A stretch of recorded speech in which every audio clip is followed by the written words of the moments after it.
Chapter 1, Chapter 1, A Ding in the Dark. Ding. +3. Ding.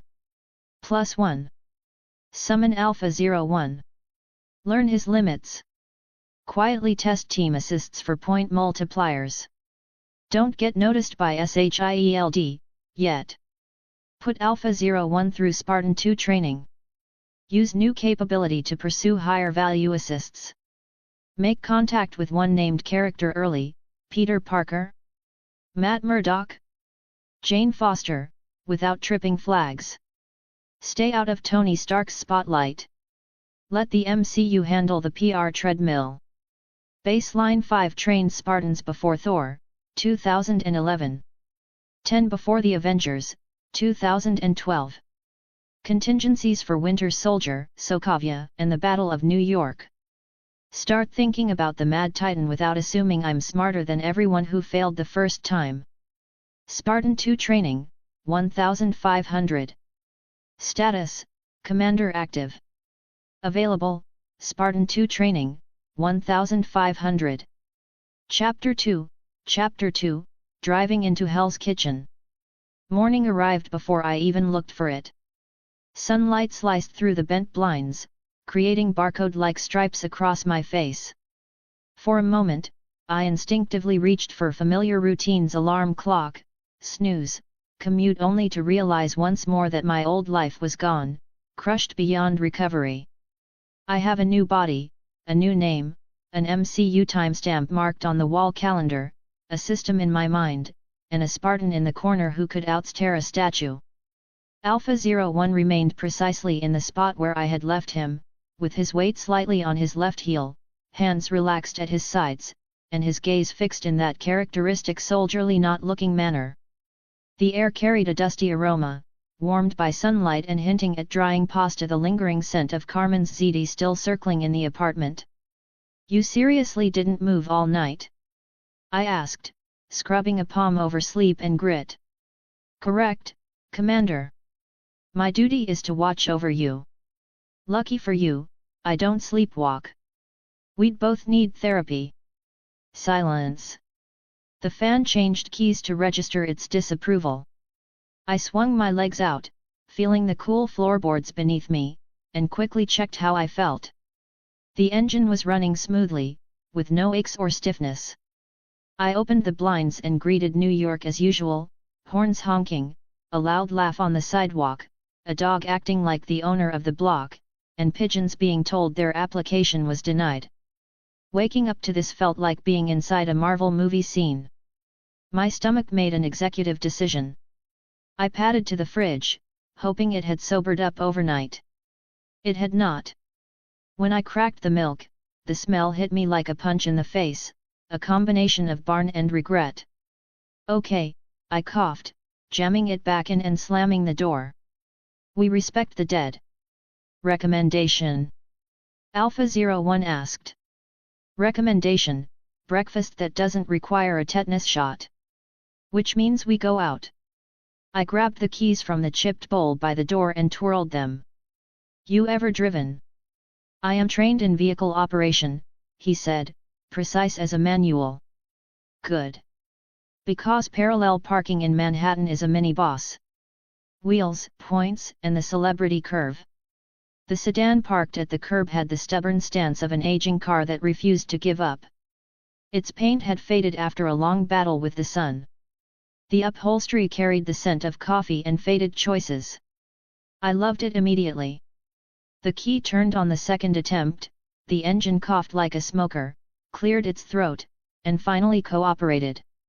Alpha 01 took the passenger seat like a sentry at a narrow gate, back straight, knees at perfect angles, hands resting on his thighs. He adjusted the side mirror 2 degrees, then again, 1 degree back. Micro trait, his eyes checked exits before his head did. "You know you look like I kidnapped you," I said, buckling in. "Blink twice if you're in distress. I am here to protect you." "I know. Maybe fake laugh at one of my jokes someday. For morale." The sedan merged into traffic, seamlessly integrating into the city's constant hustle. Taxis sped past each other, and a bus signaled before changing lanes, almost as if the signal was merely a courteous gesture. I swiftly adapted to the flow, with quick reflexes that made navigating tight spaces feel entirely normal. While my hands drove, my head worked the scoreboard. System, I thought, without moving my mouth. Point economics. Do I get a bigger payout for helping, say, pepper pots, than I do for helping a random guy with groceries? The HUD slid into place like a thought that had been warming itself nearby. Answer, yes. The importance of a beneficiary in the story increases point awards. Named characters in this context earn more points. The overall impact also grows, such as helping many civilians at once. Ethical considerations are taken into account. I whistled softly to myself. A celebrity curve, I murmured. Assist a background extra to earn some pocket money, help someone with a Wikipedia page for a big reward. And crowd scenes are like coupons multipliers. Clarifying note, multipliers are informative, not prescriptive. Treating people as point sources can reduce the ethical multiplier and may incur penalties. Nice try, I said aloud, smiling without teeth. You take away the cold min-max and then tempt me with it anyway. You'd make a great casino. Alpha 01's gaze moved from the mirror to my profile. A casino. House always wins, I said. Moral here, don't turn people into loot drops. I let the line hang in the air until I felt it catch. The review I gave myself last night, don't flatten stakes, don't let the commander and phalanx fantasy make me lazy, was still fresh. This world was full of named characters and story anchors, but my neighborhood didn't care about billing order. A baby stroller rolling into traffic wouldn't ask to see my list of cameos before becoming a problem. Next question. I tapped the wheel. Cost of expansion. What's it take to get Alpha 02 on deck? Numbers populated in clean white. Summon Spartan 2, baseline 500 points. Training overlay, complete 1500 points. Total, 2000 points per soldier. I didn't swerve, but my grip adjusted. Pricey squad goals. Copy. Do you require me to take control of the vehicle? Alpha 01 asked in the same tone he might have used to offer me a tourniquet. I'm doing well. I'm simply recalibrating my estimate for assembling a fire team. The 2000 points weren't merely a tax, they served as a governor, stopping me from going on autopilot. Okay. Strategy stays the same. Start small. Gather wins. Build infrastructure before creating an army. We passed a mural featuring Stark Industries iconography, which someone had vandalized with a halo and a tail. A kid in a Spider-Man t-shirt leaped over a puddle and declared victory to no one. Nearby, two guys on a stoop argued about the Yankees versus the Mets, as if the outcome of the multiverse depended on their eras. Set destination for breakfast and trouble, I said. We're going to Hell's Kitchen. Alpha 01 angled his head a millimeter. Understood. You have no idea what that means. No. Imagine a neighborhood bustling with civilians, featuring narrow alleys and a rumor mill that outpaces S.H.I.E.L.D.S communications. There are several small fires to address, fewer surveillance cameras compared to Midtown. Also, if the devil of Hell's Kitchen is present in this timeline, we keep our distance, he fights merely for exercise. Alpha 01 filed that away without comment. The system chimed in my head, an unobtrusive ding you could ignore if you were busy. Advisory: heightened attention risk occurs when patterns become noticeable. Repeated actions in the same district could attract scrutiny from law enforcement, such as the NYPD, organized crime, like the Wilson Fisk Network, or national security entities, e.g., SHIELD, led by Phil Coulson or Nick Fury. To mitigate this risk, consider using variation, proxies, and community engagement. Copy, I said. We don't become a pattern. The first break check, cost, not catastrophe. It occurred 3 blocks into Hell's Kitchen, as it always did. A delivery truck inched into a crosswalk like a dog testing a fence, while a stroller lost balance with a sidewalk seam, tipping backward. The woman pushing it reached for a bag in the underbasket, fumbled, and realized too late. The stroller's inexpensive plastic wheel hopped off the curb and began rolling down the slope toward the street. A cold wave washed over me, sharp and sudden, like a struck note. The memory of my own error, my curb, my mistake. The horn wasn't just a recording, it was a representation of a body. My foot stomped on the brake too forcefully, causing the sedan to squeal.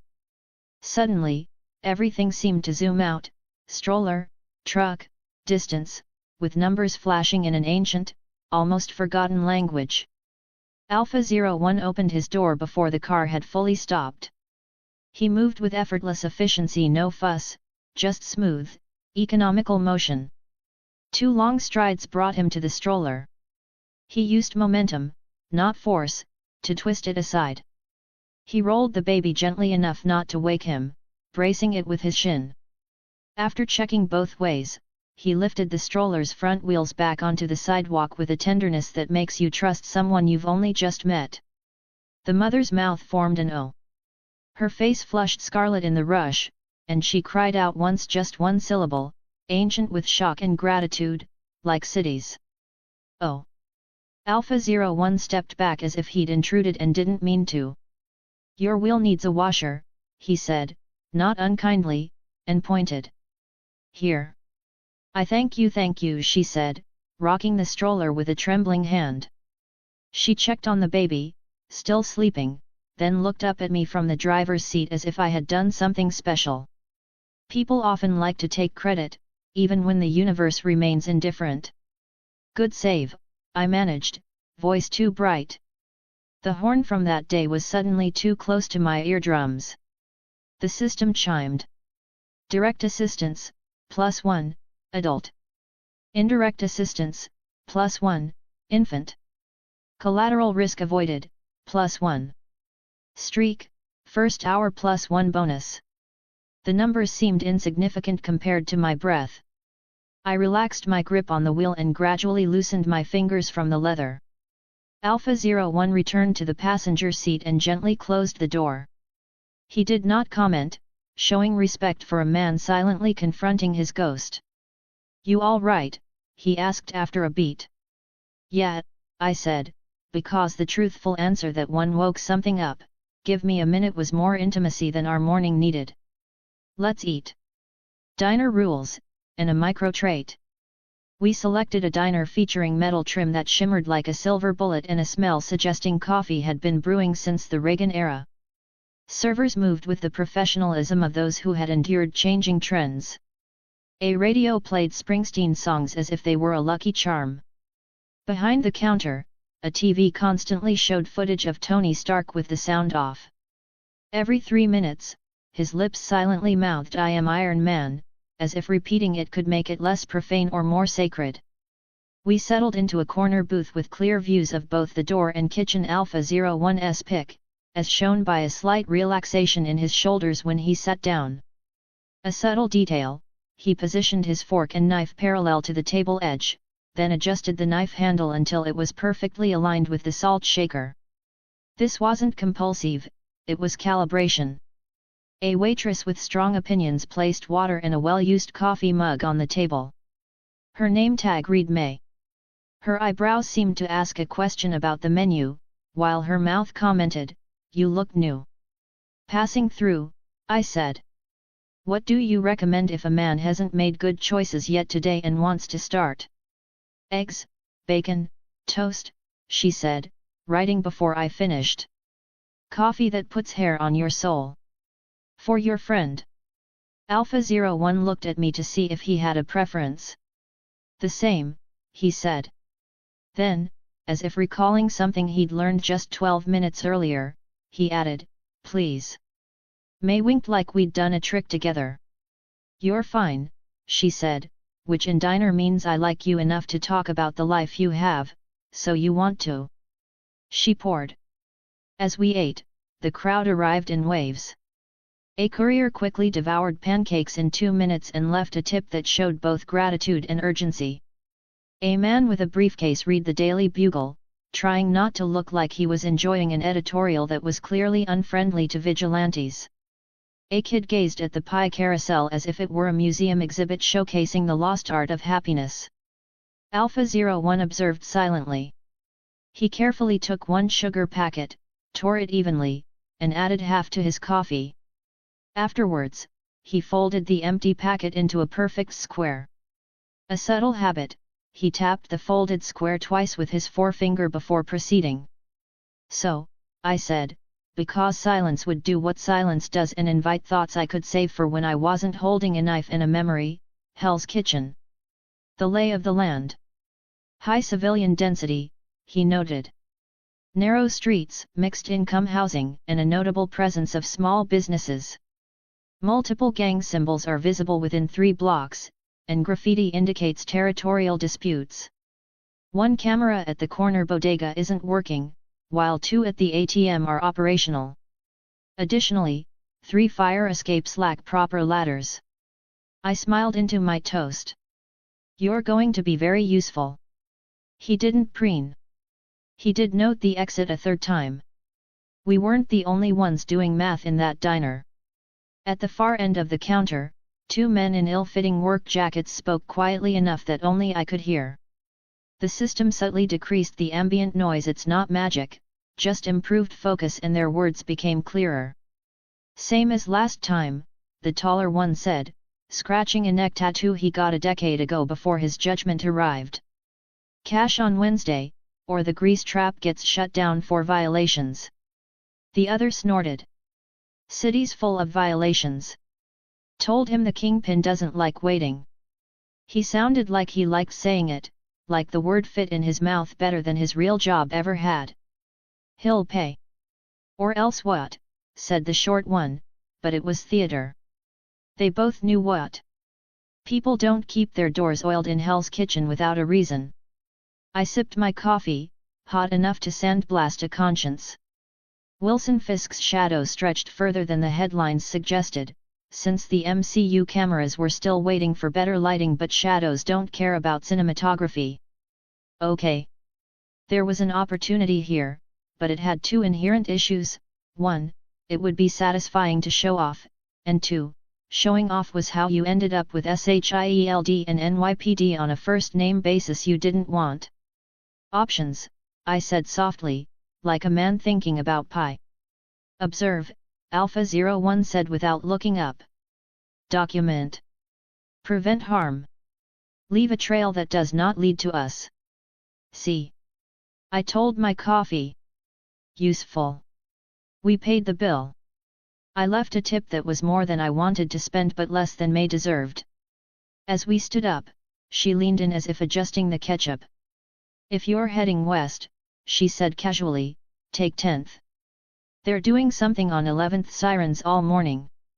Appreciate it, I said, which in New York means you just told me exactly enough. The racket, stakes, not victory lap. We located the bodega that the not-quite workers had casually discussed. In these neighborhoods, fear acts like a weather pattern, you can sense where the pressure drops. The owner, 30, exhausted, with eyes that had processed too much math, kept an attentive watch on the door like a father listening for a baby to cough. The bell rang when we stepped inside. The air was tinged with the scent of coffee grounds, cat litter, and the blue dye candy that colors tongues. 2 waters, I said, putting cash where he could see it. And a phone card. He passed them as if his mind had just instructed his hands to do so while distracted. Alpha 01's eyes swept the security monitor above the counter, saw that the rec light was off, and then looked away. The 2 individuals from the diner arrived precisely on time, since extortionists are punctual above all else. They entered as if they were more entitled than the customers and rested their elbows on the counter in a manner that implied it was theirs. The owner hesitated and avoided eye contact with me. The taller one pretended to reorganize the gum display. Wednesday, he said. Like Massachusetts. We had a slow week, the owner tried, voice the texture of paper towels. Tourists are. The tall one's palm slapped the counter. Not hard. Hard enough. The kingpin doesn't care about tourists. He cares about schedules. Alpha 01 remained motionless. His fingers briefly clenched then loosened. I noticed my shoulders tighten, but I restrained myself with a thought from last night: we don't escalate with just a flex. We avoid provoking chaos that others would have to resolve. I set the waters on the counter with a loud clack, like a man who wasn't listening. You got a bathroom code? The shorter one turned halfway, the sort of glance you give someone you might have to include in your story later. Clients only, he said, because petty power loves lines. I am a client, I said, showing the bottle. Look, I don't want to explode on your canned goods. Do us all a favor. The owner, God bless him, saw the lifeline and threw it away. 234, he said, quickly. Back left. Hero, I said, pushing past the taller man in a way that forced him to choose, cause a scene over nothing or stick to the act of dominance. He decided to stay in character. I moved through the beaded curtain without heading to the bathroom. Back room. Mop bucket, sink, and a door leading to the alley properties that would violate every fire code in the borough. Stacks of toilet paper resembled a fortress that had lost its defenders. I listened. The system recorded the men's voices and produced a frequency graph, much like a helpful nerd would. It could timestamp events but not testify in court. However, I could. My phone's camera was so bad it made a potato look like Ansel Adams, but when it came to audio, the content was more tolerant of poor quality. I captured 30 seconds of dialogue featuring the words protection, schedule, and kingpin. I also recorded the owner counting bills with shaky hands, and Tall's amusement when no receipt was provided. I turned on the sink water, flushed the toilet to maintain the act, and rejoined them, zipping up as if I had no clue about storytelling.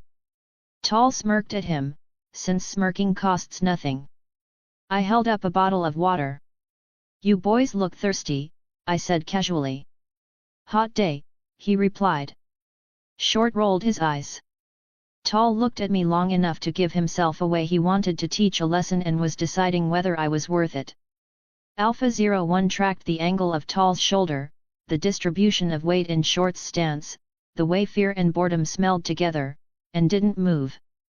Mind your business, Tall said, with that particular cadence, words rehearsed in a mirror until they felt like authority. I'm trying, I said. But your business is loud. The owner cast a quick look at Alpha 01's hand scars that hadn't fully developed but appeared to be earned. The glance seemed to convey, please don't make this worse, and please stop this, at the same time. Okay, I said softly, turning to the owner as if there were no other people in the room. What's your name? He hesitated. Patel. Mr. Patel, I said, deliberately formal. I'm Shane. Would you like me to stand here while you call the number on the business card I'm about to give you? I pulled a card from my wallet that takes just a moment to produce a white rectangle with a phone number linking to a borrowed voicemail and a name that wasn't mine, but was just enough. Community repairs, no cost, no questions. The back listed, Legal Aid Clinic Wednesdays, with the time and location I saw on a sign 2 blocks away. If Matt Murdock wasn't running that clinic in this universe, someone similar was. And if no one like him was, I could become the kind of problem until someone stepped in.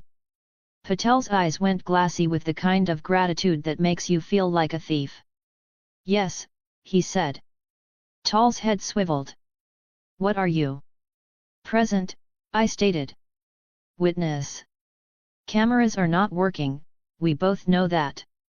Call the clinic, Mr. Patel. I maintained a steady voice and kept my hands open. Tell them you want to discuss predatory business practices. Use that phrase. They respond well to those words. Short shifted position. Alpha 01 advanced more quickly, only a half step into his space, avoiding contact. This slight adjustment made aggression seem like poor timing. Short paused briefly and decided to scratch his ear. Tall's hand hesitated as he reached for his jacket, then stopped. He looked at Alpha 01, me, Patel, and the vacant spot that used to be a quiet room. Making the smart choice, he let out a strained laugh. You really think a clinic will fix this? He said, tapping the counter with 2 fingers.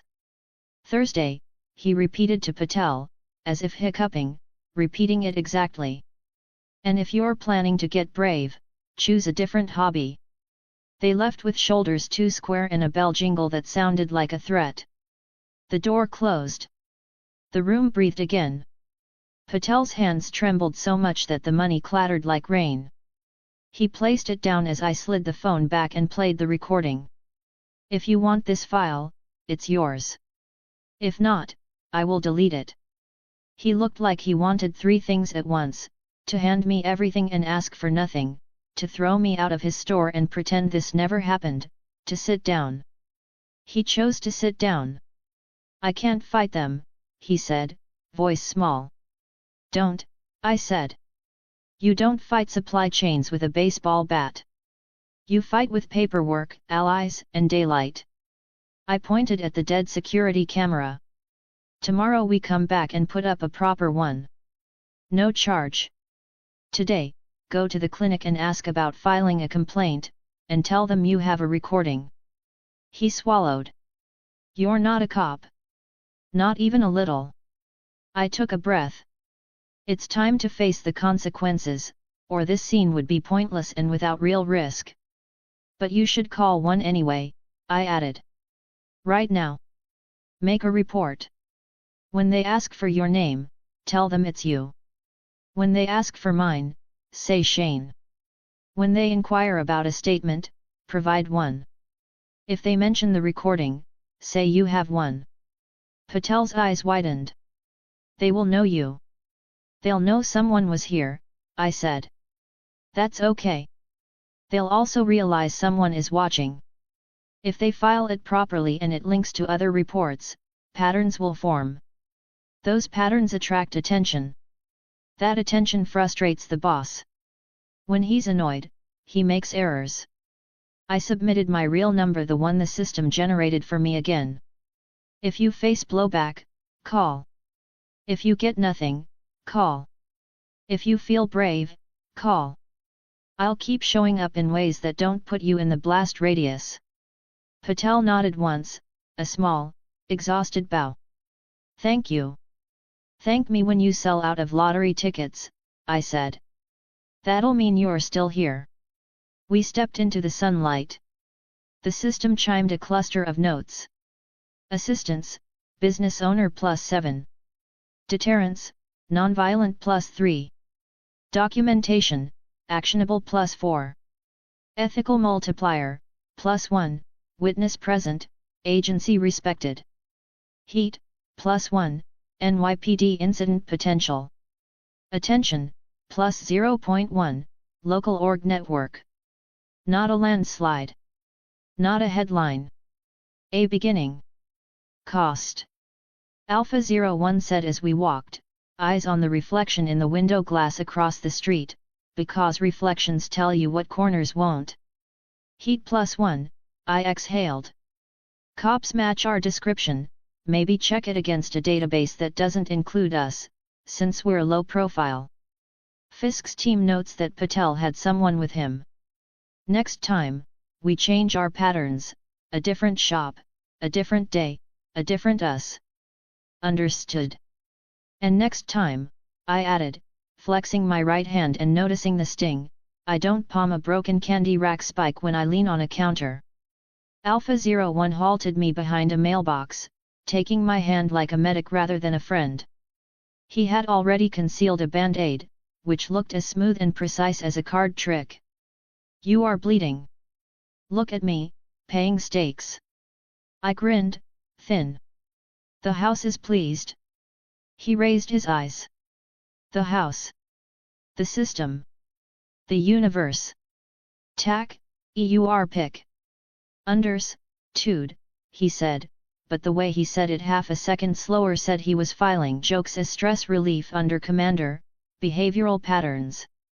Parking Tickets and Patterns. The sedan now displayed a bright rectangular parking ticket, representing New York's unique affection alternate side parking.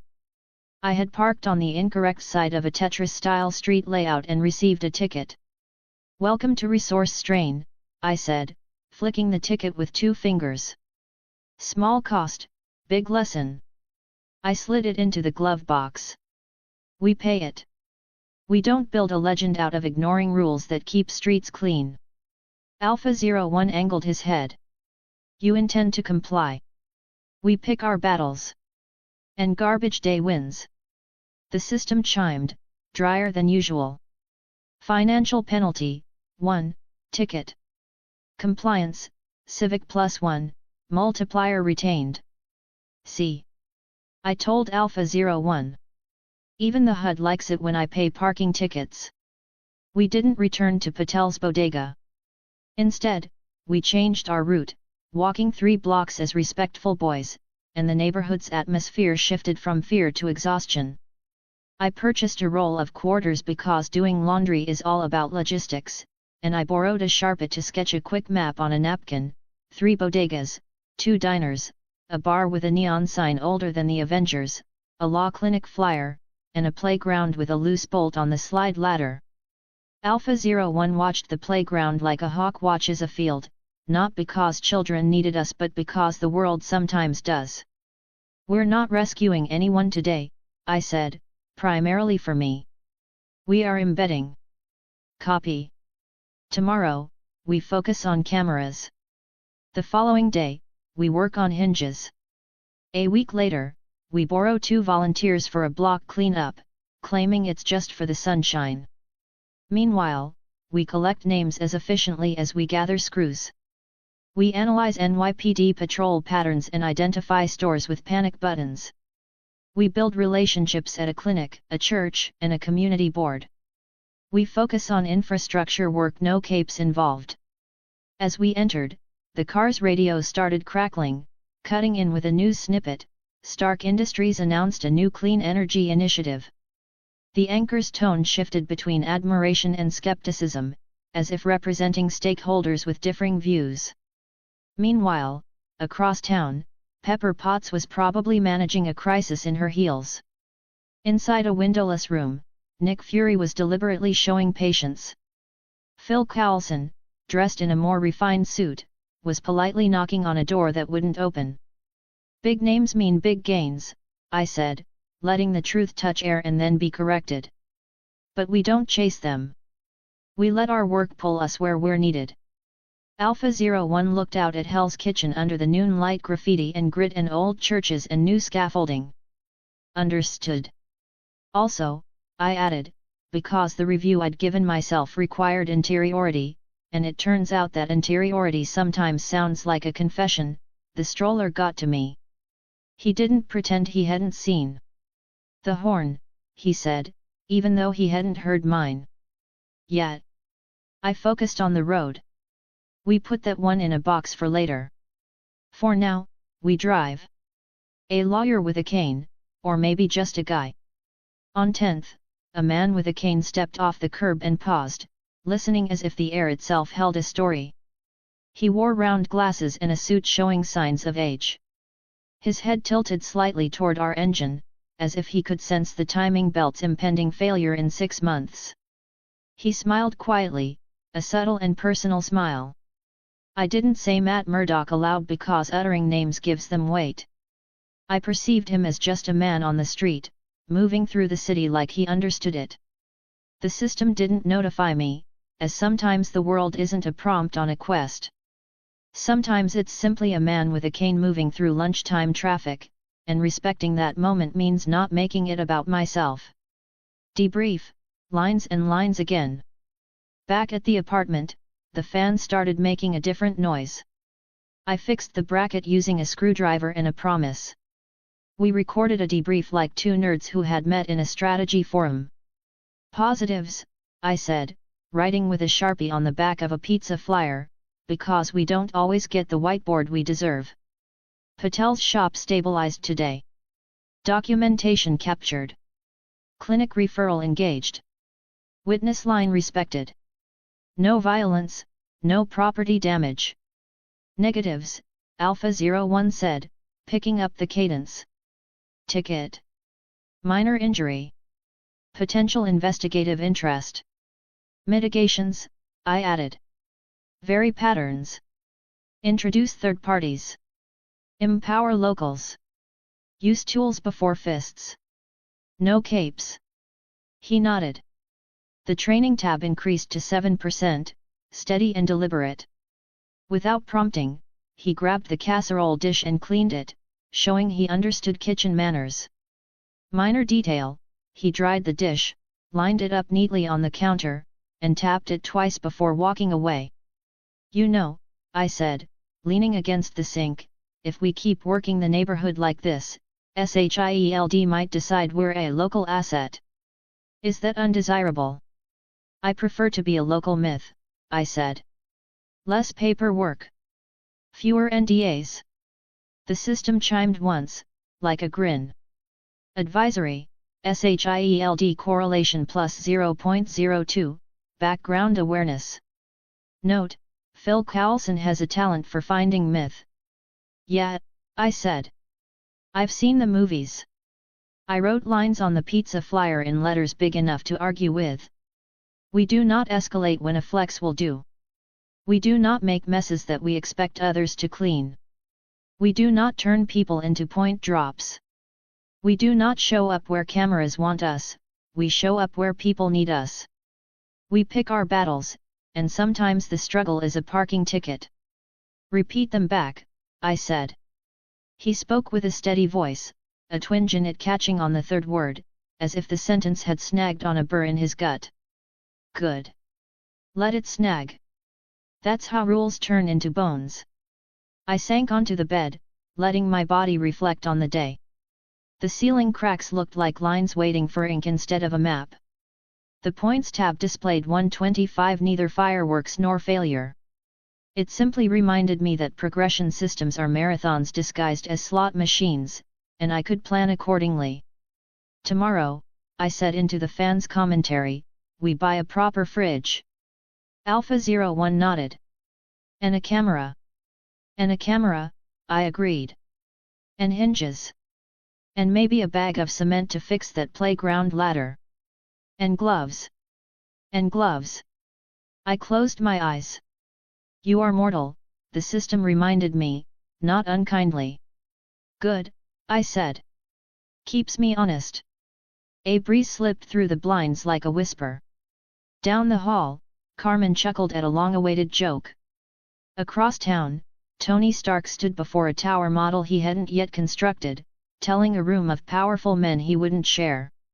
In a darker room, Wilson Fisk signed a document carelessly, trusting his paid men to know how to apply pressure. On a bench, a man with round glasses listened to the city and smiled, sensing the world had momentarily paused and he had felt it. Me? I lay on a bed that wasn't mine yet and made a list that would make it so. Hell's Kitchen had been introduced. It said, earn your place. I aimed to do so. Without capes or headlines, with screws, cameras, eggs over easy, and a Spartan who arranged knives with salt shakers and tapped them twice.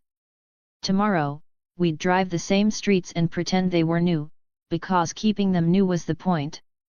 And if the Avengers were a storm building on the horizon, we'd be the ones fixing windows before the rain. Chapter 3, Meeting a Curious Kid. Hell's Kitchen breathed like a living thing, hot dog steam and taxi exhaust, the metallic rattle of a subway underfoot, pigeons holding city council on the awning across the street. Vendors sang their menus as if hunger answered to melody. A retired longshoreman in a Yankees cap heckled traffic for the crime of existing. Two dogs on opposite leashes decided that ancient grudges needed revisiting and had a full-throated exchange of opinions about it. I leaned against my beat to hell sedan and let New York do its chorus. The paint on the hood had given up the fight with the sun, the roof wore its dents like old metals. The car smelled like old coffee and the ghost of someone's road trip. It fit the block, it fit me. Alpha 01 stood beside me, 6 feet of posture and quiet geometry. He blended and didn't. Civilian clothes couldn't hide a body that moved like it had read the manual on force and then annotated it. He never slouched, never fidgeted, never looked tired. He planted his weight fractionally more on his left heel than his right. The little tell I kept noticing, and tracked the street the way a radar dish listens to weather. People clocked him without meaning to. Heads tilted. A man 2 storefronts down did an instinctive pocket pat, as if he were checking whether an outstanding warrant had suddenly materialized. "Relax, soldier," I said under my breath, still watching the crowd. "You're stressing out civilians. See that guy? He just remembered 3 unpaid parking tickets and a youthful indiscretion." "I am monitoring," Alpha said, serene as a metronome. "One day you'll understand sarcasm, I promised. And I'll weep a single beautiful tear." The fan noise of the city swelled, then parted. A figure down the sidewalk popped into frame like a character walking out of a splash page, a hoodie, a backpack, a silver shoulder bag, sneakers that had negotiated a treaty with their own laces. The haircut was self-inflicted or ant-inflicted, the gait 90% long-limbed uncertainty and 10% curiosity, trying to learn a rhythm it hadn't earned yet. The eyes did the rest, hungry, bright, taking a snapshot of everything because everything was interesting. My pulse did the thing that comes before swearing. "Oh! No way! Peter Parker! Not Spider-Man yet, too young for world-class banter, too unscarred for the weight that was coming. 14, maybe." This put Uncle Ben on the right side of a calendar and Aunt May free of a particular grief, which made the kid right there just that, a kid. A Queen's kid, out of his burrow on a bright day in Hell's Kitchen, a handful of train stops and exactly one great power/great responsibility speech away from history. "Well, would you look at that," I murmured. The HUD in my head didn't light up with fireworks, it just pulsed, like a heartbeat. Talk about a named character walking out of a wiki. Alpha 01 angled his head a degree. "The boy. Peter Parker," I said softly. "Remember the name?" Alpha didn't nod. He didn't have to. His attention sharpened, the air around him changed a shade. 2 men, separated from the flow of pedestrians, stood a dozen yards behind Peter. Their clothing wanted to be work jackets and landed somewhere around plausible. Their eyes fixed and refixed on the backpack strap like it owed them money. They studied the way you study a doorknob you plan to own. Subtle, sure, until you knew what to watch for. The teasing edge went away. I didn't raise my voice. "Alpha," I said, level enough to write with. "Behind the kid. Gentle. No broken bones, no headlines." "Copy," he said, and vanished. It wasn't speed so much as economy, he slipped into the crowd like a knife sliding between layers of fabric without catching. Peter's focus was on a street artist sketching a dragon on the concrete. The first man's hand began to close on the backpack strap with the confidence of habit. Alpha's hand closed on the wrist first. He redirected instead of resisting, palm over thumb, dropped the elbow, roll the shoulder, spinning the man into the brick with precisely enough force to knock air out, not consciousness. The second man swore and swung a fist. Alpha met it at the wrist, rotated, and folded the elbow until the knees obeyed gravity and pride remembered physics. 10 seconds from decision to pavement. No drama. No pain theater. Just a neat lesson in applied mechanics and the difference between violence and control. It would have been a clean, forgettable intervention if this were a world without cameras. It wasn't. 3 phones came out within the first 2 seconds, one sideways, one vertical, one with the kind of cracked protector that adds texture to footage and caught the end of a moment the internet likes to chew. Peter stumbled backward, then forward. Indecision lit up in neon and clutched his backpack like it contained the cure to embarrassment. He gaped at Alpha with the honest reverence of a kid who just watched a magic trick up close and couldn't find the trapdoor. Ding! Assistance, Peter Parker, plus 500. Collateral avoided, plus 2. Ethical multiplier, +1, force minimal, bystanders unharmed. Attention, local +0.2. 500 points. A celebrity curve jackpot. The number flashed and meant less than the way my stomach went cold and hot in the same breath. I pushed off the car and crossed the distance, smiling with my face and serious with everything else. You good, kid? I asked, crouching low enough to be at eye level, so I didn't feel like a threat with my shoulders. He blinked hard, still watching Alpha pin two grown men with the indifference of a footnote. I think so, he said. He just wow. Yeah. I kept the grin small. He does that. Who is he? Peter's words tumbled, trying to pass each other. That was he moved so fast I didn't was that like Krav Maga? Or Aikido? No, not Aikido, the leverage looked different wait, how did he didn't even look did he like, see that coming? Breathe, I advised, hands up in mock surrender. Your aunt will be distraught if you pass out mid-sentence. Aunt May, he said reflexively, which told me more about the household than any census could. Sorry. It's just he's amazing. Is he army? Or SHIELD? Or he cut himself off because the man on the ground had tried a repeat of the bad idea, and Alpha increased the unpleasantness by 5% with a twitch. Not army, not S.H.I.E.L.D, I said. He's Alpha 01. He works with me. You own him. Peter blurted, then went scarlet so fast it was almost talent. No, I mean, I didn't like a person I meant. Partner, I said, cutting him off gently, because embarrassment is a heavy backpack, and he didn't need more weight today. Bodyguard, when I let him. He takes orders from me, and I take responsibility for him. He's his own man. Peter's shoulders dropped a centimeter. His eyes tracked back to Alpha and took him in like data, not spectacle. The curiosity was already there, the one that would become a passion if a spider ever got ambitious. You didn't need spider sense to have a brain that never stopped asking how. Where do you? He started, then adjusted mid-air like a gymnast who refused to fall. Did you train him? Are there others? Is this like a Spartan 2 thing? His voice took on a little lift on the last word, as if to say yes, he had indeed spent time on the internet, and yes, the word Spartan sounded like a myth made modern. Alpha's one of a kind, I said, which was true for every meaningful definition of one of a kind. Prototype. Don't tell him I said that, he'll get cocky and start tapping knives into alignment with salt shakers. Peter blinked. He does that. 3 times so far, I said. He thinks I don't notice. Does he talk? Sometimes, I said. He saves words for when they matter. Which is rude, because I need someone to laugh at my jokes. Peter risked a look up at Alpha. You're awesome, he said, awkward in precisely the way that word deserved to be when it was true. Alpha didn't blink. You are unharmed, he said, which for him was practically a sonnet.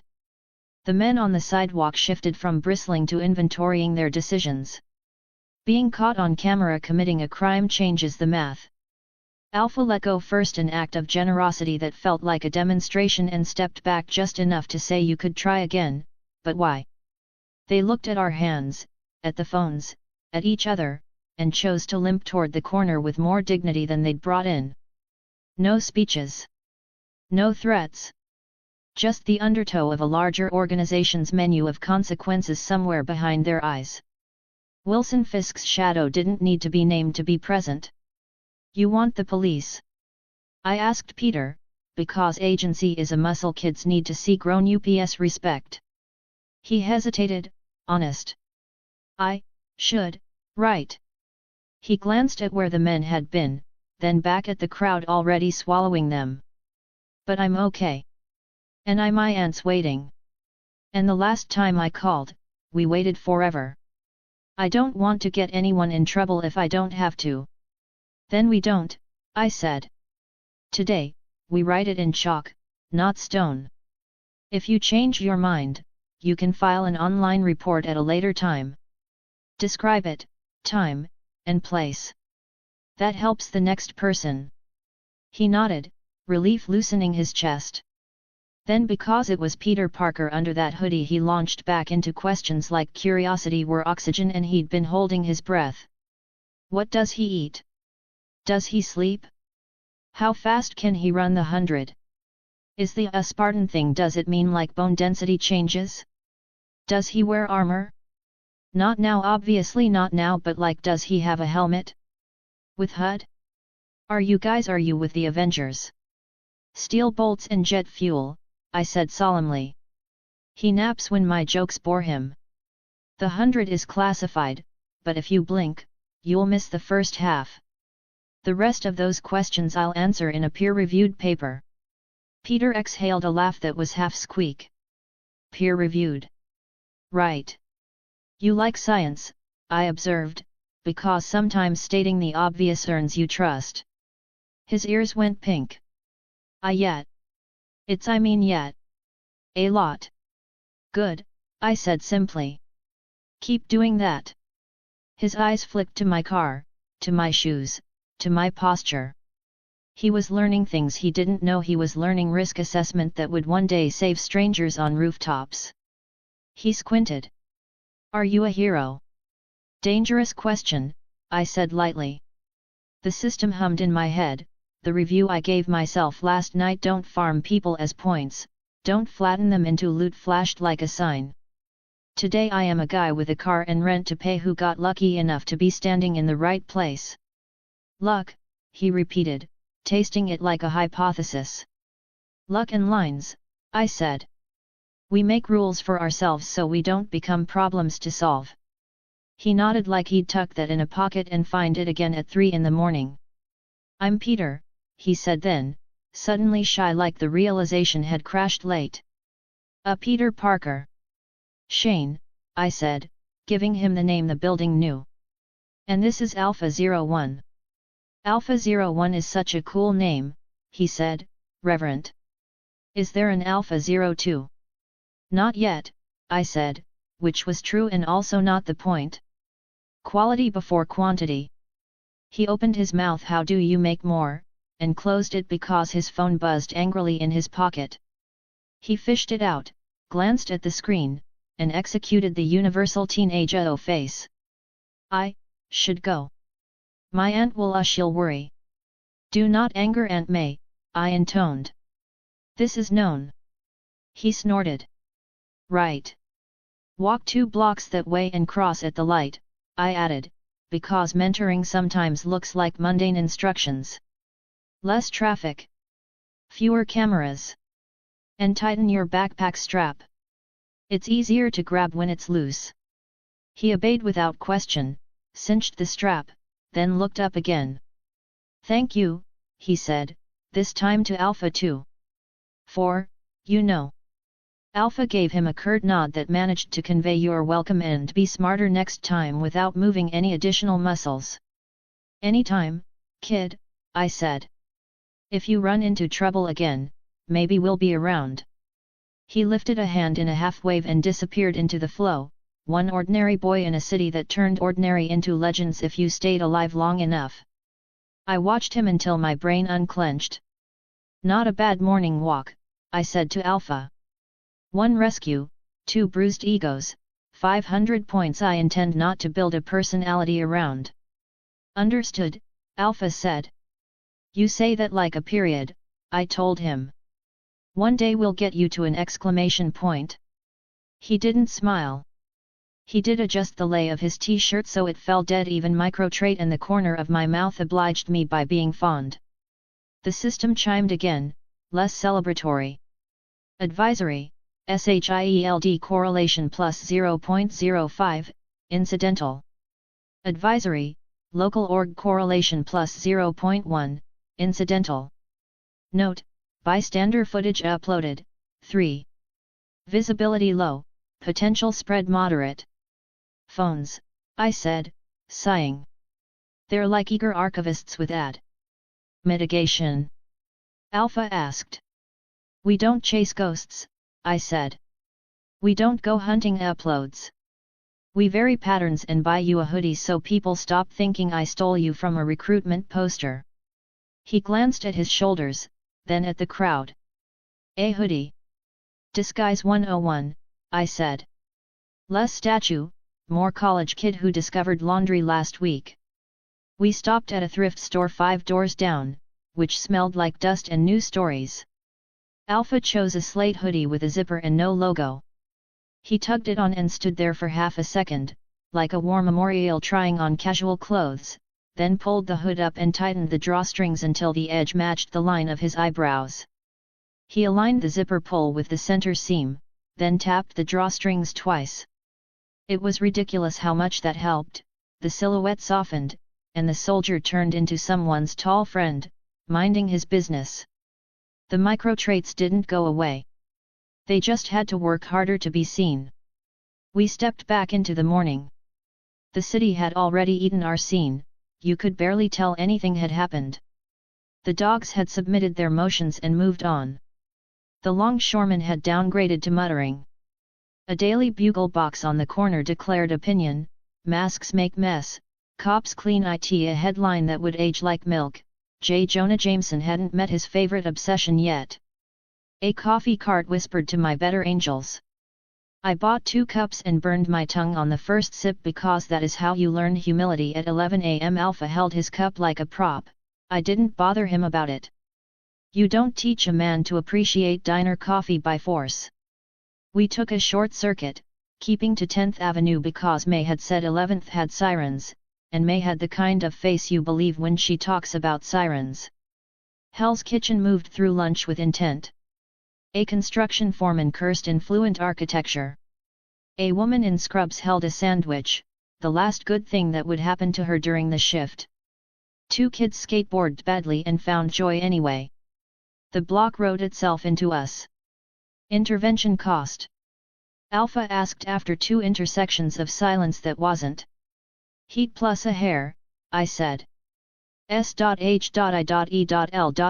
big board knows a weirdo with a tall friend existed for 10 minutes. Fisk's errand boys will tell someone their day had a wrinkle.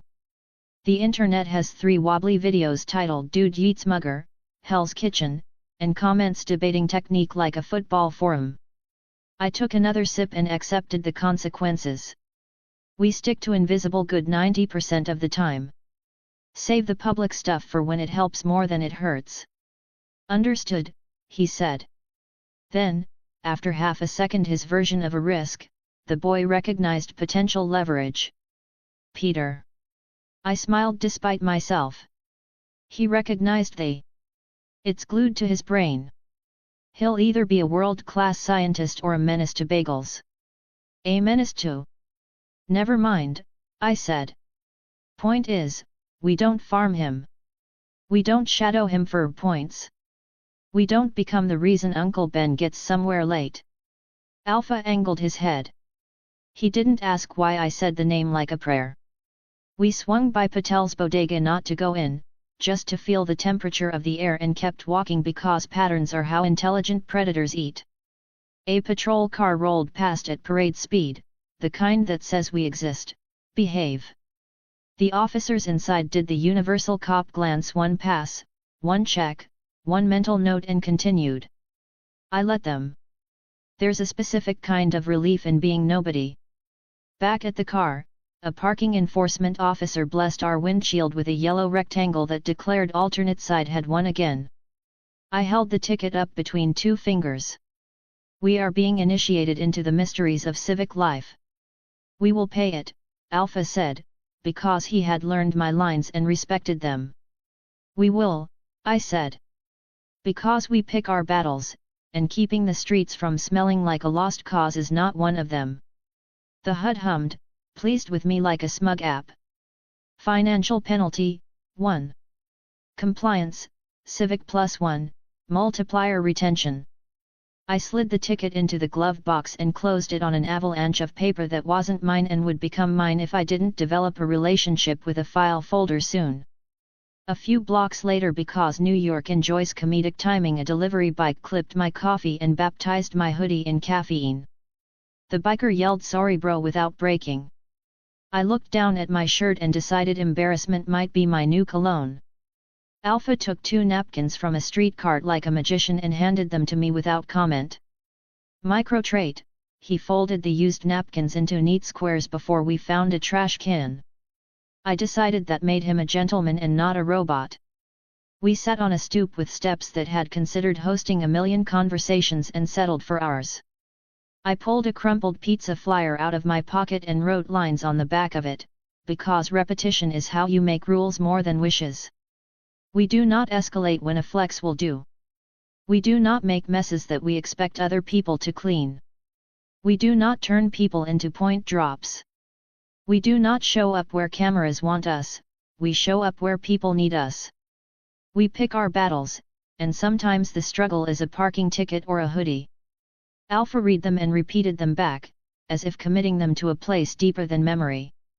When he hit number 3, his voice snagged by half a note. Good. Let it catch.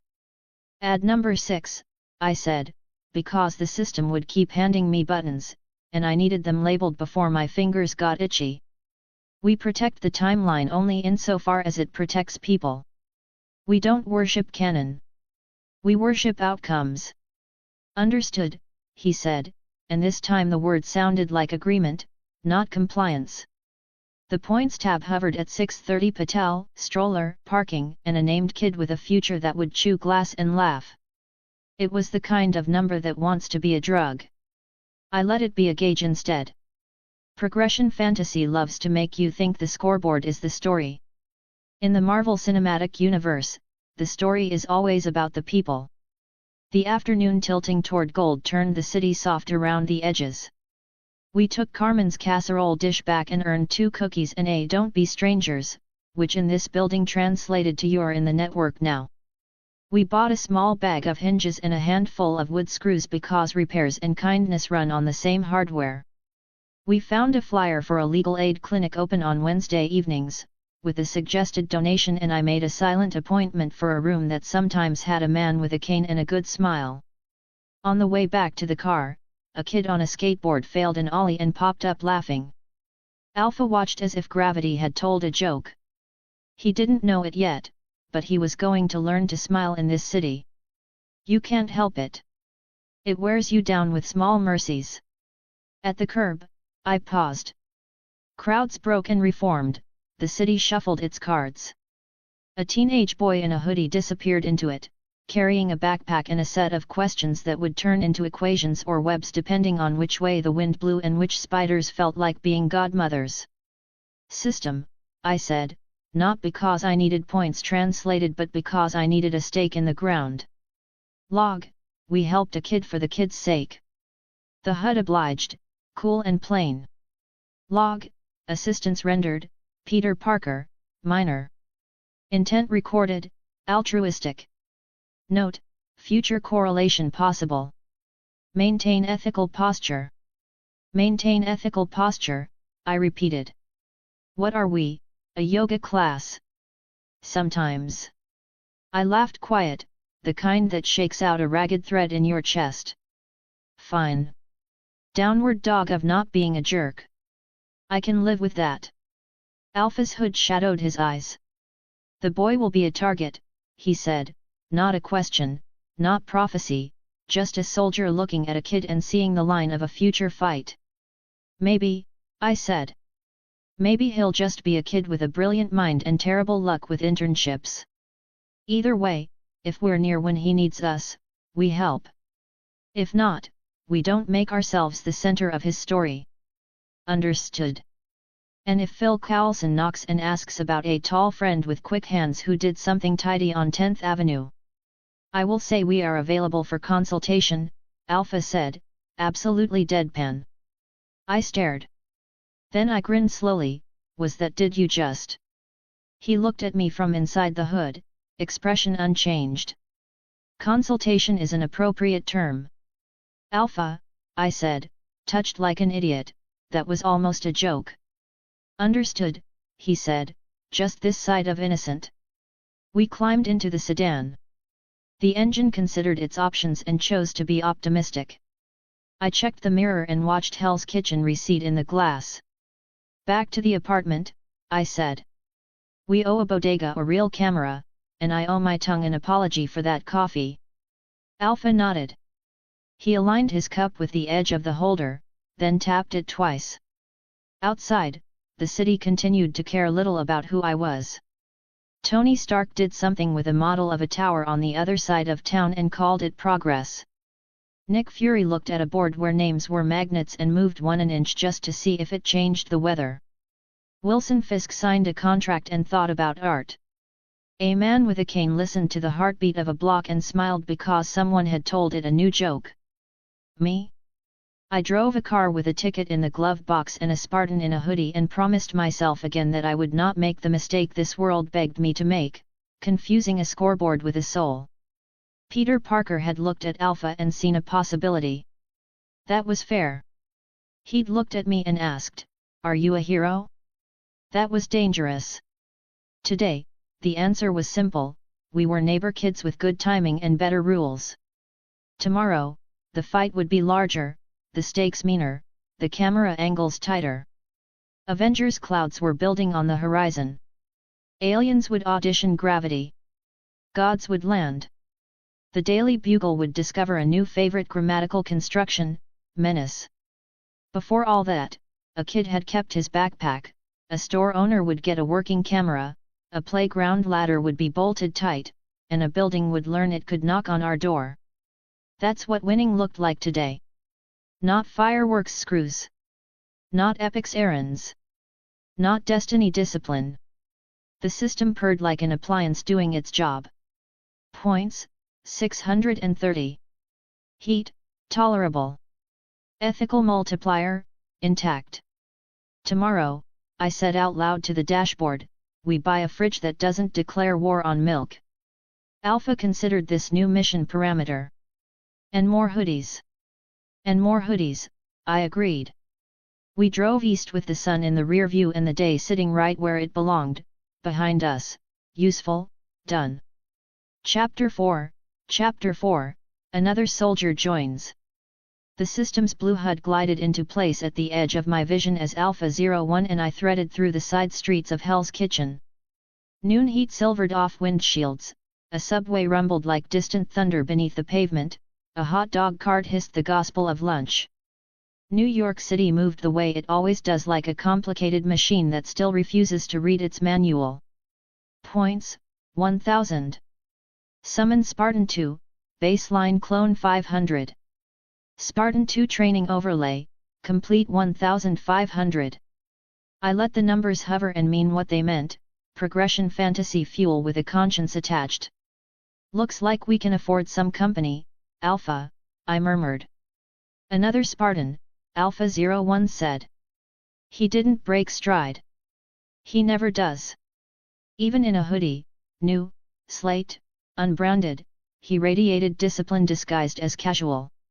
He still favored his left heel when he planted, still aligned his zipper with the seam, and tapped the drawstrings twice. The micro traits felt like anchors in a day that wanted to fly. Can't let you hog all the glory, I said. Besides, competition keeps a blade honest. I will not rust, he replied, serenely confident. I'm counting on it. Still going to enjoy watching you show off for your younger brother.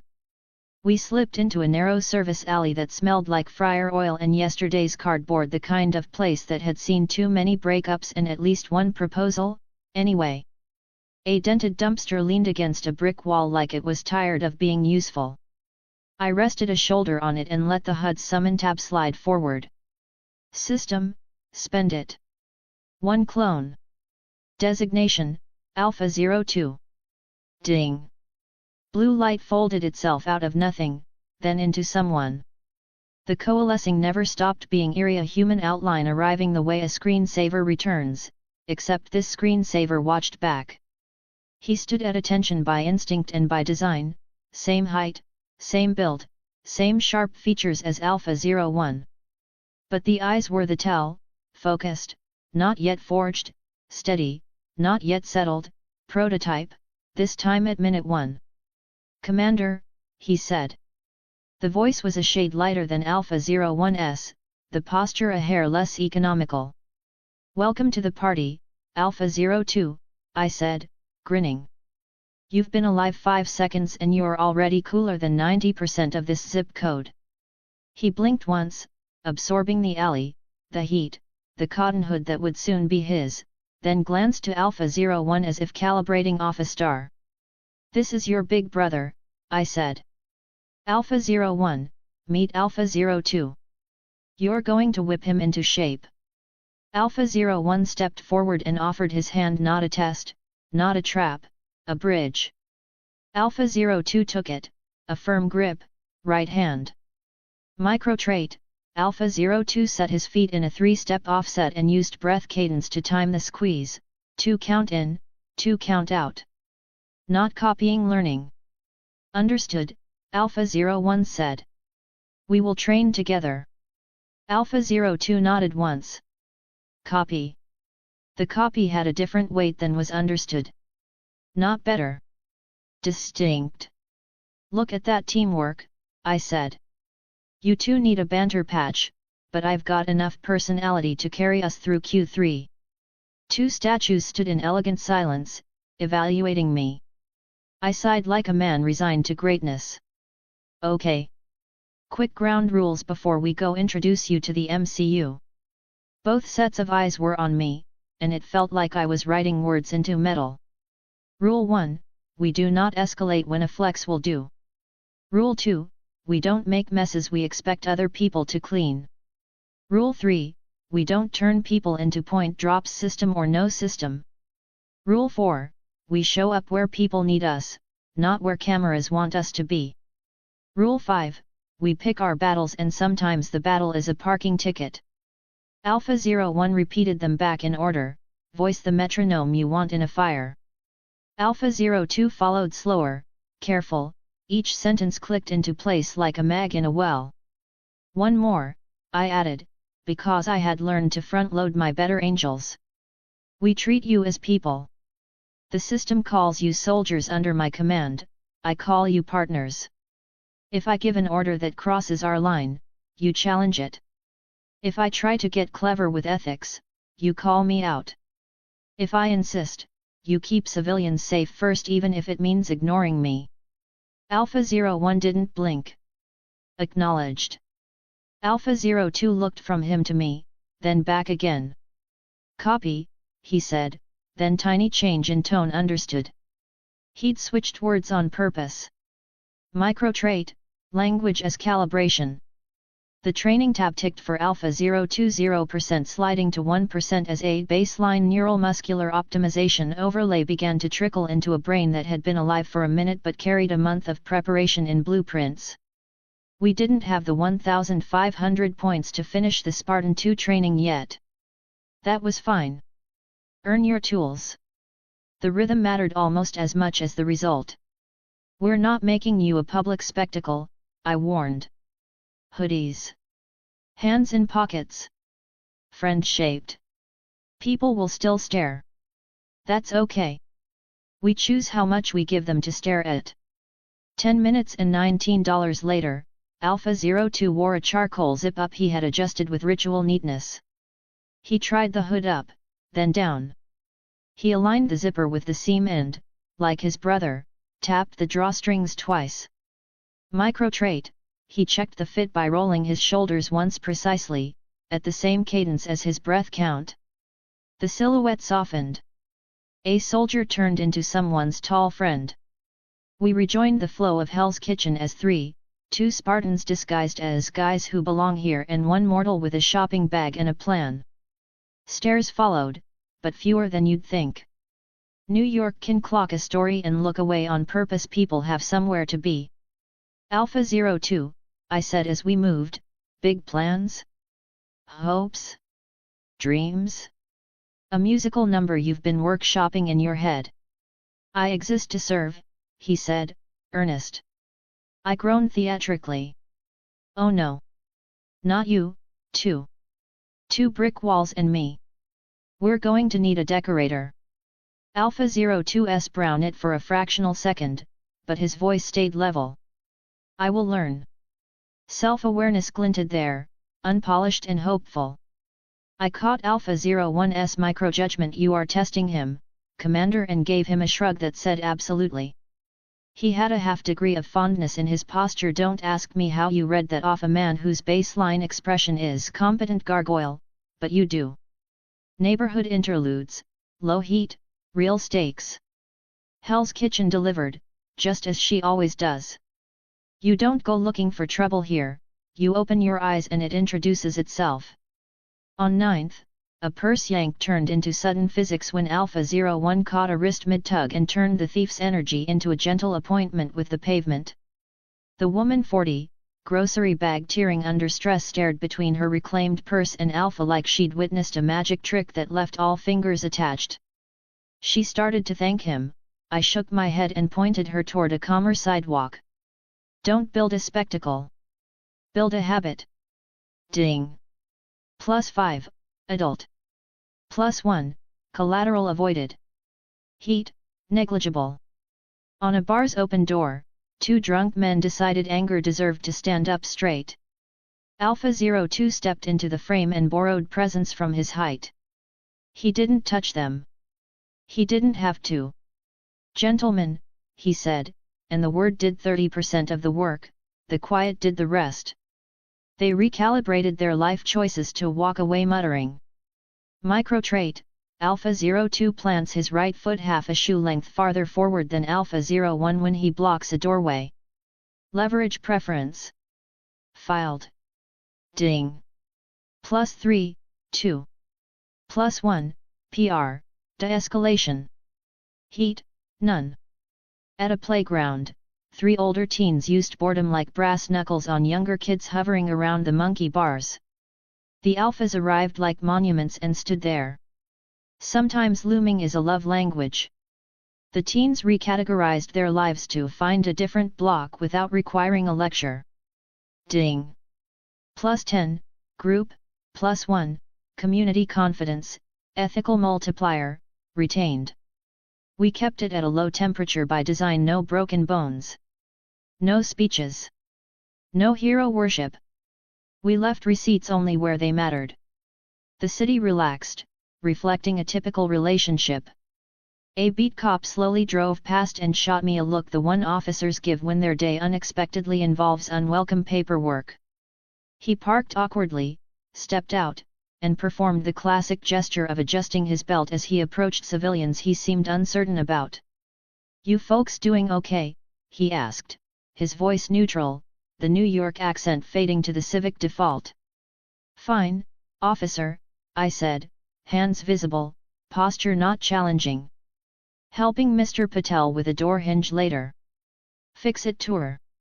He clocked Alpha 01 and Alpha 02 hoods down, hands out of pockets, faces calm, and filed them under too big to be coincidence. "You private security." "Neighborhood hands," I said, and slid one of the cards the system had generated into view. "Community repairs, no cost, no questions. A number. A Wednesday legal aid clinic address that would be a lifeline if he were the kind of cop who liked daylight." He looked at the card, then at me. "You know the law on vigilantism. We also know the law on the Good Samaritan, sir." He sighed the sigh of a man who had seen things go sideways and didn't want to pour more tilt into the room. "Repair. Call us if it gets loud." "Understood," I said, which in New York means we won't embarrass you, please don't make our life enjoyable. The system chimed, heat +0.3, NYPD awareness, PR, civic +1 for not being a jerk, progress and cost, measured at the speed of a day. Money talks, so we whisper back. Money didn't magically rain out of the HUD. The system tracked points, not rent. We were still living off petty cash inherited from a drawer, legally grey, ethically complicated, practically necessary, and the occasional Carmen-issued casserole. Hot dogs? $10 for 3. 2 hoodies? 19 apiece. A camera for Mr. Patel? Even the good cheap ones weren't cheap. I watched the bills leave my wallet and adopted a new rule: every dollar we spent had to make the neighborhood quieter. Coffee didn't count, I bought it anyway. Hypocrisy is a muscle you monitor. Commander requires food, Alpha 01 said when I made a face at the math. He does, I agreed. And so do the guys who lift couches and bolt ladders. We can eat, Alpha 02 said, neutral. Yeah, I said, steering us toward a street cart anyway. But can you enjoy? The vendor slid 3 hot dogs across the table like a sacrament. Mustard. Relish. Onions that had yodeled in a skillet. I handed Alpha 02 his. He held it like a device from a lab that had not completed peer review. You bite it, I said. Chew. Decide you're alive. Repeat. He took a cautious bite and chewed as if testing the structural integrity of a new alloy. Swallowed. Efficient, he pronounced. Not efficient, delicious. Say it with me. Delicious, he echoed, face unchanged, and I laughed because you have to. Alpha 01 just held his, politely. I stole it, took a bite, and declared it one of the top 5 wise decisions of my week. He watched me eat, as if checking a system parameter that read Commander morale. We were 2 blocks from calling it a good afternoon when the city tested our plan with something that smelled like kitchen catastrophes and insurance adjusters. Grease fire, costs paid, points earned. The fire alarm scream ricocheted out of a tenement 2 doors down from Mr. Patel's, one of those aftermarket smoke detectors that sound like a soprano screaming into a tin can. The building exhaled the panic of hot oil and a mistake. People did the New York thing and paused long enough to decide whether this was their business. It was ours. We didn't run in capes. We ran like men who knew smoke moves faster than fire. Alpha 01 took the stairs 2 at a time, scanning with his nose and his ears the way a soldier learns to. Alpha 02 angled for the back hall and the fire escape in case egress got messy. I beelined into Patel's store. Extinguisher, I said. Now. He didn't ask.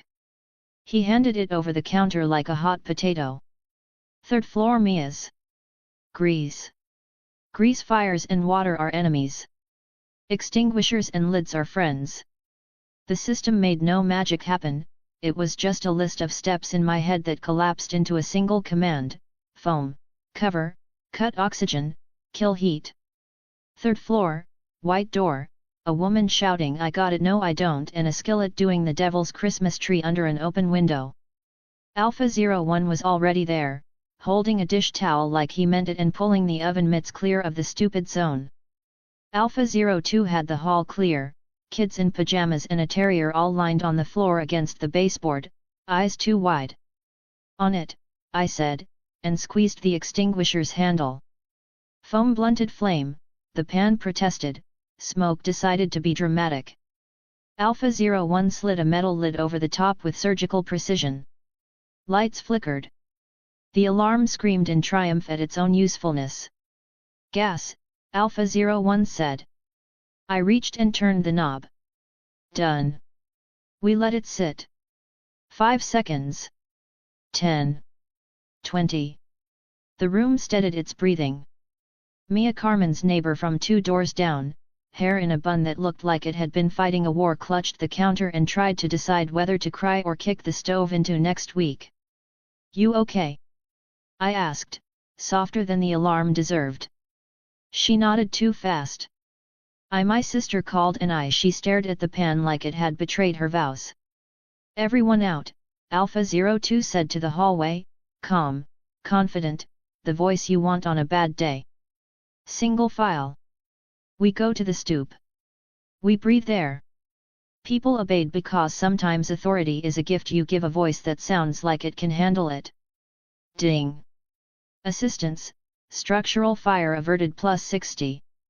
Collateral avoided, tenants 7 plus 21. Ethical multiplier, plus 1, non-destructive containment. Financial penalty, 1, extinguisher charge owed. Attention, local plus 0.2. We opened windows that should have been opened an hour ago. The alarm grudgingly acknowledged our efforts by lowering its volume by a notch. Mia stared at the extinguisher foam and then at me, making a sound. Gratitude tries to shove through embarrassment and sometimes forgets how. Next time, I said, gesturing, lid first, kill the heat, don't move the pan, don't add water. You know all this now because you almost learned it the hard way. She laughed and cried in the same breath, the sound people make when adrenaline decides it will not be staying for dessert. I owe you. You owe me to teach the next person, I said. On the stoop, a kid in dinosaur pajamas held the terrier like an honorary brother. Carmen appeared with a wet washcloth and moral authority. You, she told Mia, sit. Then to me, you, hero, you're buying me a new extinguisher cartridge. Gladly, I said. Put it on my tab. Alpha 02 knelt by the dinosaur kid and checked the terrier's nose with a gentleness that tugged at something I didn't have time to name. Microtrait, when he focuses on a small task, he hums a 3-note pattern under his breath so faint you think you imagined it. I filed the lullaby. My right forearm stung a small kiss from a popping droplet I hadn't ducked fast enough. Alpha 02 spotted it with the X-ray vision soldiers develop for other people's injuries, and in one fluid motion, had my arm in his hands, water running over it, his eyes scanning for a blister. Superficial, he diagnosed. Cool water. No ointment. Look at you, I said, grinning despite the sting, already practicing for Spartan 2 EMT certification. He did not smile. He did, however, rinse the washcloth Carmen had brought before he handed it to me, and that felt like progress in a language you don't learn in a classroom. NYPD showed up 2 minutes late and pretended it was on time. I met them with receipts, extinguisher canister, Mia's insistence that she had gotten distracted, and no damages. One officer eyed my burn like it was a story he didn't want in his notebook. I held it up and said, "Kids and dog are fine." His shoulders lost half an inch. He nodded, and left. The day exhaled. Counters, costs, and the grind. Another 500, I said later, leaning against the car while the city decided what to become next. I wasn't talking about a single incident, I meant the day's trickle small acts aggregated until the scoreboard made a pleasant noise. I coaxed the HUD forward. Points, 1000. Halfway to your doctorate, I told Alpha 02, meaning the 1,500 point Spartan 2 training overlay he needed to sync up with his brother. Training is required, he said, not a plea, not pride, a principle. You're already tough, I said, but the overlay is what pushes you into the tier where physics starts to file a complaint. It's pricey. We'll grind. I will train with Alpha 01 until then. I will ensure his progress, Alpha 01 added, and if I hadn't known better, I would have sworn there was a grain of older brother competitiveness in there. Good, I said. Because if he falls behind, I'm blaming you. That's called delegation. They ignored the joke. I took it personally for 3 seconds and then bought us all water like a parent bribing children with hydration. We walked. We learned. We paid small costs. A second alternate side sacrament landed under the wiper because I'd misread a sign that felt like an IQ test written by a trickster god. We pay it because Rule 5 isn't window dressing. A guy at a corner tried to sell us a phone like new for cash, we declined and bought hinges instead. Mr. Patel let us install a real camera, not the kind that blinks without purpose. He offered to pay, I told him to save it for the legal aid clinic. Points chimed like pocket change adding up in a jar. We also paid attention to counters, the world's answer to the kind of power scaling that makes conflict boring. The system whispered lessons when I asked for them. Advisory, overexposure, legal exposure. Advisory, repetition breeds patterns, patterns attract predators. Advisory, terrain constraints, narrow stairwells, crowded blocks, reduce dominance. Advisory, moral traps, e.g., one man with a gun in a room of bystanders, cannot be solved with force alone. Copy, I told the air. We'll vary our route, our timing, our haircuts. I looked at Alpha 01's hair and amended, our hoodies. We didn't go hunting big names. Peter Parker had been a morning's grace note, not a farming rotation. Wilson Fisk, kingpin to the men on his payroll, was a shadow we wouldn't go poking just to feel large. SHIELD was a weather system. Phil Coulson was the polite knock you heard when you'd been too clever for too long. The Avengers were a storm still forming out over the ocean. Our job, for now, bolt things down before the wind arrives. Squad habits, and hot dogs, again. By late afternoon, the block had taken on a different face. People's shoulders sat a little lower. A woman waved from a window without realizing she'd done it. Kids zigzagged on scooters, as if practicing for geometry. Whispers followed us, the giants, the statues, those guys who helped with the fire. I let the rumor mill do what rumor mills do and didn't feed it.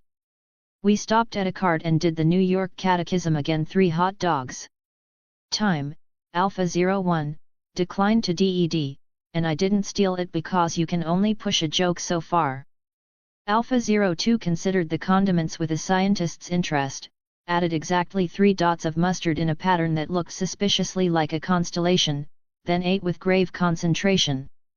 Delicious, he said unprompted.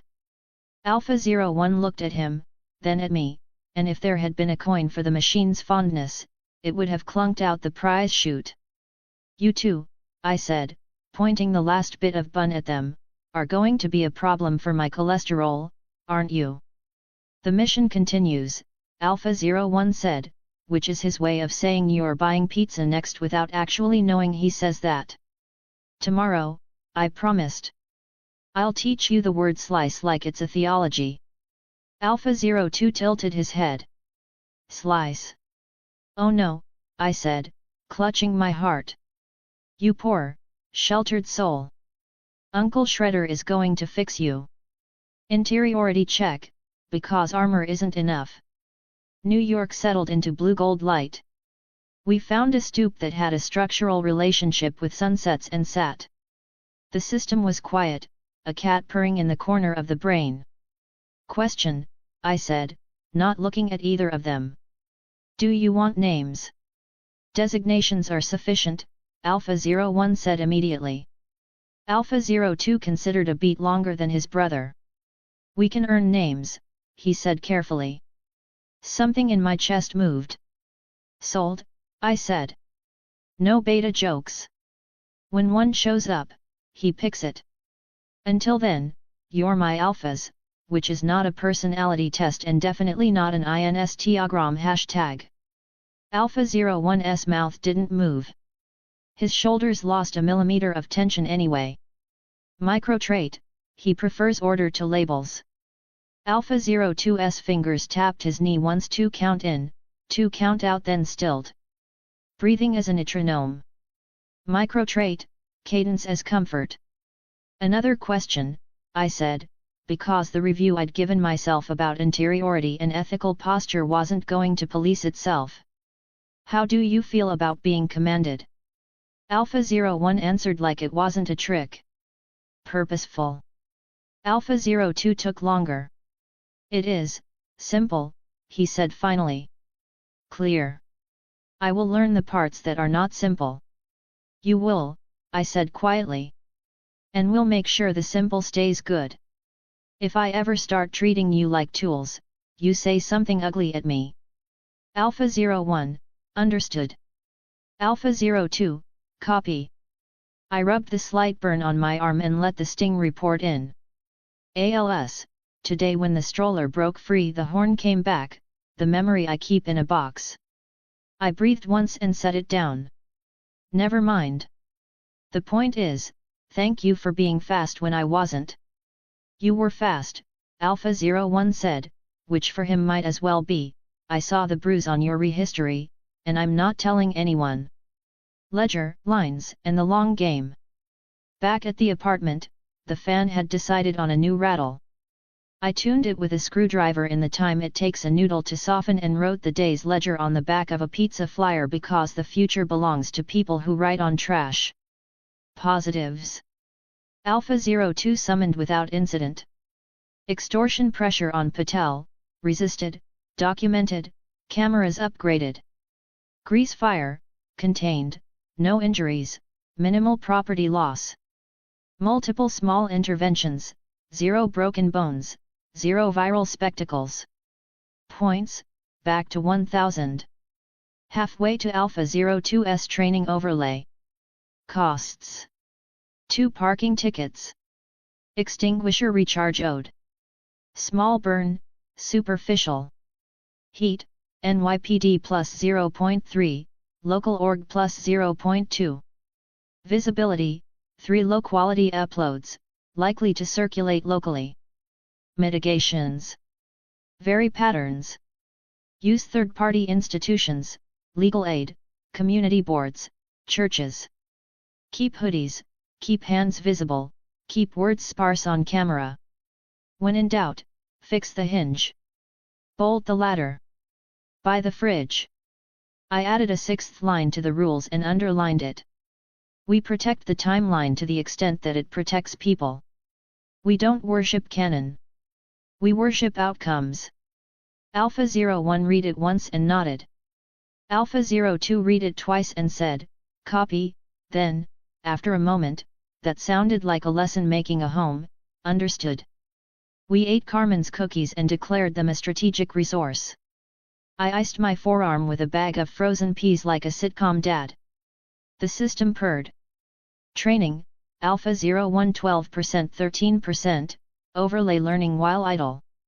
Training, Alpha 02 1% 2%, baseline optimization. Note, SHIELD correlation plus 0.02, background awareness. Maintain variance. Note, ethical multiplier intact. Tomorrow, I said to the ceiling, to the HUD, to the men who were and weren't like me, we grind smart. No capes. No headlines.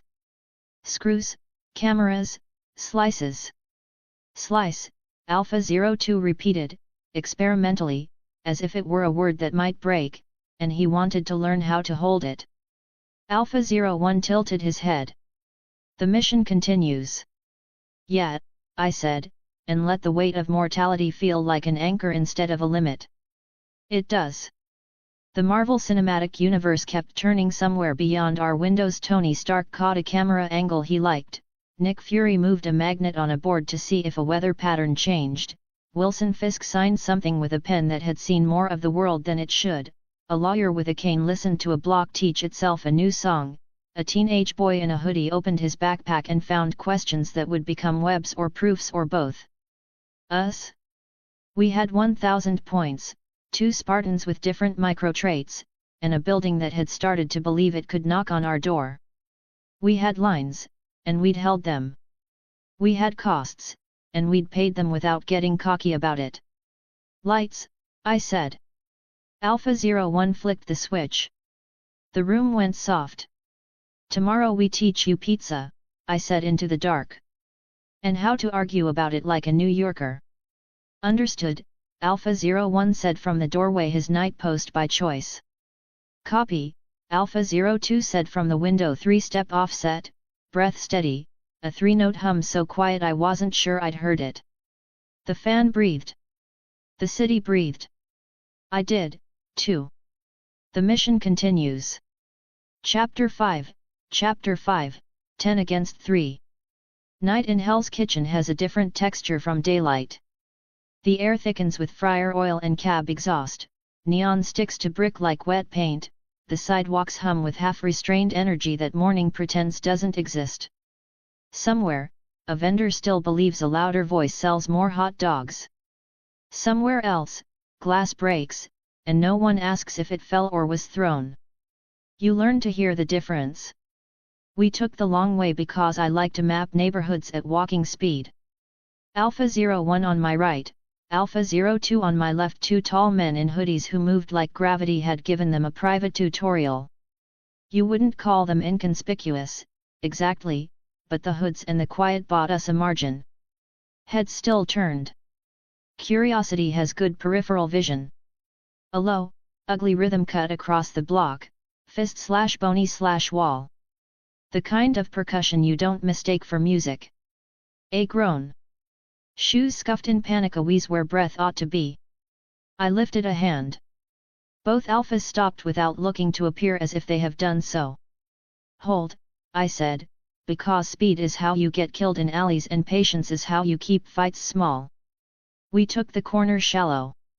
The alley was a black throat with a burned-out sensor light, the dumpster rode up like fatigued bison. 10 men radiated bad math in a rough semicircle, bats and knives and confidence out of proportion with talent. Their focus was on one man in plain clothes who did not belong in this equation and refused to be solved. Lean, compact, shoulders set like a boxer who grew up shadowboxing in church basements and rooftops. No billy clubs. No red leather. No devil horns. His stance was wrong for a civilian and exactly right for someone who'd decided force was a language worth learning. Matt Murdock, not the daredevil the tabloids would one day argue about, but the man who would give the name meaning. He had the head tilt of a person who listens with everything, the way you do when sight isn't your primary data feed. He slipped a punch, cut an elbow into a sternum, pivoted, and put a heel into a ribcage with clean power. He wasn't panicking, he was working. Precise. Professional. Well, what do you know, I breathed. The future devil of Hell's Kitchen, pre-branding. 10 targets, Alpha 01 said, voice a comm inventory. Hostile. 1 ally skilled. Assist, Alpha 02 added no heat, just the answer to a question I hadn't finished asking. I let the rules scroll through my head like a checklist. We do not escalate when a flex will do. We keep bystanders unhurt. We don't make messes that other people must clean. We stay out of the camera's field of view when possible. Then I pointed with 2 fingers, casually, as if ordering lunch. Alpha 01. Alpha 02. Go say hello. They didn't sprint. Sprinting is for people who want applause. They closed like doorways. Alpha 01 took the left flank and borrowed a bat mid-swing, palm to wrist, twist, release, then reintroduced its owner to the concept of pavement in a way that would not require dental work. Alpha 02 slid right and chose economy, a palm heel to a knife wrist, a forearm to a clavicle, a sweep that laid a second man down with the tenderness you reserve for friends you don't like. One of the 10 tried heroics with a knife, his adrenaline debt coming due. He slashed sideways. Alpha 01's hoodie sleeve whispered as he pivoted, caught the knife arm at the elbow, and rotated the man into the wall just hard enough to encourage cooperation. The knife kissed concrete and considered retirement. Alpha 02 let a third man charge him and met the momentum with a full body redirection that put the man on the ground, wondering whether he'd tripped or rethought his life. I counted heartbeats because Matt would be doing them same. 8 hostile spikes turned chaotic, then smoothed into groans. 2 stayed clever enough to feint for exits that didn't exist. 1 in the back decided to fish a pistol out of a waistband where no gun belonged. Gun, I said, and my voice did not change, because changing your voice tells the alley you're worried. Alpha 01 moved before the syllable finished. Not a tackle, the opposite. He stepped into the man's frame, put 2 fingers on the web between thumb and index, and stalled the draw with a pressure that convinced the wrist it had other plans. The pistol stayed halfway to useful. Alpha 01's other hand guided it to the ground like a teacher who won't let you drop a violin. He nudged it aside with his toe and slid a boot onto the man's shoulder, not neck, not spine, not cruelty, just weight where weight meant surrender. The alley changed its mind about chaos. We didn't break bones. We didn't perform. We ended things. Matt's breath sawed once, twice, then steadied. His head snapped toward me the way people do when a new voice arrives in a room they didn't authorize. He held his fists high for another beat, reading the air, logging the silence. What the hell just happened? He demanded. His voice came out rough, adrenaline merely layered over midnight. That, I said, strolling in with my hands in my pockets because presentation matters, was called back up. You're welcome. Ding. Assistance, Matthew Murdoch, plus 2000. Collateral avoided, bystanders 0+0. Ethical multiplier, +1, non-lethal suppression, weapon control. Attention, local org plus 0.5. Attention, NYPD plus 0.2, noise complaint potential. 2000 points. The number landed and tried to wag its tail. I let myself feel the hit of relief for the training overlay I'd been planning for Alpha 02, for the sight of 10 men breathing instead of bleeding, and then put the scoreboard back where it belongs, indicator, not gospel. Matt's head turned, tracking Alpha 01's boot on the gunman's shoulder. He took in Alpha 02's stance, a doorframe's comm, and decided he'd rather engage me than test either of them. Who are you? He asked. Not what is this? He likes names. Names are leveraged in court and alleys alike. Shredder, I said, bright and almost chirpy because it disarms men who expect gravel. I offered a handshake like we were at a coffee shop, not standing in the middle of 10 groaning regrets. These are my boys, Alpha 01 and Alpha 02. Looked like you were in over your head, so we helped. I didn't need help, he said, a reflex that tasted like pride and policy. Sure, I said, unbothered. But 10-on-1 isn't a fair fight. Make it 10-on-3, check the tape, look how fast it ended. He hesitated, then took my hand. Firm, calloused, the grip of a man who trains more than he sleeps and makes arguments for a living when he's not punching. Matt. I know, I said, because subtlety is overrated and seeing a man truly is a gift even when it unnerves him. His eyes behind plain lenses, not the red-tinted ones tabloid artists love, narrowed. He doesn't see me like other people do. He hears me, breath, heart rate, how my shoes talk to the concrete, how my pulse settled instead of spiking when chaos arrived. He hears the alphas too, breath control in pairs, cadence aligned, a discipline that doesn't occur naturally in men our size. Military, he said, not asking. Something like that, I said, because debating taxonomy in an alley is a good way to meet sirens. Top of the line. Strong, fast, disciplined, handy in a fight. You don't just walk around with men like that, he said, arms crossing like he could make a barrier out of forearms and doubt. Well, I do, I said. Perks of the job. One of the downed men began an exploratory crawl toward the gun with the cunning of a toddler and the reflexes of a drunk. Alpha 01 didn't look up, he shifted his weight and pinned the man's shoulder with a careful boot. Not a threat, a fact. Matt clocked the control and didn't like the implication. They're dangerous. Only to bad guys, I said. To everyone else, they're teddy bears. I half-turned. Right, Alpha. 2 grips on reality stayed calm. Silence isn't agreement, but sometimes it's mercy. Alpha 01 has not yet downloaded my humor DLC. That's on me. Be cautious walking around here with them, Matt said after a beat. No humor in it. A neighbor offering a caution. People tend to notice. Good, I said. Let them notice. It makes my life easier. Also harder.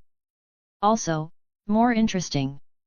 SHIELD doesn't actually live under your bed, it lives at the edge of patterns. We let silence do what silence does, cool the room, let everyone's adrenal glands polish their exits.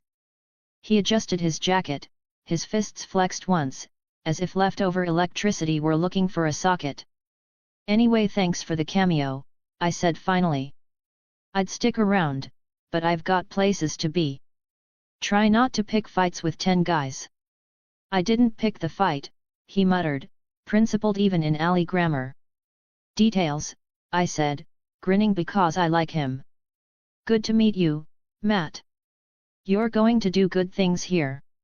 He frowned at the certainty, because men with ethics don't trust prophecy from strangers with soldiers. He didn't press. Alpha 01 and Alpha 02 peeled off their pressure like professionals and fell in on me as if formation were comfort. We left the alley to the groans and the slow, embarrassed process of men standing up when they've been introduced to their limits. Matt stayed, listening to the city tell him about us as we receded into the distance. Suspicion weighed more than curiosity on his face. That's healthy. We turned the corner. The city swallowed our scene. Receipts, risks, and the scoreboard. Back on the cracked sidewalk, I rolled my shoulders and let the kinetic residue shake off.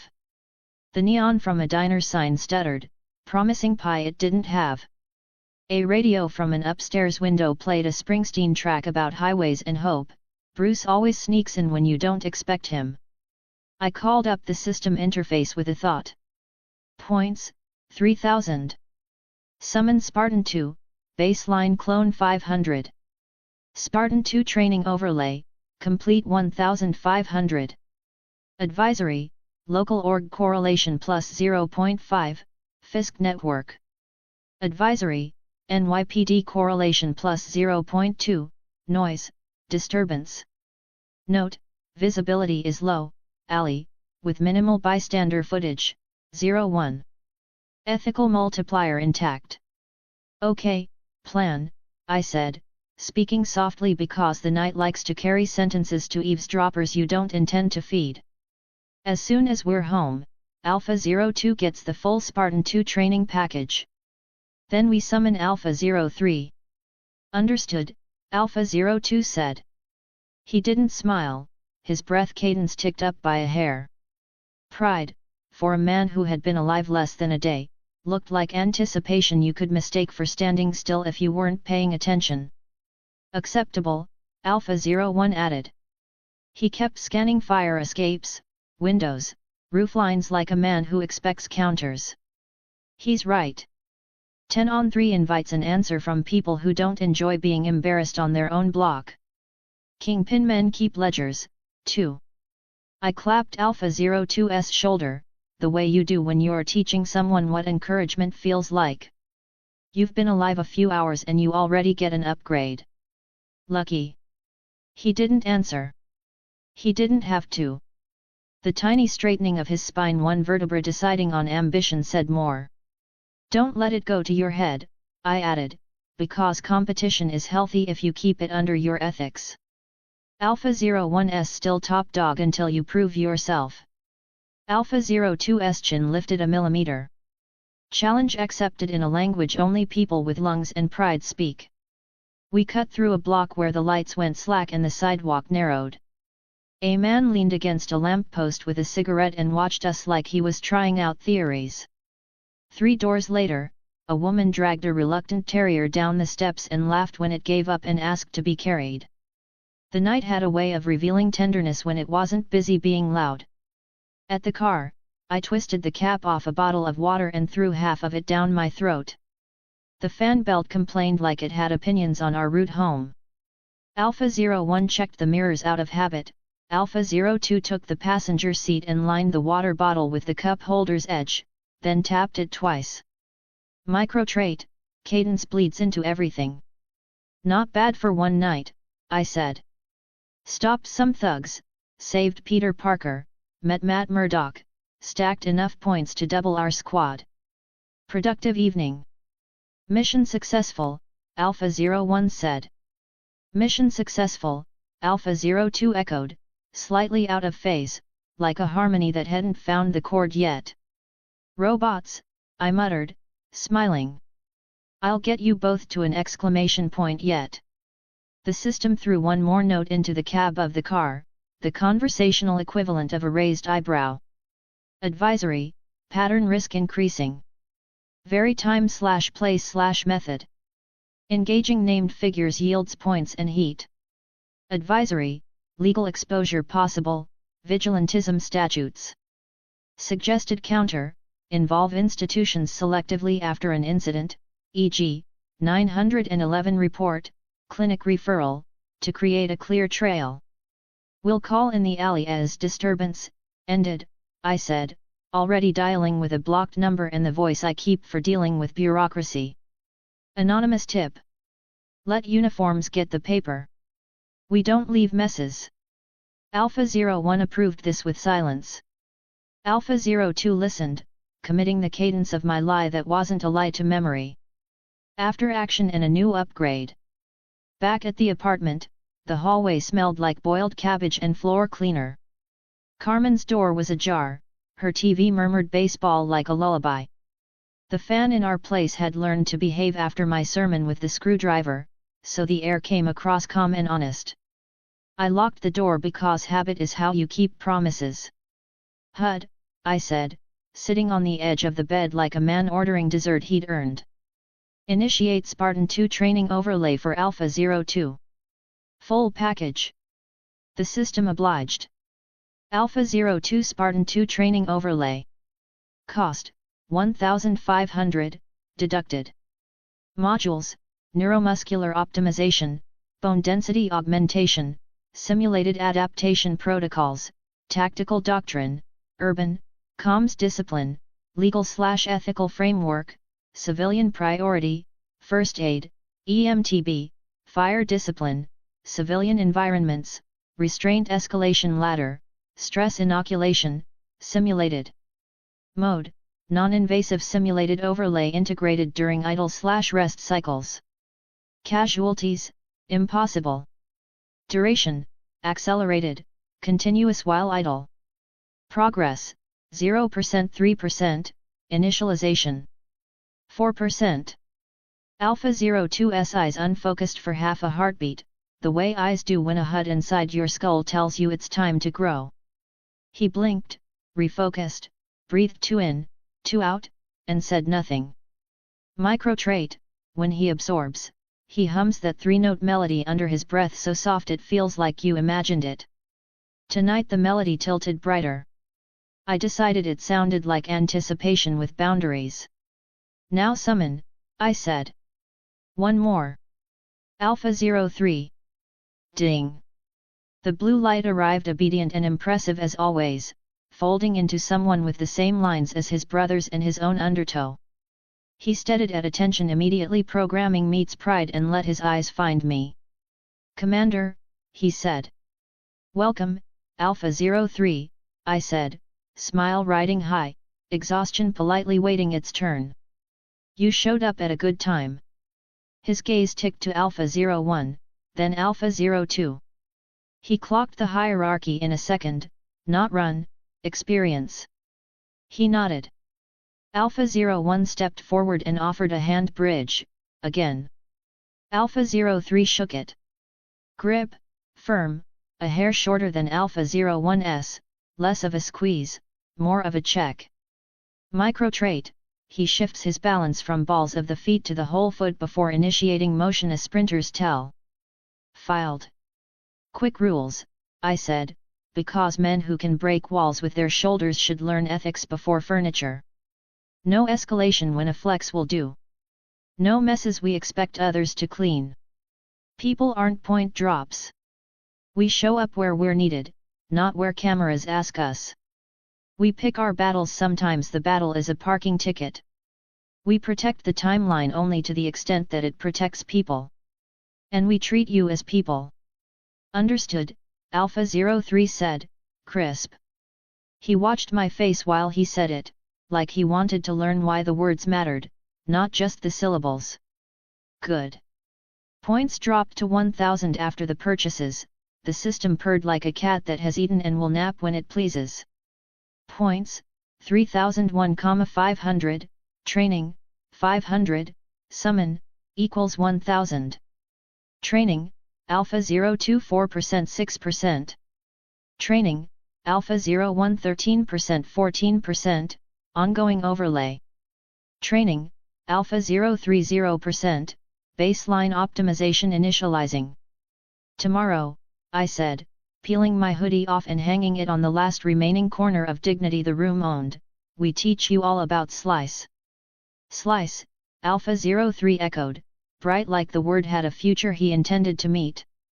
Alpha 01 took the doorway post, eyes on the hall, hands loose, the way he says good night to a building. Alpha 02 drifted to the window and did his 3-step offset before he stopped.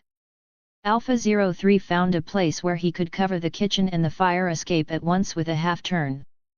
I let a stupid tide of fondness roll over me and recede. Debrief, I said, because one good habit begets another. I wrote on the back of a pizza flyer because good stationery is for people who don't know how to live. Positives. Matt Murdock assisted without injury to civilians. 10 hostiles neutralized non-lethally, weapon controlled. Heat manageable, visibility low, alley. Points, 3000 earned, expenditures complete for Alpha 02 training and Alpha 03 summon, bank, 1000. Lines held, no escalation past necessity, no spectacle, no property damage. Costs/risks. Local org, Fisk network, correlation up plus 0.5. Expect counter. NYPD correlation up plus 0.2. Expect questions if the pattern persists. Legal exposure if incidents stack without daylight trail. Named figure cluster, Peter Matt, in one day increases timeline turbulence risk. Mitigations. Vary routes/times, skip Hell's Kitchen twice this week, work Chelsea or Hell's Kitchen west of 11th with low footprint acts. Post-incident daylight, tips to dispatch, clinic referrals, cameras in community hands. Keep hoodies. Keep hands visible. Keep words sparse on camera. Don't farm named characters. If we cross paths, we help each other. We don't orbit. I underlined the last sentence because temptation is tidy when it looks like a list. Question, I said into the soft fan noise, eyes on nothing. How did that alley feel to you? I didn't specify which alpha. Let them take it. Compressed, Alpha 01 said. Brick at both shoulders. Ladders above. Bottleneck. Weapon draw predicted. Good for us if we move first. Bad if gun fired before contact. Copy, I said, then to Alpha 02. You. Heartbeat patterns, he said slowly, surprising himself. 1 ally steady fast. 10 hostiles spiking. 3 faked retreats. 1, contempt. He frowned at the word he'd chosen, tasting it like a math problem that needed rechecking. The gunman. Good read, I said. Hold on to that. Alpha 03, new as sunrise, waited 1 respectful beat, then, we need non-lethal restraints, he said, voice neutral. Zip ties. Tape. Robe. Better than boot weights. I laughed, short and bright. God help me, you're practical. I made a note, hardware store. The review I'd once given myself had teased me about zip tie and deliver habits, the trick is to use them as tools, not as ritual. We ate the last of Carmen's cookies in a silence that had earned the name comfortable. The system ticked Alpha 02 up another % while he pretended not to be proud of learning in his sleep. The city outside practiced being loud, then remembered it didn't have to be. Matt lay on his bed a few blocks away, not sleeping yet, listening to the neighborhood file us under complicated. Peter did homework, then googled fast reactions training how to and fell into a forum rabbit hole he'd one day rewrite. Wilson Fisk signed something with a pen that cost more than our rent, and he didn't think about us because he didn't know about us yet. Phil Cowlson wrote a memo that was so polite as to beg for a weapon. Me? I checked the burn on my forearm, pink, harmless, and let it stand in for the cost column so I didn't get drunk on point values. Progression systems will tell you you're a genius if you ask them the right way. New York will remind you you're mortal if you forget. I lay back on a mattress that had opinions. Tomorrow, I told the ceiling, we buy a fridge that doesn't declare war on milk. We get zip ties, hinges, and a camera for Mrs. FON, 3 blocks over. We give Alpha 02 8 hours of idle over Law Y, and we teach Alpha 03 how to carry a ladder so grandmas don't curse at him on the stairs. Understood, Alpha 01 said from the door. Night watch established like a promise. Copy, Alpha 02 said from the window. 3-note hum very quiet, the alley replaying in his head and resolving to a lesson, not a legend. Understood, Alpha 03 said from the kitchen, already aligning the dish rack with the counter's edge as if order were a way to say thank you. The room went soft around the edges. The HUD dimmed to a purr. I let sleep bargain for terms. Before I gave it the signature, I said one more thing to the darkness, to the system, to the men the universe had somehow decided belonged to me. We keep the lines, I said. Even at 10 on 3. The fan breathed. The city answered. The mission continues.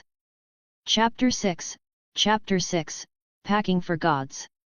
The apartment wasn't designed for 4 people, especially not 3 who could easily pass as moving vans in hoodies. The ceiling fan buzzed softly, as if begging for kindness, while the walls resembled rental agreements in color. The air was warmed by the last heat of the day and Carmen's cookies. That was our setting. Alpha 01 remained at the door, arms crossed, watching the hall like a silent vow. Alpha 02 stood by the window in his characteristic 3-step stance, his breathing synchronized with the traffic below. I relaxed into the futon, pretending it was a proper couch, and accessed the system. The HUD slid into place, clean, blue, precise. Points, 3000. Spartan 2 training overlay, complete 1500. Summon Spartan 2, baseline clone 500. My hands rubbed together instinctively, not out of greed but anticipation. Progression systems don't deliver joy directly, they offer choices. Time to play Santa, I said, glancing at Alpha 02. You've waited patiently. Now you receive the complete Spartan 2 package. His posture sharpened like a lens, tightening its focus. Acknowledged. System, purchase Spartan 2 training for Alpha 02. Ding. Light shifted over him, not as a quick flash or a sci-fi beam, but like a veil that made the air seem part of a blueprint. His stance remained steady since Spartans don't waver, yet his shoulders tightened as the overlay integrated neural muscular tuning, bone density protocols, simulated adaptation, fire discipline in civilian settings, first aid, EMTB, restraint escalation ladder, urban tactical doctrine, and a legal/ethical framework with civilian priorities highlighted like a law school case note. There was no pain, the system doesn't deal in that, but he felt the weight, like a bridge that feels heavier as it learns how much it can bear. When the light faded, he exhaled slowly, with purpose. A new sharpness appeared in his eyes, as subtle as a finely sharpened knife. The atmosphere in the room shifted with his presence. And there it is, I said, unable not to grin. Congratulations, soldier. Welcome to the big leagues. Understood, he said. A beat. Then, the admission for himself as much as me, I feel stronger. You are, I said. Now you can keep up with your brother, though he will never admit he needed the competition. Alpha 01 remained still. If you hadn't observed him for days, you wouldn't have noticed the subtle tightening of his jaw or how his hands found easier balance, pride hidden behind his posture. Leaves us with 1500, I said, flipping open summon. Let's put a bow on this. System, purchase 1 clone. Designation, Alpha 03. Ding.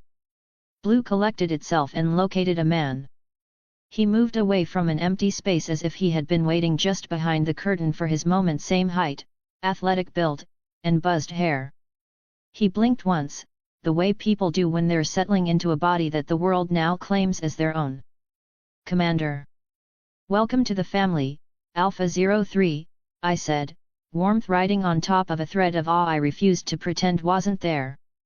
Youngest means hazing. I'll keep it mostly harmless. Acknowledged. You'll find I'm hilarious, I informed him. We'll work through your skepticism. Understood, he said, which somehow sounded like I'll assess your data and get back to you. Alpha 02 took half a step forward, not quite in front of him, mentor position rather than shield. I will assist acclimation, he offered. I will accept instruction, Alpha 03 replied. His voice was slightly sharper and more defined than 02's. A subtle micro-trait was evident. He shifted his weight from the balls of his feet to his entire foot before moving an indicator like a sprinter. Filed. The HUD ticked. Points, 3001,500, Training 02, 500, Summon 03, equals 1000. Not enough to train you yet, I told Alpha 03. Overlay runs 1500. We're 500 shy. Consider this your kiddie pool. We'll get you your sea legs soon. He nodded, no disappointment in it. Patience looked good on him. The room unexpectedly revealed corners I hadn't seen before. 4 men occupy more space than 2, altering the atmosphere. The air shifted around shoulders, breaths, and intentions. Claustrophobia didn't trouble me, instead, responsibility did, sometimes like a heavy, well-fitted jacket that feels burdensome if mistaken for a burden rather than a choice. Neighborhood watch is effective, I said as I rubbed the small burn on my forearm from the grease fire, reminding myself that the cost column is part of the ledger. However, points accumulate too slowly when we're only fixing hinges and scaring teenagers away from bullying. It's good for goodwill but not enough for scaling. We need a larger board. Recommendation, Alpha 01 prompted. He trusts plans. Plans trust him back. Glad you asked. I stood, because plans feel better when they have legs under them. It just so happens I know where the sky is about to drop a plot anchor. New Mexico. Alpha 02 tilted his head slightly. His breathing quickened by 2 beats. Reason. Because a certain blonde man with a hammer is about to go on vacation there, I said, and I couldn't help but enjoy the sentence. Thor Odinson. Prince of Asgard. Large muscles, even bigger ego, and currently under disciplinary review. Daddy Odin will revoke his powers and send him to Earth. He lands a human with a target on his back. Alpha 03 considered it a mission parameter, not mythology. Objective. We help him, I said simply. We do the thing we do, keep civilians safe, keep the man alive, keep the mess under control. The system likes it when we help named characters, especially the ones who nudge history. Saving Thor from a bad day could be worth a mountain of points. Maybe enough to finish your training, rookie, and have change left over for screws and pizza. Acknowledged, Alpha 03 said. Not an ounce of starstruck. Good. Gods are still people when they bleed. I dragged the ancient laptop onto the coffee table. It booted like it had a complicated relationship with life. The fan inside whined about obligations, pixels organized themselves reluctantly. I hummed softly while the login screen tried to remember who we were. All right, gentlemen, it's time to buy an airplane. Alpha 01 repeated it without inflection. Flight. Commercial, I said. Economy builds character. We are not billionaires. Stark doesn't know my name. Yet. Exposure risk, Alpha 02 noted. 3 large men traveling together. Pattern. Mitigations, I said, counting them off on my fingers. Hoodies down. Baseball caps. We don't cluster in the terminal. We stagger boarding. On the plane, we look like brothers on a work trip. If anyone stares, we practice the superpower you both love, silence. If they push, we glare and go back to our pretzels. Glare acknowledged, Alpha 03 said, deadpan. Look at that, I said, delighted. He's already onboarding the culture. Buying the tickets took longer than expected. Neither the laptop nor the airline website was particularly fast. The system subtly adjusted itself behind the scenes. Commander override on funding small logistics, preventing my debit card from being declined unexpectedly. We booked 4 one-way tickets to Albuquerque, arriving early in the morning. We plan to rent a vehicle with high ground clearance and tough tires and head to Puente Antiguo, an almost cinematic town about to be showcased like a movie set. Done, I said, and leaned back. The futon squeaked its disapproval and then forgave me. Tomorrow morning, we leave this beautiful shoebox and go stand near a god. What are Thor Odinson's capabilities without his power? Alpha 01 asked, because tactics are anatomy plus context. Still tough, I said. Centuries of fighting don't fall off just because father issues do. He's a brawler with instincts that won't turn off. But he's vulnerable. Shield will scoop him up. People will poke at him. Pride will write checks that human bones can't cash. He'll get tangled. We cut tangles. Assist Thor. Gain points, Alpha 02 summarized, then caught himself and added, assist Thor to protect people. I clapped him on the shoulder. There it is. The ethics DLC is installing nicely. What if SHIELD interferes? Alpha 03 asked. Not fear logistics. Then we smile, I said. We act helpful. Nick Fury is clever, Phil Coulson is even sharper, in a polite way that can cut deep. We don't lie unless necessary. We don't push unless a life is at risk. We bring light to where we can. If helping Thor earns us favor with SHIELD, that's a bonus. If it lands us on a list, we ensure the details next to our names say, non-lethal, civilian first, keeps receipts. They moved through brief, smooth shifts, effortless as men do when their movement is both a ritual and a comfort. The room was filled with a quietness similar to the calm before departure, like an aged animal's silence. Packing list, I said, because packing signals to your brain that you're prepared to survive. New Mexico is desert hot, relentless, and unforgiving. The sun bites, and dust is everywhere. We need hats, sunglasses, sunscreen, electrolyte packets, chapstick, and water. We'll buy cases there.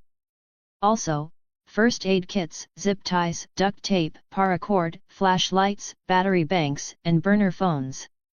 No knives in carry-on luggage unless you want to be very popular with the TSA. Alpha 01, we can check a bag. Yeah, I said. But anything sharp in a checked duffel reads differently post 9/11 than it did in my last life. We keep it boring. Multi-tool without a blade? Maybe. Better plan, pack minimal, buy hardware locally. Support the New Mexico economy and avoid awkward conversations with people who wear plastic gloves and have a complicated relationship with my face. Understood, Alpha 01 said. He likes rules that have reasons. Cover story. Alpha 02 asked, practical. We're installers, I said quickly. Solar panel installers, working in New Mexico on a short contract. Alternatively, we could be amateur astronomers tracking an anomaly. Even better, storm chasers. The skies out there thrive on drama, and people often mistake unusual equipment for weather phenomena rather than pranks or mischief. Which one? Alpha 03 asked. All three, depending on who asks, I said. And we keep paper, a cheap clipboard with a fake work order, a printout of a weather pattern, a star chart from the library. A lie sounds better when it wears stationery. They nodded like men logging a route and its alternates. And before we go, I added, we don't leave Hell's Kitchen without shoring it up. We don't make messes, we don't abandon our corners. The following 2 hours became a goodbye tour that refused to call itself that. Mr. Patel had a second camera installed outside, directed at the corner where men conduct secret business they prefer not to record. I mounted it using a wedge and 2 concrete screws, ensured tidy cable management for clean lines, and gave Patel a sheet with instructions for downloading, sharing, and calling the clinic. If they return, I told him, you're not alone. He looked at the paper as if it were a raft. You're leaving. Short trip, I said. Urgent hinge repair in Albuquerque.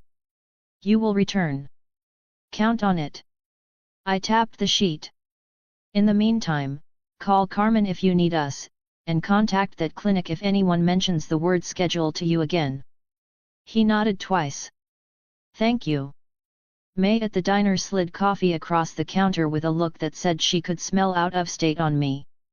You boys look like men who are about to make poor decisions in a desert, she observed. We're packing sunscreen, I said. And responsibility. Tell responsibility to tip better than you do, she said, and pointed at a pie I could tell, just by looking, would taste like advice. I left a tip that made my wallet wince and my ethics purr. Carmen intercepted us in the hall with a plastic bag of food and moral authority wrapped in a cardigan. You come back with the same number of bones you left with, she said, poking my sternum with a finger that has bullied worse men into good behavior. And don't bring strangers who think they own the building. We bring souvenirs, I promised. Chilies. Stories. No trouble. She narrowed her eyes. You are trouble, she said affectionately. You just learned to wear a tie. Mia from upstairs pressed a small St. Florian medal into my palm, the patron of firefighters, the kind of city superstition that pretends it isn't prayer. For the stove, she said, embarrassed by gratitude. In case you find another one. I'll try not to, I said. But thank you. I tucked it into my wallet, next to a library card I'd never return and a folded napkin with lines written on it. Back in the apartment, we gathered the essentials, hats, including a camouflage trucker, cheap sunglasses, nobody trusts expensive ones, SPF 50 sunscreen smelling like coconut and regret, electrolyte packs, chapstick, 2 first aid kits, 1 for the car, 1 for the pack, 3 power banks, a coil of paracord, a roll of gaffer's tape, which sticks better than duct tape in the sun, 3 AA flashlights, easy to find everywhere, and inexpensive EMT shears that TSA wouldn't mind if it had a good day. We also packed burner phones with cover names written on sticky notes because lies are easier when even your pockets cooperate. Shane Harper, me, Alex Harper, Alpha 01, Aaron Harper, Alpha 02, Avery Harper, Alpha 03. Harper sounds like someone who installs solar panels and doesn't own red leather. Roles, I said, because division of labor is the difference between team and crowd. Alpha 01, Tactical Lead. You set the outer perimeter and keep the line. Alpha 02, Medic/Engineering. If something breaks, you fix it. If someone bleeds, you stop it. Alpha 03, Logistics/Recon. You get us places and keep us fed. You're also our liaison for civilians. If someone needs a friendly face who isn't terrifying, that's your job. Why me? Alpha 03 asked, not offended. Curious. Because you have the sprinter's ready-set energy instead of the statue's gravitas, I said. People talk to energy when they're scared. He considered that, then nodded once. Copy. Comms, I said. We won't wear radios to a Denny's. Use code phrases. If I say, the weather looks bad, it indicates eyes up, possible SHIELD surveillance nearby. If I ask, how's the slice? I'm referring to threat level, pepperoni for low, sausage for medium, anchovy for dangerous. Anchovy, Alpha 02 repeated with a faint grimace that I chose to interpret as personality. I added, check-ins every 2 hours unless we're moving.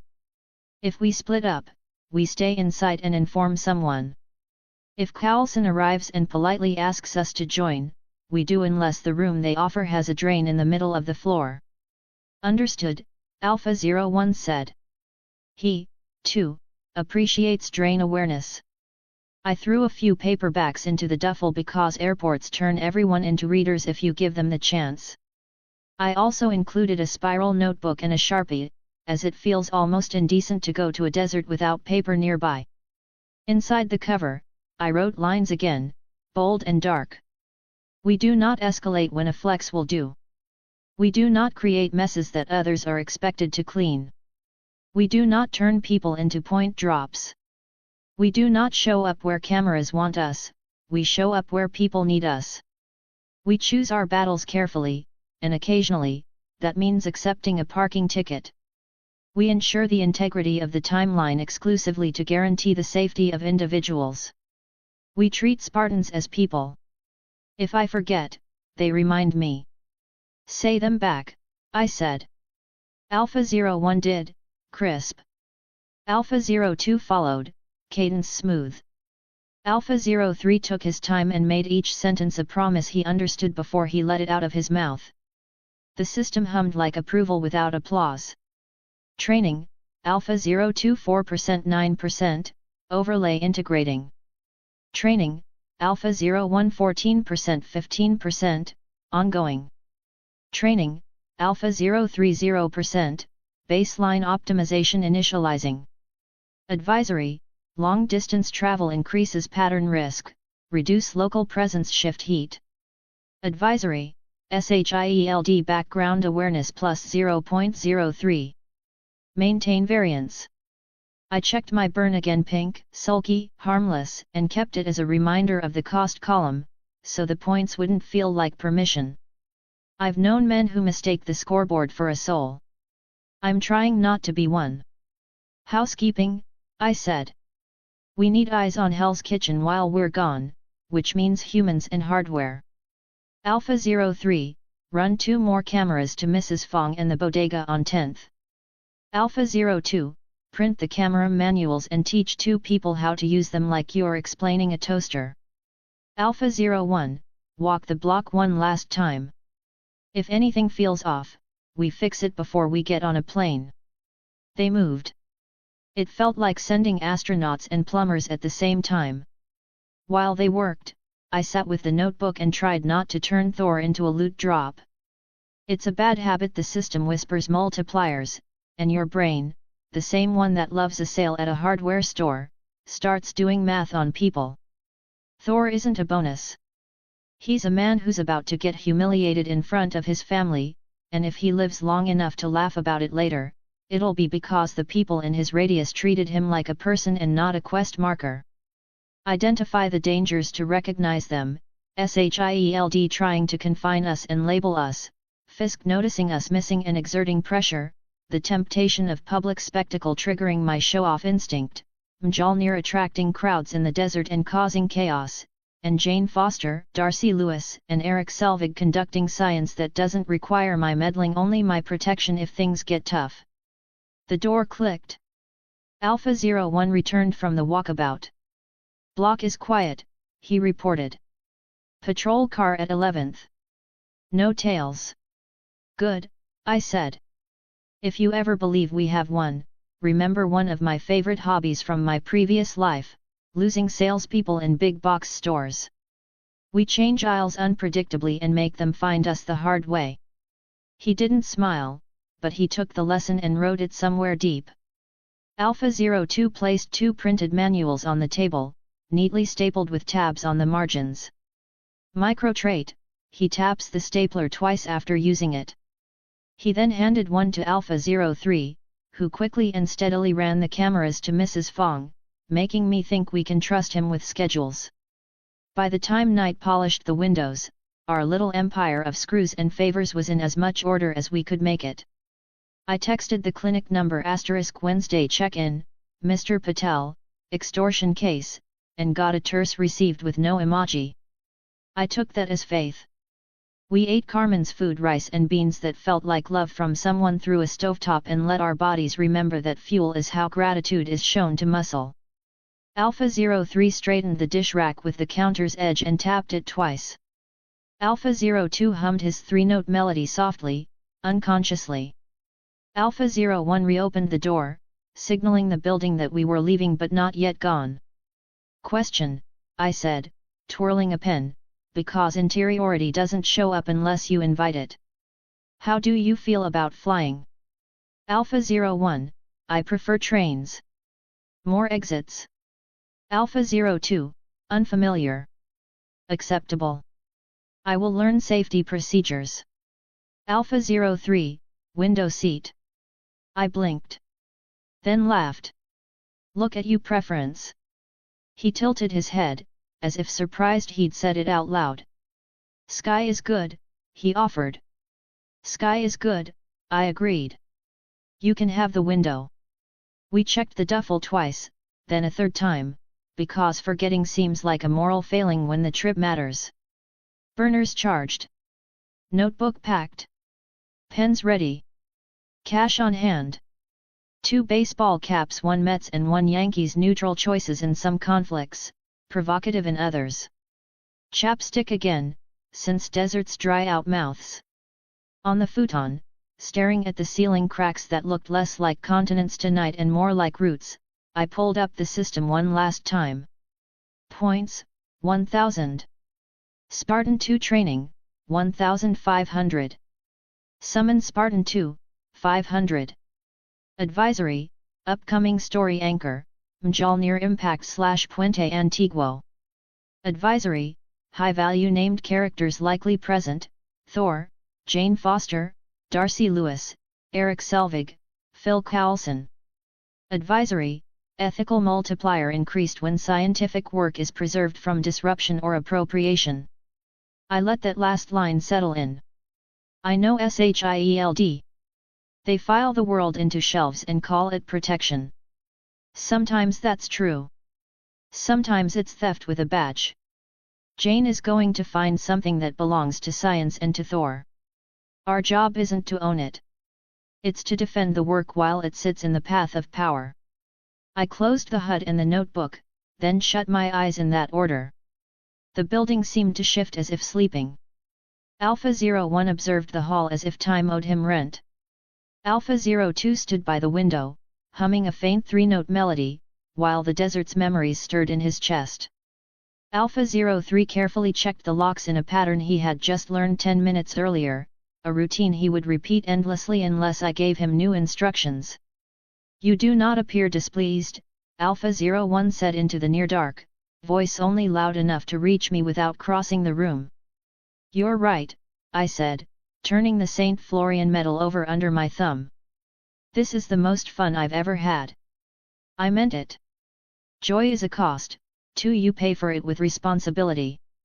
You pay for it by writing rules on napkins and meaning them when the world invites you to cheat. Tomorrow, I said to the ceiling, to the fan, to 3 men who could lift my life and carry it, we babysit a god. Alpha 02, we assist a person. Right, I said, smiling into my pillow. We assist a person. Sleep came quickly to me, as intent rests better than adrenaline. The city exhaled gently. The fan hummed softly, creating a cozy sound. Somewhere in the next apartment, a Yankees game narrated someone's dream. Matt Murdock lay awake in 2 neighborhoods, listening as the city's latest rumors wrapped around our shapes. Peter Parker forgot to set his alarm but still woke up exactly on time. Wilson Fisk approved a budget that would make someone else's night much worse next week. Phil Coulson placed a file labeled Albuquerque Unusual Meteorological on a tidy stack and went home dressed in a suit that didn't sweat. We were packed for gods. And for people. Chapter 7, 4 Seats in Economy. Morning came softly, like light filtering through cheap curtains, a faint glow that turned the ceiling milky and cast a silhouette of the fan rattling quietly.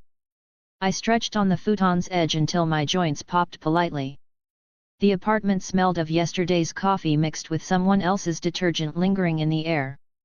3 soldiers occupied a space meant for just one. Alpha 01 stood at the door with arms crossed, embodying the building's backbone in human form. He maintains an upright posture without slouching or leaning, simply existing, which accomplishes much the same effect at a different cost. Alpha 02 sat on the floor with a 3-step offset, legs crossed, eyes closed, breathing in 2 and out 2, accompanied by that subtle 3-note hum I started to notice, like punctuation. Meanwhile, Alpha 03 gazed out the window, the sky watcher observing the street with the same focus you have when reading rips in surf to gauge their strength. Morning, boys, I said, rubbing sleep out of new eyes that had decided to be cooperative. Sleep well. Silence, which is their favorite punchline. You don't even sleep, do you? Rest is optional, Alpha 02 said, eyes opening like someone had pulled a cord. Calm. Present. The hum faded. Optional? I asked, grabbing a bottle of water from the counter and taking a sip that reaffirmed our presence here. You know what else is optional? Personality. You three should try it. They took the insult as breakfast and chose not to dwell on it. I laughed, feeling I had to, and leaned on the kitchenette. The laminate had lasted at least one more life than I had. All right, bags are packed, tickets booked, I said. The system's HUD appeared silently, points, 1000. We're flying to New Mexico to see a god who's about to face a tough week. Thor Odinson, Alpha 01 stated neutrally, like a label on a box. Exactly. Odin's about to put him in timeout, and we get to be the welcoming committee. Objective, Alpha 03 prompted, because he has learned that clarity arrives faster when you invite it. Help him. Protect him. Look good while doing it. I grinned. That'll net more points than babysitting Hell's Kitchen for a year. You'll get your training soon, rookie promise. He nodded once, a sprinter on a starting line who'd happily stand there forever if the gun never fired. To New Mexico, I toasted with the water. Land of deserts, tumbleweeds, and one very confused Asgardian. Cabs, codes, and the Church of TSA. The drive to the airport was typical of New York's chaotic mornings. Horns honked relentlessly. A bus merged smoothly, as if calculating its own momentum. A street vendor offered egg sandwiches to a line of eager customers. I took the wheel, while Alpha 01 claimed the passenger seat, skillfully monitoring exits like someone memorizing a poem. Alpha 02 and Alpha 03, massive and tightly packed into fabric and restraint, settled into the back with monk-like patience and shoulders as broad as refrigerators. Comfortable back there? I asked, as I navigated around a delivery truck whose blinker seemed more like a vibe than a proper signal. Yes, Alpha 02 responded without hesitation. It genuinely sounded truthful. He would have given the same answer while facing a foxhole. Alpha 03's head brushed the roof as he angled his neck and shifted his weight onto his full foot to avoid hitting his scalp. He whispered, "Window seat later," in a barely audible voice. "You look like you're being smuggled across state lines," I said. "Don't worry, economy will make this feel luxurious. You'll miss this." At the terminal, we became a circulating vortex. People moved around and through us until they noticed our posture, silence, and potential, then they created space, as crowds do when they sense a purpose that isn't theirs. I wore a hoodie and jeans, an attire of anonymity, while the alphas dressed in their version of casual, sleek lines, no logos, and a friend-shaped appearance if your friends did deadlifts for dessert. Broad shoulders, impeccable posture, steady gazes. We resembled a recruitment poster for an organization that hadn't yet formed. "You'd make a killer mall cop," I told Alpha 01 in the check-in line. "Just glare at teenagers until they return the stolen lip gloss." He didn't bother to answer. "I'm going to hook a laugh out of him one day, I'll mount it over the mantle."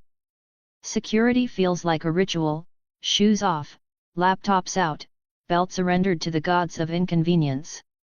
Our duffel held nothing sharp because I prefer my travel days without federal interviews. We placed our hats in plastic bins, and our pockets were already empty because pre-briefs save time, and time is a kind of money. A blue-gloved agent provided us with a human version of a quick scan tool, swiftly analyzing faces for patterns such as military, trouble, or story, ultimately settling on polite curiosity. The randomizer selected Alpha 02 for a secondary swab. He extended his hands, palms up, collecting dust and consent with composed discipline. The machine then flashed a color indicating permission to proceed. "High observation," Alpha 02 murmured as we pieced ourselves back together. "No edge, just a note." "Relax," I said. "You look like Marines on leave. Worst case, someone asks you to open a pickle jar. At the very edge of security, a toddler struggled with a stroller buckle and broke into operatic wails. His mother deftly handled boarding passes and a car seat with the remarkable agility only parents and acrobats possess. Alpha 03 glided silently without seeming to move. "May I?" he asked, hands showing, voice gentle. She stared at his size, then at the careful way he collapsed the stroller with a quick, decisive motion and snapped the safety strap into place. "Thank you," she said, her relief sounding like a sigh. The toddler sniffed, briefly thought about causing a fuss, but then made eye contact with Alpha 03. The universe explained mass to him, he re-evaluated his choices. Ding! Assistance, parent/child +2. Ethical multiplier, +1, consent requested. Heat, 0. At the gate, a Storm Chaser t-shirt and a stack of printouts completed our cover nicely. I patted the clipboard in my pack, the one with a fake work order for Solar Install Puente Antiguo, and took out 2 burner phones to label them with our Harper aliases. I briefly appeared as someone who had paperwork under control. People trust clipboards because they never lie, only the hands holding them can deceive. We selected seats by the window, with Alpha 01 sitting with his back to the glass because he prefers a clear line of sight. He retrieved the safety card from the pocket of the seat next to him and read it like a familiar prayer, reciting it silently. He counted the rows to the nearest exits and took note of their positions. Meanwhile, Alpha 02 monitored gate announcements while observing the shape of the busy crowd around him. At the same time, Alpha 03 pressed his palm against the window and watched a taxiing plane leave a trail of fumes that looked like calligraphy. A teenage girl across the aisle wore a Popular Science hoodie and stared at Alpha 02's hands as if she'd seen a diagram come to life. I caught her eye and pointed at the magazine tucked in her bag. "What's the feature this month? Please tell me it's not a think piece on jetpacks." She laughed softly, a small, bright sound. "Solar farms," she said, then paused herself. "Sorry, I just are you guys?" "Installers," I said smoothly. "Headed west." Her eyebrows did a dance called I Knew It. "Cool. Stay in school," I told her, since mentoring can be brief. She rolled her eyes like kids do when you tell the truth without embellishment. Ding! +1, encouragement, looks like pep talks are now microtransactions, system. Boarding, banter, and the theology of takeoff. Boarding feels like a cattle call that has learned to glam up. We moved in a slow, polite line toward a door that promised compressed air and rules. At the back, 4 seats formed our small domain. I chose the aisle, ready to pivot if needed, with Alpha 01 beside me and Alpha 02 and Alpha 03 filling the row. The seat backs seemed to mimic shoulders eager to breathe, the armrests seemed to negotiate peace treaties with elbows that had never given in. Passengers whispered immediately, a mix of fear, excitement, and an instinct to share a story when life turns cinematic. "Told you," I murmured, buckling in. "Instant celebrities." "Attention unnecessary," Alpha 03 said, eyes on the wing. He didn't sound annoyed. He sounded like a man who preferred the sky to applause. "Oh, come on, you love it," I said. He pondered, and if you've never seen a Spartan deliberate over a sentence, picture a chess engine opting to play checkers instead. "Window seat," he finally said, as a concession. A flight attendant lingered by our row, eyeing shoulders that strained the boundaries of economy and checking the bin above us like it would have to defend itself in court. I smiled my most unthreatening smile. "They're gentle giants," I said. "No trouble unless someone tries to hijack the plane. Then it'll be a short fight." She let out a laugh she hadn't consciously authorized and then continued on. A man sitting opposite us shot us a look that seemed to say, "Please be bored for the next 4 hours." We complied. Takeoff is also a ritual. Passengers click their seat belts into place, and the safety demonstration performs its routine: secure your own mask before assisting others, and hide the life vest under your seat like a secret. Alpha 01 once again counted the rows to the nearest exit, this time with his eyes closed. He charted the aisle width, cart locations, and crew stations not to be a hero on the plane, but because knowing provides him stability. The plane taxied forward, roaring and leaving the ground behind. Manhattan looked like a model, bridges resembled toys hanging from strings. The sunlight reflected on the river, transforming it into a thin wire. The system's voice gently reminded me, "You are mortal." I paused to let the thought sink in and then effortlessly dismissed it. In a sky so truthful, mortality didn't frighten me, it made me more deliberate. I popped in headphones and popped them back out because music would drown out humor, and I wasn't ready to stop poking the bear. "First plane ride," I said to the row. "Thoughts?" "Functional transport," Alpha 02 said, observing the clouds much like a lab technician examines data. I often feel like complaining that their jokes could use some fixes, then one of them nearly makes a joke, and I have to act like I didn't notice.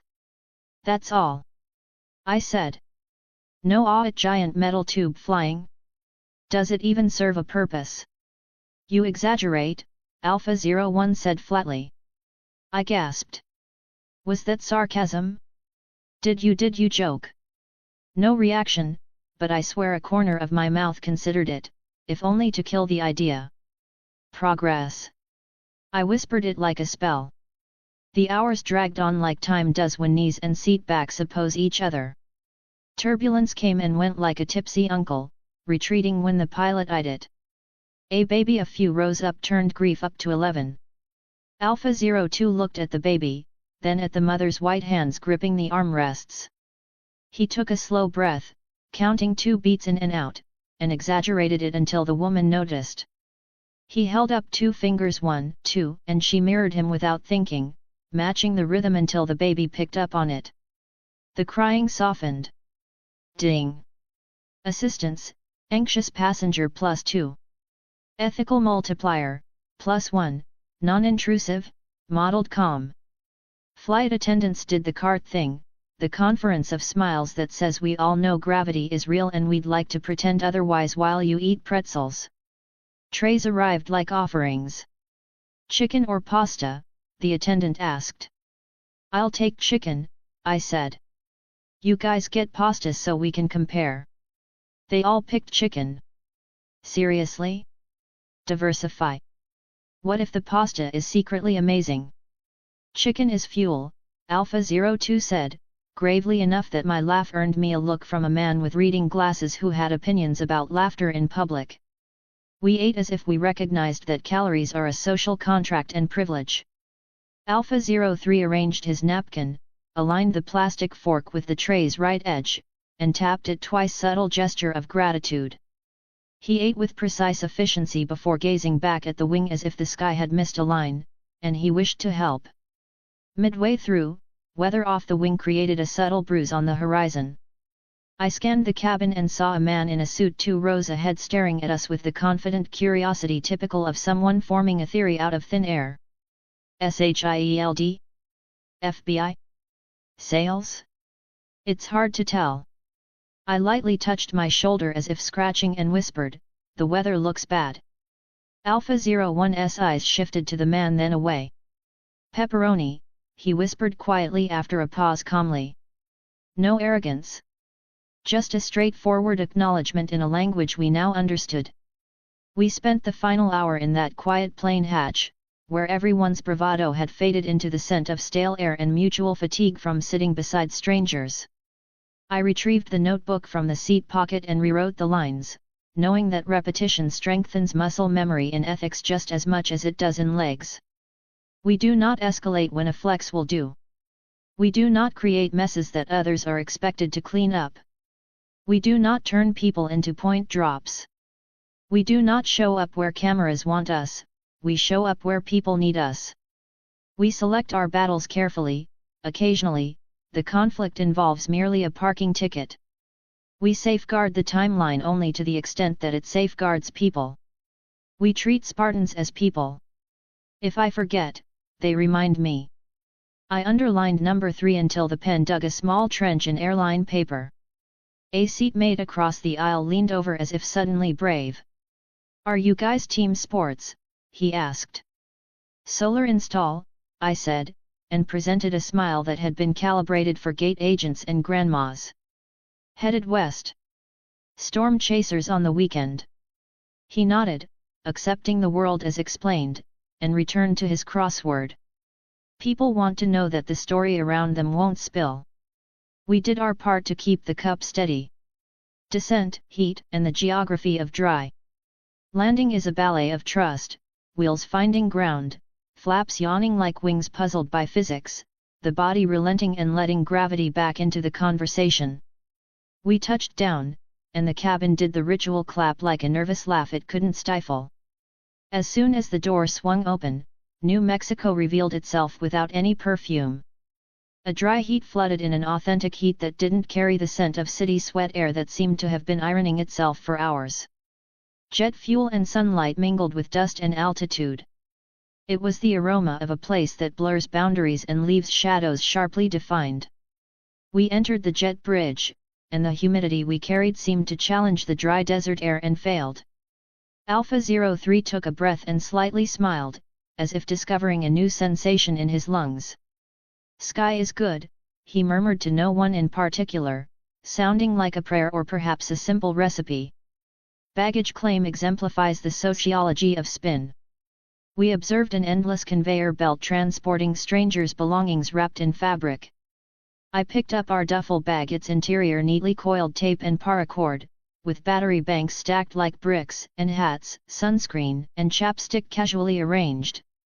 An elderly man had a suitcase that seemed to resist leaving the belt. Alpha 01 approached, lifted it with one hand, and gently placed it down as if putting a baby in a crib. The man patted his arm as if touched by a myth and gratefully said, "Thank you, son," with a capital S. Ding. Assistance, elderly +1. Ethical multiplier, +1. Financial penalty, 1, checked bag fee. Cost of doing business, I muttered at the HUD, which threw me a dry advisory about budget awareness. We paid the baggage fee without drama because Rule 5 doesn't exist for decoration. Outside, the sun worked hard to turn shade into a form of worship. Heat bore down from all directions, like sincere advice. The lot gleamed with rental cars and lingering regrets. We chose a vehicle with worn tires and sturdy foundation, its hue resembling dust and already feeling like home. The rental agent glanced at the 3 large men behind me, offered an upgrade with the professionalism of a good worker, and dismissed his sales pitch when Alpha 02 read the contract aloud, speaking in a tone that revealed he knew how to use fine print as a weapon. "Installers," I told the agent, who looked like he wanted an explanation. "Short contract. We'll keep the seats clean." He nodded like a man who has seen worse. We loaded gear with the choreography of practice. Alpha 03 aligned the duffel straps with the cargo area's lip and tapped twice. Micro trait, gratitude via alignment.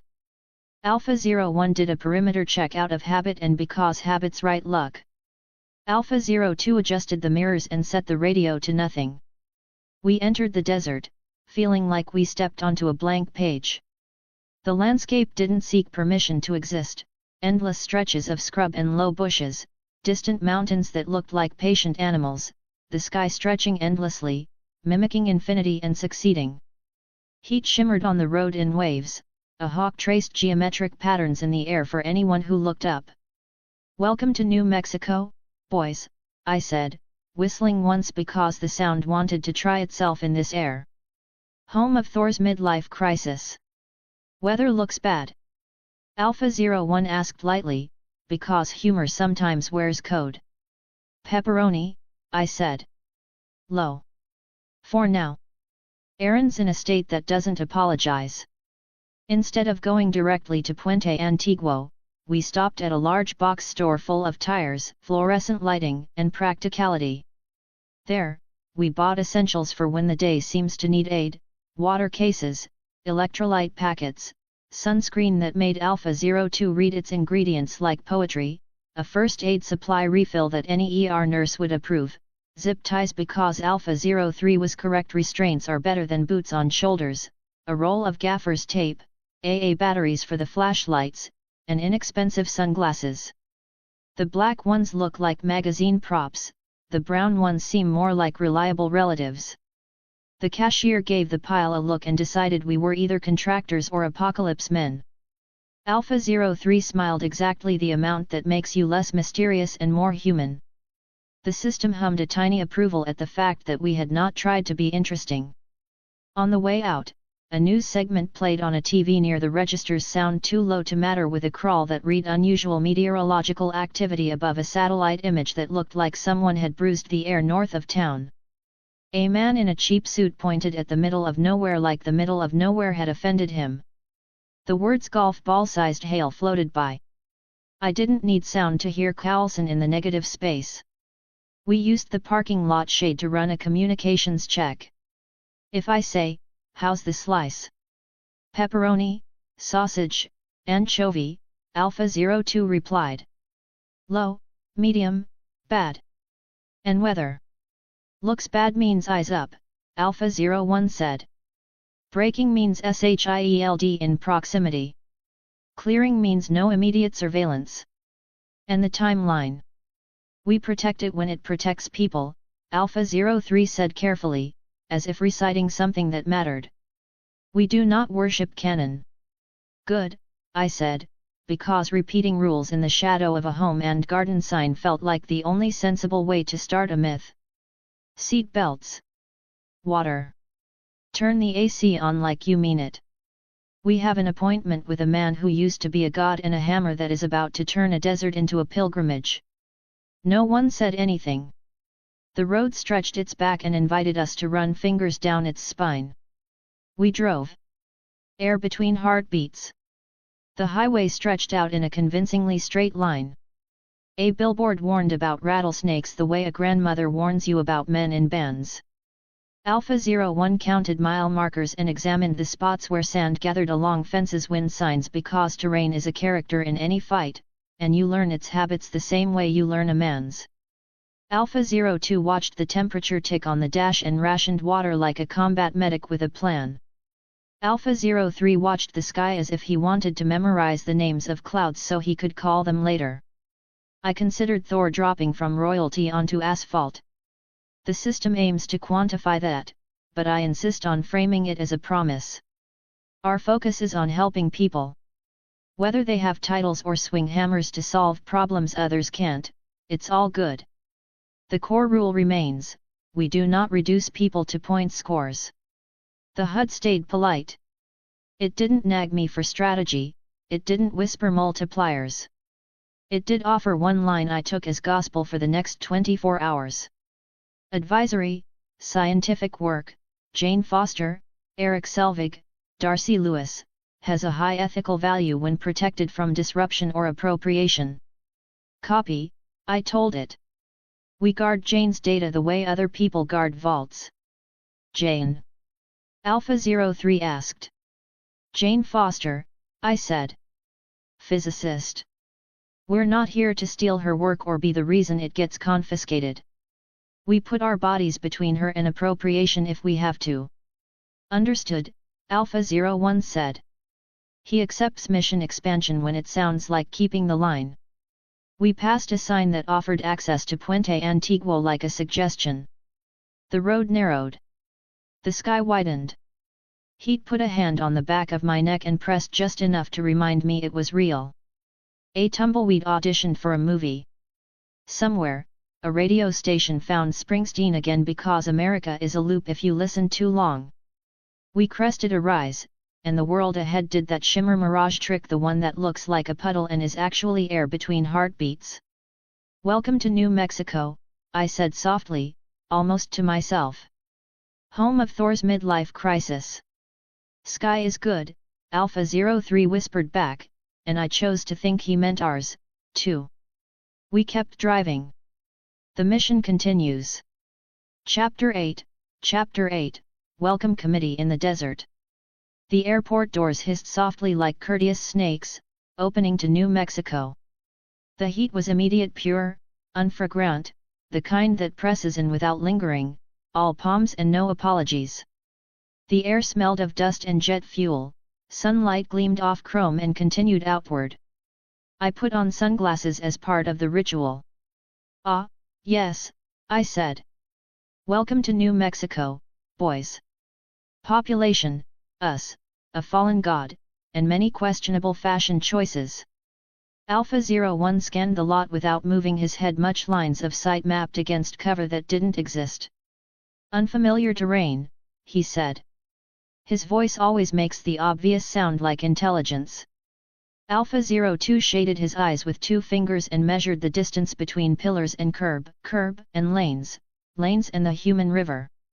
Visibility high, he murmured. Cover limited. Alpha 03 remained silent. He focused on tracking people, not the surroundings, paying attention to where the crowd thickened, thinned, or where the flows either compressed or pooled.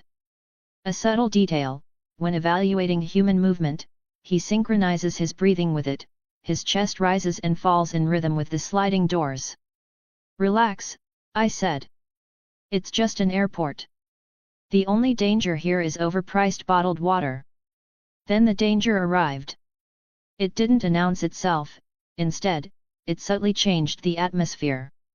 The group near the exit seemed ordinary at first, until suddenly, they were not. Bodies pressed close together, conversations muted. The noise level lowered slightly, reminiscent of moments before a toast or a fight. Jackets appeared too uniform for August, and hands lingered inside pockets beyond normal.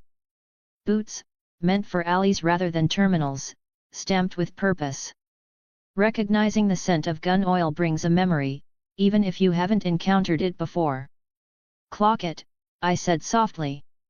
15, Alpha 01 said immediately. He recalculated halfway through his sentence. 22. 27. Flanking left, 8. The group finished forming. About 40 people, moving in unison without eye contact. They are from the rideshare curb and a brief exit nearby. Wearing plain jackets, with stiff shoulders, and a few wearing low-positioned ball caps. They do not look like tourists, a family reunion, or airport staff. Their organization is evident even without uniforms. They moved until they reached their desired spot.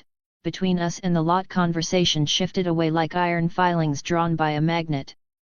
Bystanders turned casual into elsewhere. Phones appeared, because phones are modern prayers. Please let me be a witness and not a participant. I tilted my head and whispered, 40 guys, with a smile, resembling someone reviewing a menu and feeling disappointed by the portion size. That's a bit excessive, isn't it? A group discount on bad decisions. They didn't answer. They did what bad decisions always do, they produced props. A glimpse of stainless. A receiver. A shotgun's distinctive silhouette surfacing from a jacket like a whale remembering gravity. A handful of knives. 2 bats for men who wanted to feel manual in a digital age. I didn't let my grin change. Weather looks bad, I said. Anchovy, Alpha 01 replied, which indicates a poor idea. He adjusted his stance by half an inch, a gesture for him that's comparable to placing a hand on a holster he doesn't even carry. No gunfire, I said, not quiet, not loud. I pitched it for my row, it carried farther because command does, even when you didn't intend it. We control hands. We push. We pin. We do not make the news for the wrong reason. Copy, Alpha 02 said. Alpha 03 breathed in and out and lined his rhythm with the sliding doors again. The pattern became a countdown. Civilians first, I added, because reminders are muscle memory if you say them enough. If you have to pick between winning fast and protecting someone squishy, you pick the squishy. A woman at my elbow held a toddler whose patients had already boarded a different flight. I pointed her toward a concrete pillar. Behind that, I said, brisk and bright like a man giving directions to a gift shop. Airport drill. 2 minutes. Is this? She started. Yep, I said, and lifted my voice just enough to include 3 more families in the new truth. Drill. Inside, please. Gate agents are handing out vouchers. A small lie that moved feet without igniting panic. People want to be told which way to go. I pointed. They went. Make me a lane, I told the alphas, and set off at an angle that didn't look like retreat but was. The first man acted as if he'd rehearsed, shoulders forward, pistol low, eyes looking high.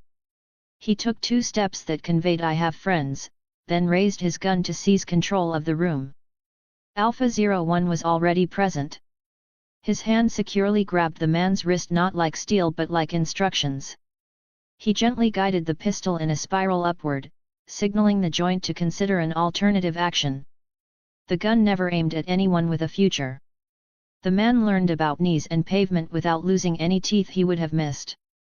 3 to Alpha 01's left decided numbers could bully physics.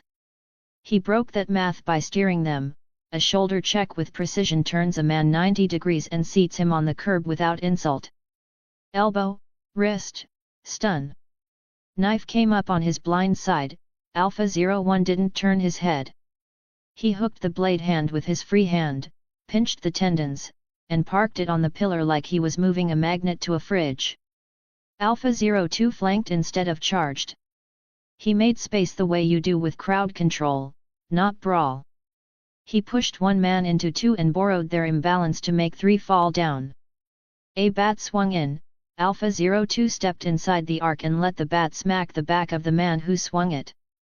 Elbow to sternum, palm to ribs. He used the hammer he carries, sure, but he swung it carefully. A knife appeared. He saw it in the reflection on the window, first caught the wrist, rotated, and placed the arm across the owner's spine like a backpack that had made poor choices. Alpha 03 did not have the training overlay yet, and you could see it in the seams when he moved. But raw force plus good intentions covers a multitude of sins. A shotgun came up and he took the barrel without drama, twisted, and owned it. He didn't try to wield it. Good boy, we're not making this an escalation. He used the stock like a club, cracked a jaw with the kind of apology you can't say in words, and then pushed a second man so hard he did the over-the-bumper tumble you only see in insurance commercials. I became the environment. I grabbed a luggage cart with 1 hand and turned it sideways into a barrier without clipping any ankles, walling off 3 civilians behind it, and pointed them in. Inside, I said. Gate agents. Vouchers. The word is catnip. A man lunged with a pistol, but fear makes motions telegraph. I ducked, shoved the cart into his shins, and put a fist in his ribs with the minimum power needed to change his plan. As he folded, I took the gun because guns should not be where panic is. I racked the slide to eject the chambered round clink on concrete and tucked the pistol under the cart wheel. My fingers remembered how this felt the day a horn erased me. I let the memory burn, not rule. I needed something to use as a cover, and the world handed me a fire extinguisher, its red cylinder, white hose, a classic solution hiding in plain sight. I removed it from the pillar bracket and pulled the pin. Eyes! I shouted across my row, fogging the ground level with white, not blinding, just enough to cause confusion at knee height. Men who prefer standing tend to become clumsy when they can't see their feet. Alpha 02 was already shifting to maintain balance on the slick surface. He planted his heel instead of his toe, folding a man into the foam as if it were a pillow someone had wronged. The shotguns and pistols never went off. That's not coincidence, it's 40 bad ideas halted by 3 Spartans who grasped the importance of time. We intercepted wrists before triggers could be pulled, directed barrels toward the pavement. When someone persisted in raising a gun, Alpha 01 made him realize what pressure on the web between thumb and finger could do to a plan. Alpha 03 absorbed a bat across the back with stoic endurance, feeling it later, and then snapped the bat over his knee, highlighting why wood is a poor choice compared to bone strength. 2 minutes feels long in a fight and brief in an airport. We kept it brief. I lost count after 30 bodies on the ground because counting is for reports, and we were busy. We didn't break bones, we didn't need to, Instead, we shattered ideas. A knife slipped under a minivan, making a sound like it regretted its owner. A shotgun slide rattled uselessly beneath a luggage cart. Someone attempted the runner tactic. Alpha 02 grabbed him by the belt and ended the chase with a gentle slam into a bollard that has endured worse. Once finished, groans replaced shouts, foam replaced bravado, the concrete seemed to reflect a conversation nobody was winning. We stood among nearly 40 men who would later share creative stories, with no civilians bleeding on the ground. The crowd's mood shifted from fear to awe, phones tilted into portrait mode because portrait is for stories, and this moment would become one once it was uploaded to the internet. Alpha 01 surveyed the area for stragglers using his peripheral vision, keeping his chin level to avoid startling men who had noticed their loss. Alpha 02 shaken slightly, brushed foam off his hands and wiped his knuckles on his pants. No blood showed because he had none that didn't belong there. Alpha 03's breathing grew heavier, his rhythm disturbed by improvisation, but he held his stance firm and acknowledged the effort it took. "Well," I said, sliding my hands into my hoodie pocket like a man who had simply finished a grocery list, "that was fun. 40 guys and not a scratch. Remind me to leave you 3 terrible Yelp reviews. Way too efficient, not enough drama." The system didn't laugh. It dinged. Assistance, civilians, aggregate, plus 500, collateral avoided, airport firearm discharge, plus 100, prevented, ethical multiplier, plus 1, non-lethal control, civilian egress facilitated, attention, airport/NYPD/TSA plus 0.9 attention, unknown org plus 0.4. I exhaled a grin. Before the fight, 1,000. Now, 1,600 by the HUD's count.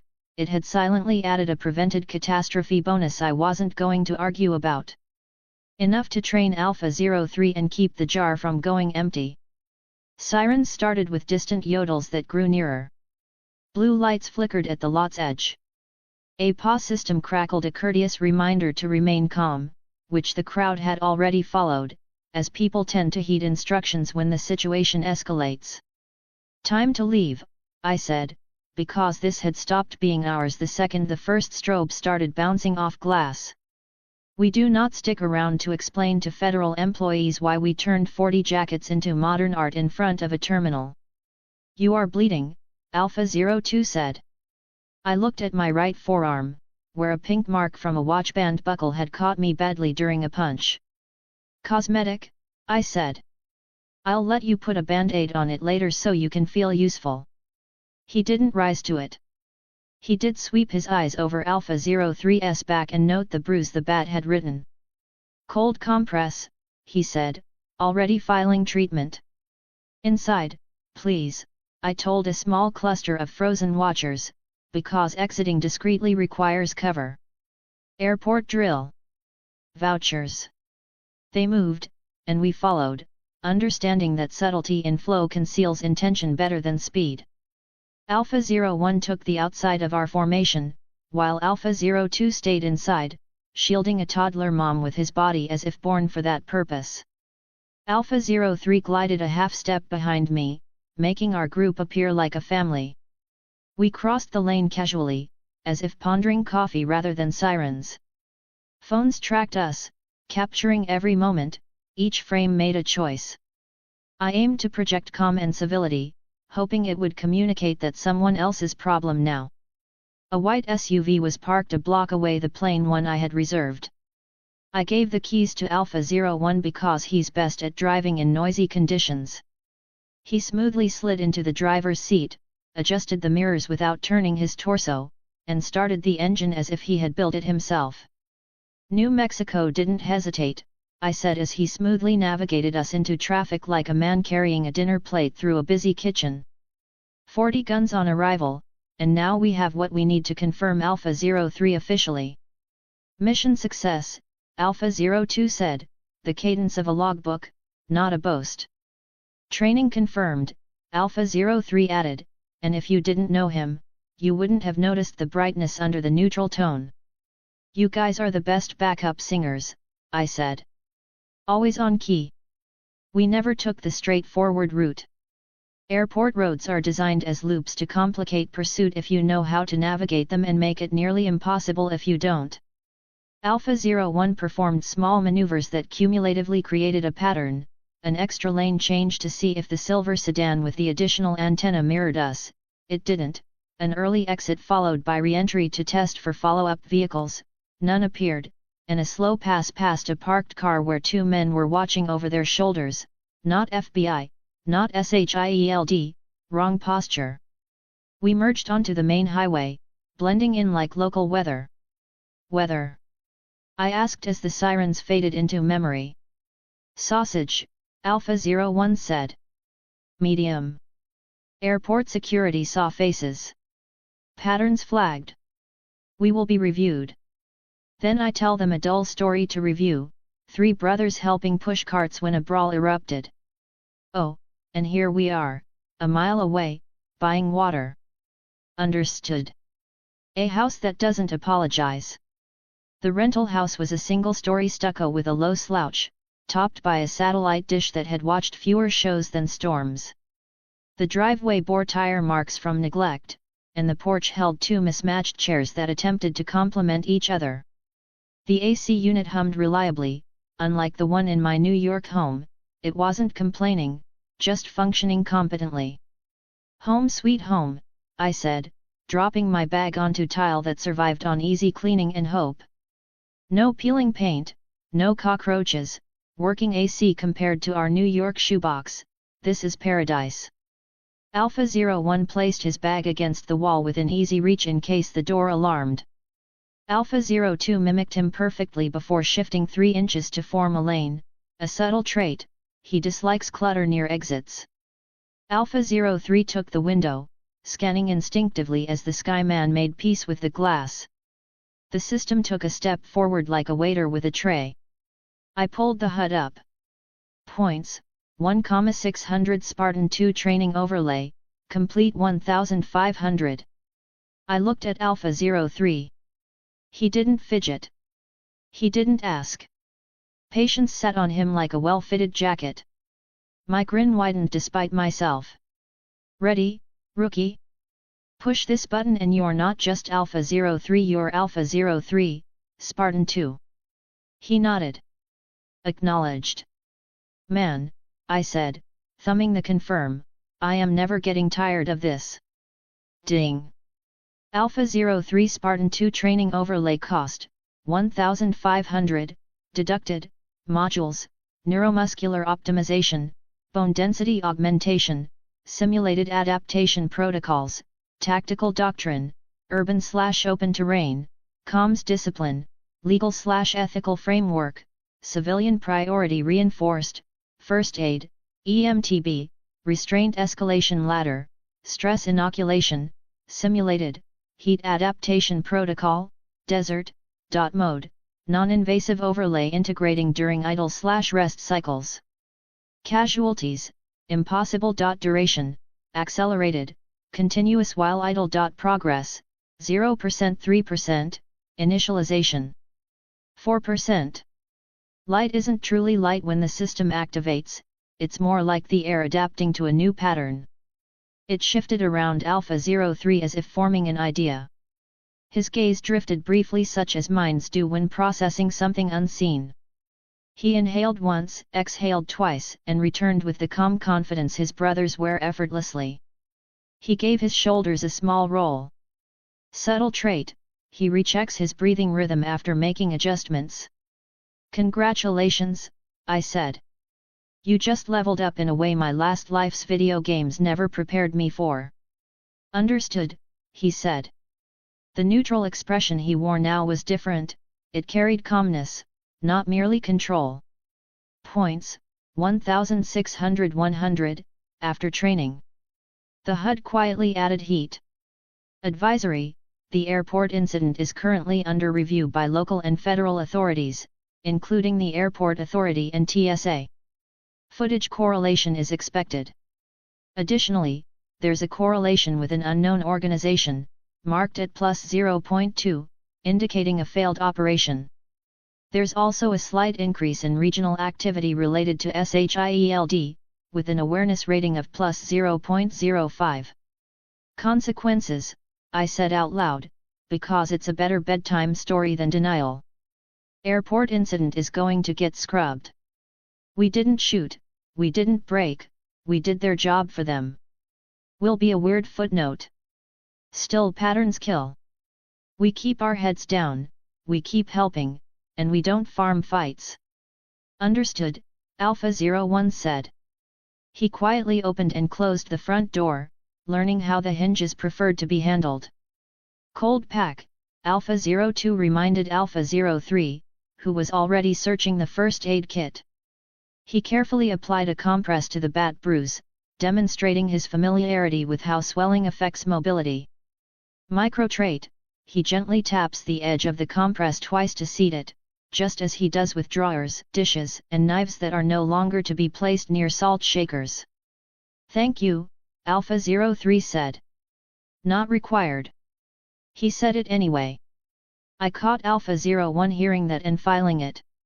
We assigned corners as we normally do. Alpha 01 took the door, the hallway, and the part of the house that could channel a problem into a narrow space. Alpha 02 was responsible for the kitchen and the gear batteries charging on the counter, radios on the table, even though our communication here would primarily be words and eye contact. Alpha 03 handled the windows and the sky, monitoring the barometer app, setting weather alerts, a new habit driven by curiosity paired with purpose. I stood there, allowing gratitude to settle in my chest without doubt. We were in a house with working AC. No guns had been fired at the airport. A woman and her toddler had left with a story and no injuries. Thor was on the verge of being involved in a family argument, and we intended to be the helpful people we claim to be. I wrote the lines on a post-it and stuck it to the fridge because rules should live where you feed yourself. We do not escalate when a flex will do. We do not create messes that others are expected to clean up. We do not turn people into point drops. We do not show up where cameras want us, we show up where people need us. We select our battles carefully. Occasionally, the conflict involves merely a parking ticket. We safeguard the timeline only to the extent that it safeguards people. We treat Spartans as people. If I forget, they remind me. Say them, I said, because repetition makes bones. They did, in order. When Alpha 03 hit number 3 this time, he added, quietly, especially when points arrive after people, not before. I looked at him like he'd told me a joke only I was allowed to laugh at it. Copy, I said. We ate from a bag since groceries were scheduled for tomorrow, and Carmen's food was a distant memory. Alpha 03 carefully organized the takeout containers, aligned the chopsticks, and tapped the edge once. Alpha 01 double-checked the door, then examined himself for doing so, a man cautiously building trust. Alpha 02 drank water as if training his organs to recall the desert. Those 40 weren't locals, I said when the room agreed to conversation. Wrong boots. Wrong way of carrying weight. Wrong confidence for a place with this many cameras. Fisk. Alpha 01 asked. Maybe, I said. It might be someone else with a ledger, or SHIELD setting a trap and someone else falling for it. It could be a contractor with more bodies than skill. Whoever they are, they won't be the reason I do something stupid tomorrow. Understood. And tomorrow, I added, we go find Jane Foster before SHIELD decides the phrase national security means taking her work. Our job is to keep her data from being turned into something with black bars on top. Our job is to keep Thor from being evidence, not because he's Thor, but because he's a person who's about to have his worst week. Assist, Alpha 02 said. Assist, Alpha 03 echoed. He touched the cold pack and adjusted it by half an inch, counting his breath. The training indicator on the HUD increased by 5%, showing that the overlay was adapting to the shape of him. The house settled. The AC did its good work and pretended it wasn't a miracle in a world full of them. I went to the sink and washed airport off my hands, the smell of foam, the memory of oil. The burn on my forearm from earlier made its presence known and then forgave me. I taped a band-aid on with dramatic flourish. Alpha 02 rolled his eyes so slightly I almost missed it. I will be dining out on that eye roll forever. On the coffee table, my notebook was open to the page where I'd written lines in 3 different rooms and 4 different moods. I added a new line below, not numbered because numbers make things sound like commandments, and this one felt like a prayer. We will not turn this place into a stage. The desert deserves quiet. I closed the book. The system hummed acknowledgement like a cat agreeing to stay in your lap another minute.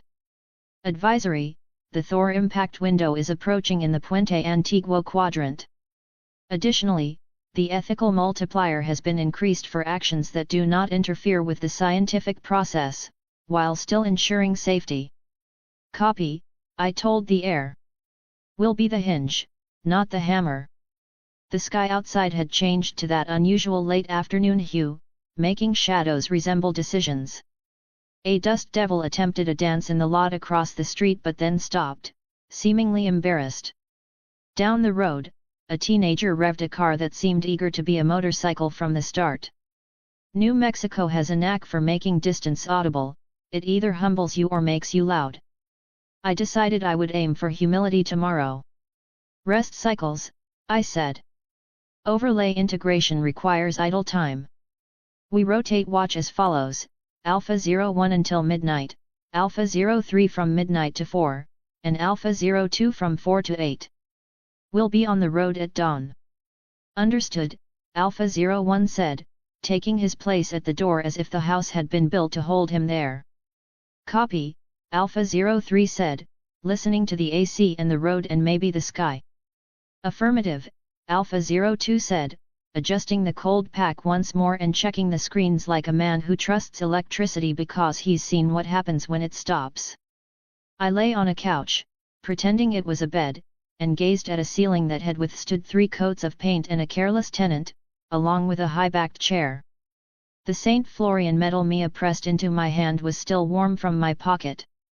I placed it on the table because I don't know how to pray, but I do know how to remember. Today, we arrived somewhere that simply is what it is. A crowd aimed to transform violence into noise, we made it respiration. Points shifted from granting permission to serving as tools. A rookie became a Spartan because effort builds trust. Sirens belonged to someone else for now. Tomorrow, I told the room, the men, and the system, we will serve as a welcome committee for a man whose family believes falling is a form of education. Assist a person, Alpha 02 said without looking up. Exactly, I said. We assist a person. The desert's weight settled around the house, both brave and silent. While New York's fan might have rattled, this AC purred smoothly. Elsewhere, Phil Coulson stood beside an empty stretch, feigning surprise at what appeared from the sky. Meanwhile, Jane Foster was loading a sensor into a truck, softly cursing a battery that seemed to have betrayed her. In another place, a man burdened with a hammer in his heart and nothing in his hands fell faster than pride could account for. We were ready to catch what we're allowed to catch. The mission continues. Chapter 9, a knock at the door. The rental had a faint smell of mop water and dust, like someone had checked off a list rather than cared for the space. Cold air flowed steadily from the AC vent, creating a white noise hush as it fought the desert heat, almost enjoying the task. Sunlight streamed freely through the blinds, casting bars of light across the tile like a barcode. I lounged on the couch, more a love seat, but ambition is free, hands behind my head, ankles crossed, listening to the hum of the unit. Bigger than the New York shoebox, I announced to no one and everyone. Doesn't feel like it'll collapse if I sneeze. I could get used to this. Alpha 01 positioned his bag in the most tactical corner, with the wall behind him, the door within his cone of view, and a clear sight line to the hall. He could blend in as furniture, holding a paperback until the moment passed. Alpha 02 chose the window, standing straight, inhaling and exhaling calmly, ignoring the routine. Alpha 03 lingered near the hall's entrance, on the balls of his feet, new to the room and already sensing how it wanted to be approached. The system slid its HUD into the top of my vision, crisp and blue like a well-meaning auditor. Points, 1500. Spartan 2 training overlay, complete 1500. I sat up, elbows on knees.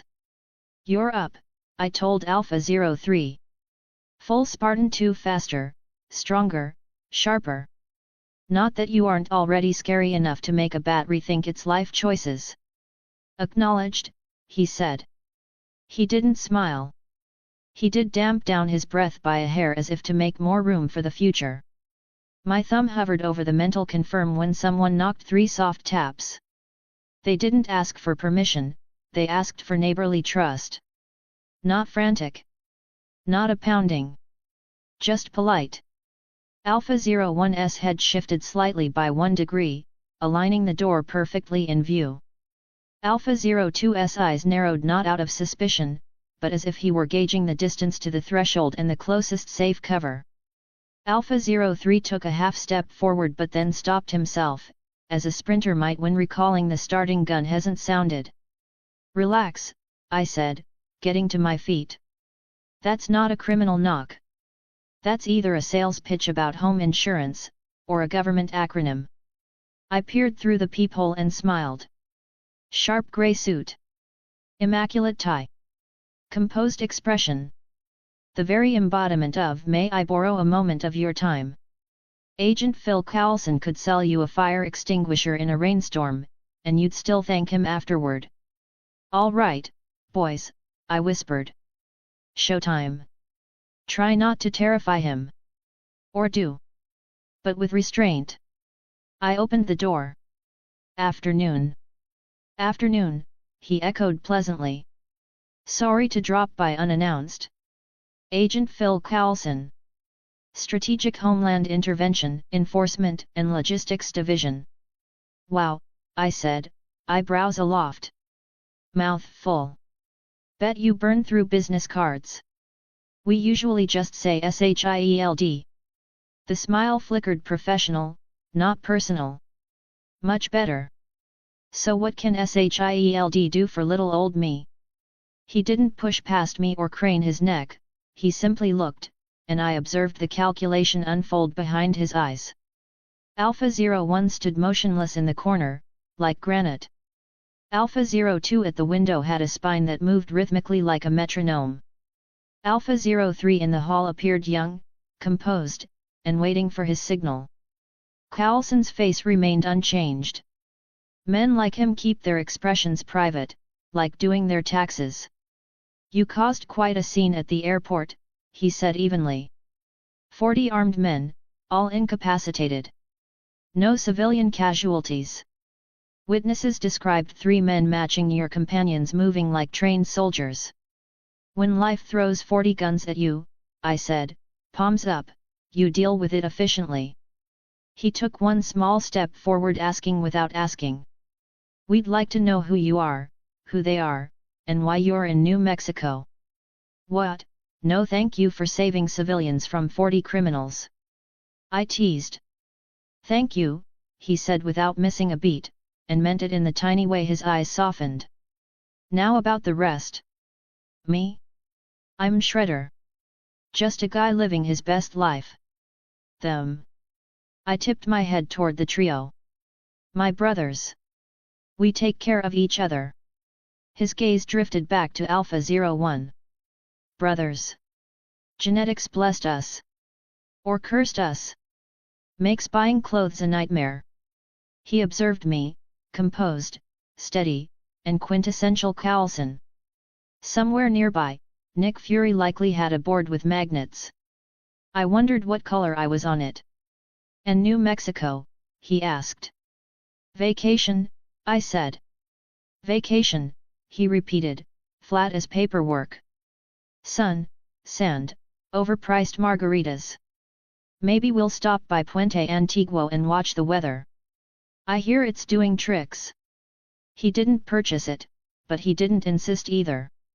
Behind me, Alpha 02 said, Commander, just once, like a man setting down a tool. Carlson's eyes ticked at the word and filed it somewhere important. Look, I said, shifting to the doorway so he could see my hands, so the silhouettes behind me read as guardian, not threat. Strangers show up, drop 40 guys, then rent a house down the road. You're curious. That's fine. But we're not here to cause trouble. Quite the opposite. We help people. Help people, he echoed, tasting it for spin. Ask around Hell's Kitchen, I said. Purse snatchers, muggers, street punks, we've been cooling the block. Carlson subtly adjusted his tie by a millimeter, a habitual gesture when he wants to position a sentence for maximum impact. All right, he began, here's my plan, to keep watch on you and your brothers. If you're here to assist, that's fine. If not. Easy, I said, palm up. We're on the same side. Promise. He almost smiled one corner, a fraction. You'd be surprised how many times I hear that right before a complication. He produced a card, the SHIELD eagle embossed so tastefully you had to tilt it to see. If anything unusual comes up, call this number. If anything dangerous comes up, call it sooner. I flipped the card over my knuckles and back again.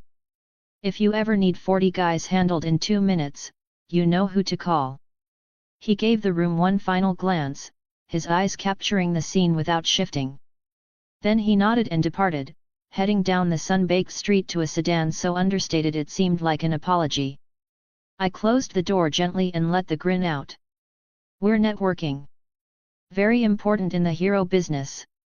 We've got S.H.I.E.L.D.S number that's like a backstage pass to the world's biggest circus. Surveillance expected, Alpha 01 said. Oh, definitely. Carlson will be watching us. That's okay, continue saving lives, and he'll put up with us. He might even start to like us if we behave and avoid redecorating airports anymore. The HUD was still waiting patiently where I'd left it. Points, 1,500. Spartan 2 training overlay, complete 1,500. Advisory, external observation increased, SHIELD local. Maintain variance. Advisory, unknown org correlation plus 0.2, airport failure. Anticipate counter. Now, I said, knocking my knuckles against the fridge as I moved past, where were we? Ah yes, Alpha 03's big promotion. Ready, he said, stepping forward. He squared his shoulders, then deliberately relaxed them, learning what calm felt like, not just what it looked like. Good man. Let's make it official. We prepared the room for silence. Alpha 01 stood at the door, observant of the surroundings.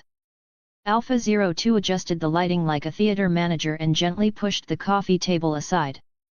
I took Carlson's card and placed it on the fridge, under a chili pepper-shaped magnet, SHIELD, next to a grocery list for sunscreen and AA batteries, seemed fitting for our shared life. I pulled the system forward. System, purchase Spartan 2 training for Alpha 03. Ding. Light isn't the right word for what the overlay looks like, it's more like the air decides it understands anatomy better now. It rose over Alpha 03 like a thin veil and then passed through him the way a recipe passes through a kitchen, ingredients meeting heat, turning into something new that remembers what it used to be. He didn't flinch.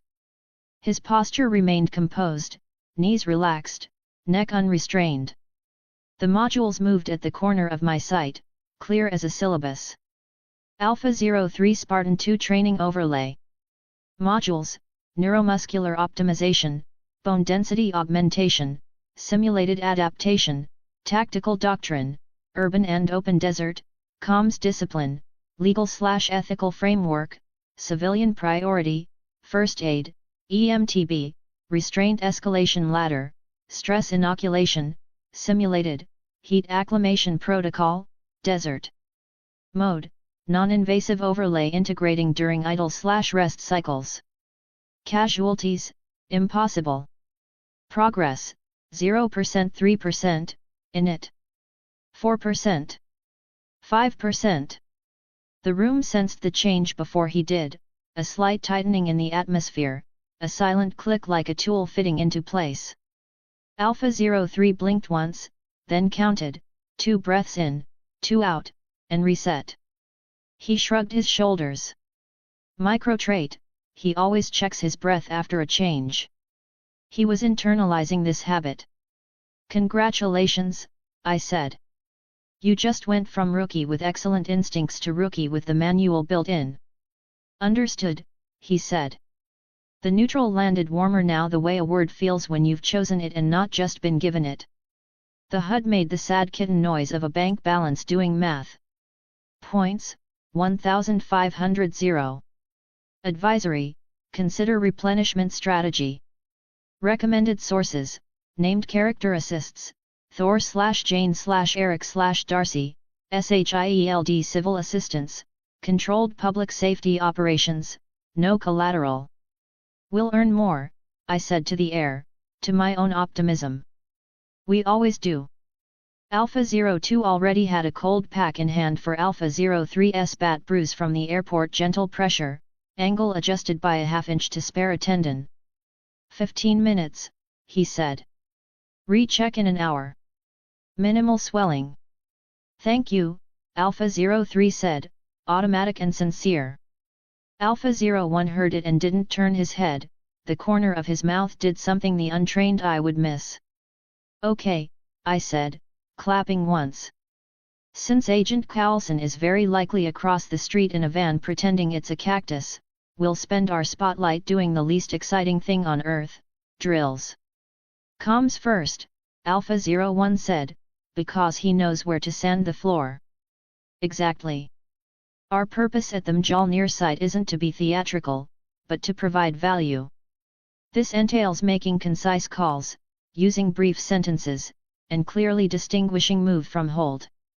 Review. We ran the liturgy, Alpha 01 calls outer, Alpha 02 keeps medical and mechanical, Alpha 03 owns eyes and edges. If I say, the weather looks bad, they lift their gaze to surveillance and SHIELD proximity. If I ask, how's the slice, they give me pepperoni, low, sausage, medium, or anchovy, bad idea, for threat level. If I say anchors, Alpha 04, absent, but principal stands, takes a doorway and becomes furniture. If I say hinges, we leave quietly, no one remembers we were there except the person now breathing easier. Add 1, I said, borrowing the magnet from the fridge and tapping it 3 times like a metronome.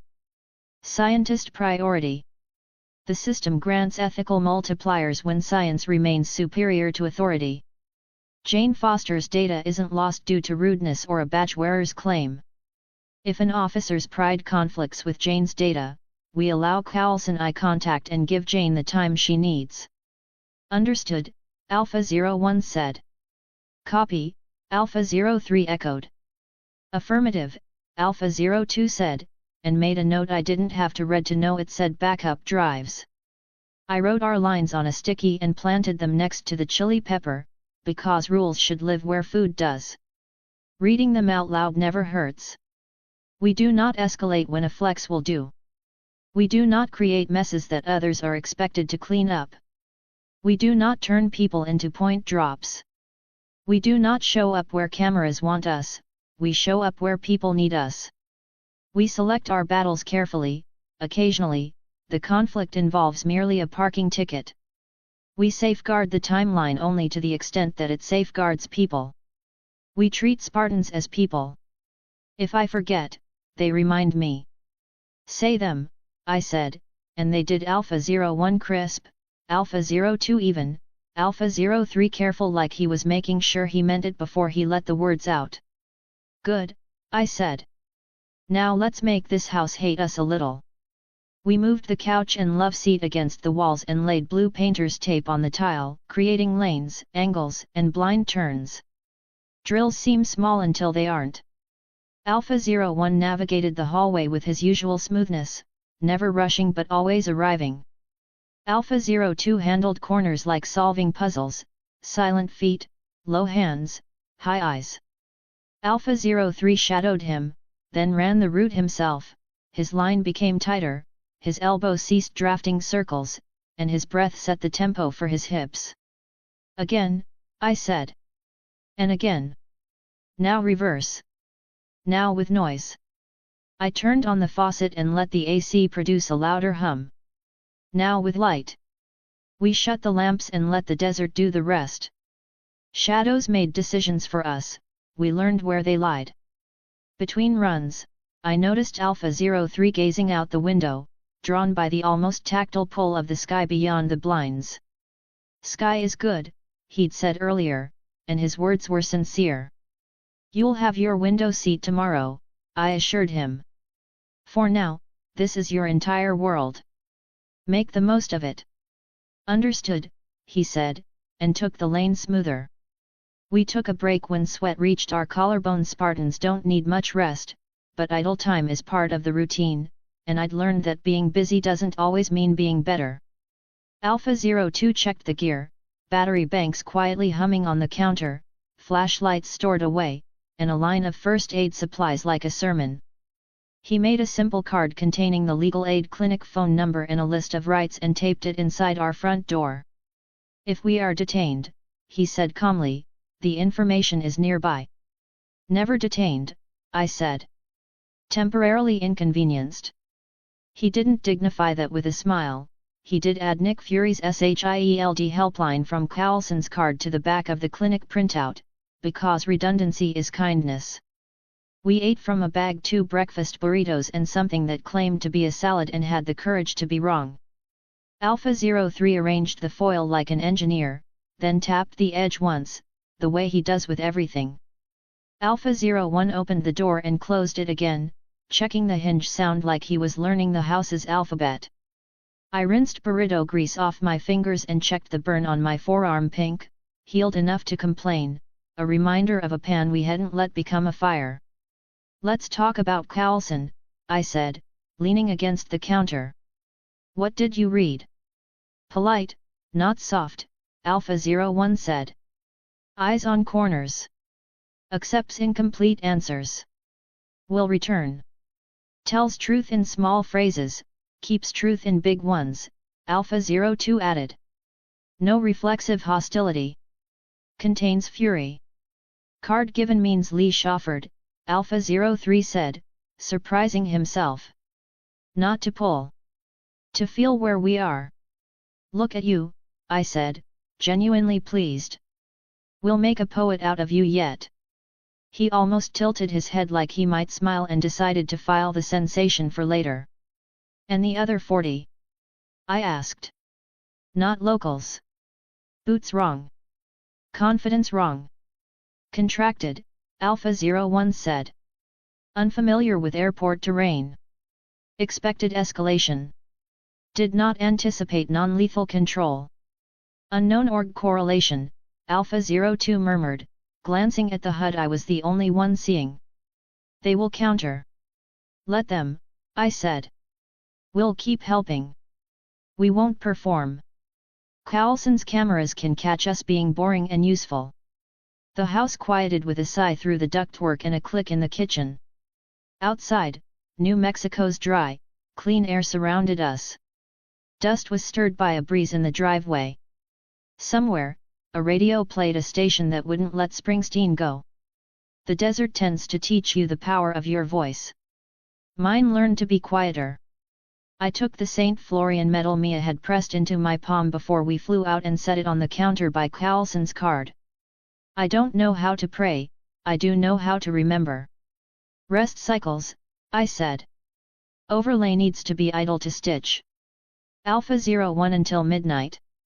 Alpha 03 from midnight to 4. Alpha 02 from 4 to 8. At dawn, we drive to the anomaly. Understood, Alpha 01 said, folding himself into the doorway like he'd been carved to fit. Copy, Alpha 03 said. He glanced once at the sky and then back to the room, acceptance landing clean. Affirmative, Alpha 02 said, checking the freezer for ice packs we hadn't yet used. I sank into the couch, feeling the hum of the AC as the system displayed helpful blue text in the corners of the room, a sight I chose to ignore. If I continued reading, I'd begin to overthink. What I truly needed was the skill of being prepared without panicking beforehand. Over time, the apartment seemed to breathe alongside us. Alpha 01 transformed into a peaceful presence at the door. Alpha 02 settled into a gentle rhythm in the kitchen. Alpha 03 became a hinge at the window, linking inside and sky. I closed my eyes and felt the desert's warm touch pressing over the day. We were packed for gods. We were packed for our people. We had Carlson's number on the fridge and rules on a magnet. We had no points left and all the intention in the world to earn more the right way. When sleep angled toward me, I said, because saying it makes it stay true. Tomorrow we assist a person. Assist a person, Alpha 02 echoed, soft as a yes. The knock disrupted the flow of the day with its subtle impact. Polite. Patient. Carlson. Afterwards, in the silence, I added a simple new line beneath our lines, unnumbered, uncapitalized, like a quiet vow tucked away: we will be the hinge, not the hammer, unless the door is on fire. That was the work. Not to grab Mjolnir when it fell and hold it up to the camera, not to be the man in the center of the Avengers shot when the Battle of New York someday tore the sky open like bad paper, not to become a myth who forgot who kept air in his lungs. To be part of the story that allows others to end with people alive. I observed the men the system designated as Spartans, initially calling them by numbers until they earned personal names.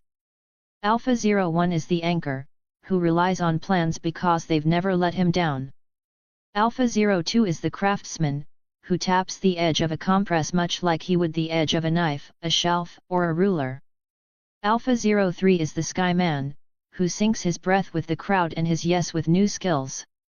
Gentlemen, I said to the room, to the world we were about to walk back into, let's keep it boring and brilliant. No one answered. The AC did. The desert did. Somewhere, a man who was once a god fell a little closer to ground. The mission continues. Chapter 10, Rookie No More. Phil Coulson's card lay face down on the counter like a polite secret. I should have been nervous. Most people get a visit from SHIELD and start practicing there. Yes, officer, smile in the mirror. Instead, I kept grinning like a tourist who'd just taken a selfie with the world's calmest avalanche. That's Coulson for you, smooth as butter, cool as ice, eyes like a ledger that balances itself. Okay, enough about Coulson, I said, clapping once to reset the room. Back to business. Rookie, your time has come. Alpha 03 turned toward me. It wasn't just the pivot, it was the way his posture sharpened, chin settling a millimeter, breath finding rhythm. Acknowledged. The system's blue edge slid across my vision, tidy as a PDF, unavoidable as taxes. Points, 1500.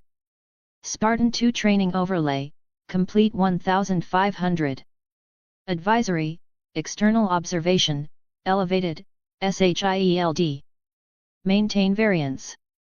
Advisory, unknown organization correlation, plus 0.2, airport event. Expect counter. System, I told it, silently and a little too happily. Begin Spartan 2 training for Alpha 03. Ding. The first time you watch it, you expect fireworks. The fifth time, you understand it prefers precision. A faint blue shimmer wrapped Alpha 03 like a second skin, no lightning, no heroic choir, just an almost audible hum while the overlay threaded itself through bone, fiber, reaction, judgment. It didn't add anything messy, it made what was there true.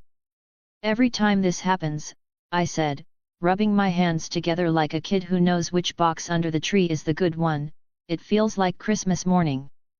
Effective, Alpha 02 observed. Thank you for your deeply moving commentary, I deadpanned. Alpha 01 tilted his head in my direction, silent judgment or micro-approval, hard to say. If he ever laughed, I'd frame the sound. The glow crescendoed, then thinned until it was just air again. Alpha 03 straightened and tested his hands, flexing like he was discovering a keyboard he'd always owned. Something in the room felt heavier, not a weight, exactly, a presence. That subtle shift you get when a rook becomes a queen and pretends nothing happened. Well, I whistled. How do you feel, Alpha 03? He glanced at me, then past me, as if checking whether words matched reality. Stronger. Faster. Clear. Welcome to the big leagues. He is ready, Alpha 01 said flat, factual, a conclusion on a report. Damn right. 3 fully trained Spartans. A proper fire team. Enough to handle most of what this universe throws at us, and yes, I'm including New York traffic.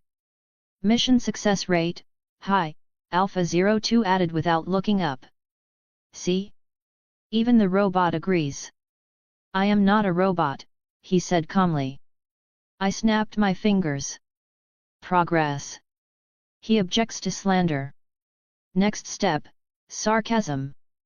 I pointed at Alpha 03. And you no excuses. If you mess up, Alpha 01 and Alpha 02 will make fun of you. Acknowledged, he said, absolutely expressionless. You guys have to learn how to talk trash, I groaned. I can't be the only comedian on this tour. We turned the living room into a training hall with a minimum of drama and a maximum of painter's tape. Alpha 01 rolled the coffee table aside with one hand and laid down lanes, door, hall, window, dead zone behind the couch. Floor plan as doctrine. We work in quiet because moving softly is a kind of respect. Warm UPS, I said, throwing Alpha 03 a rubber training pistol. He caught it with his left hand, adjusted his stance, then shifted to the right because he had learned his idle hand is better at feeding than catching. A subtle trait, he reassesses his breath after each adjustment.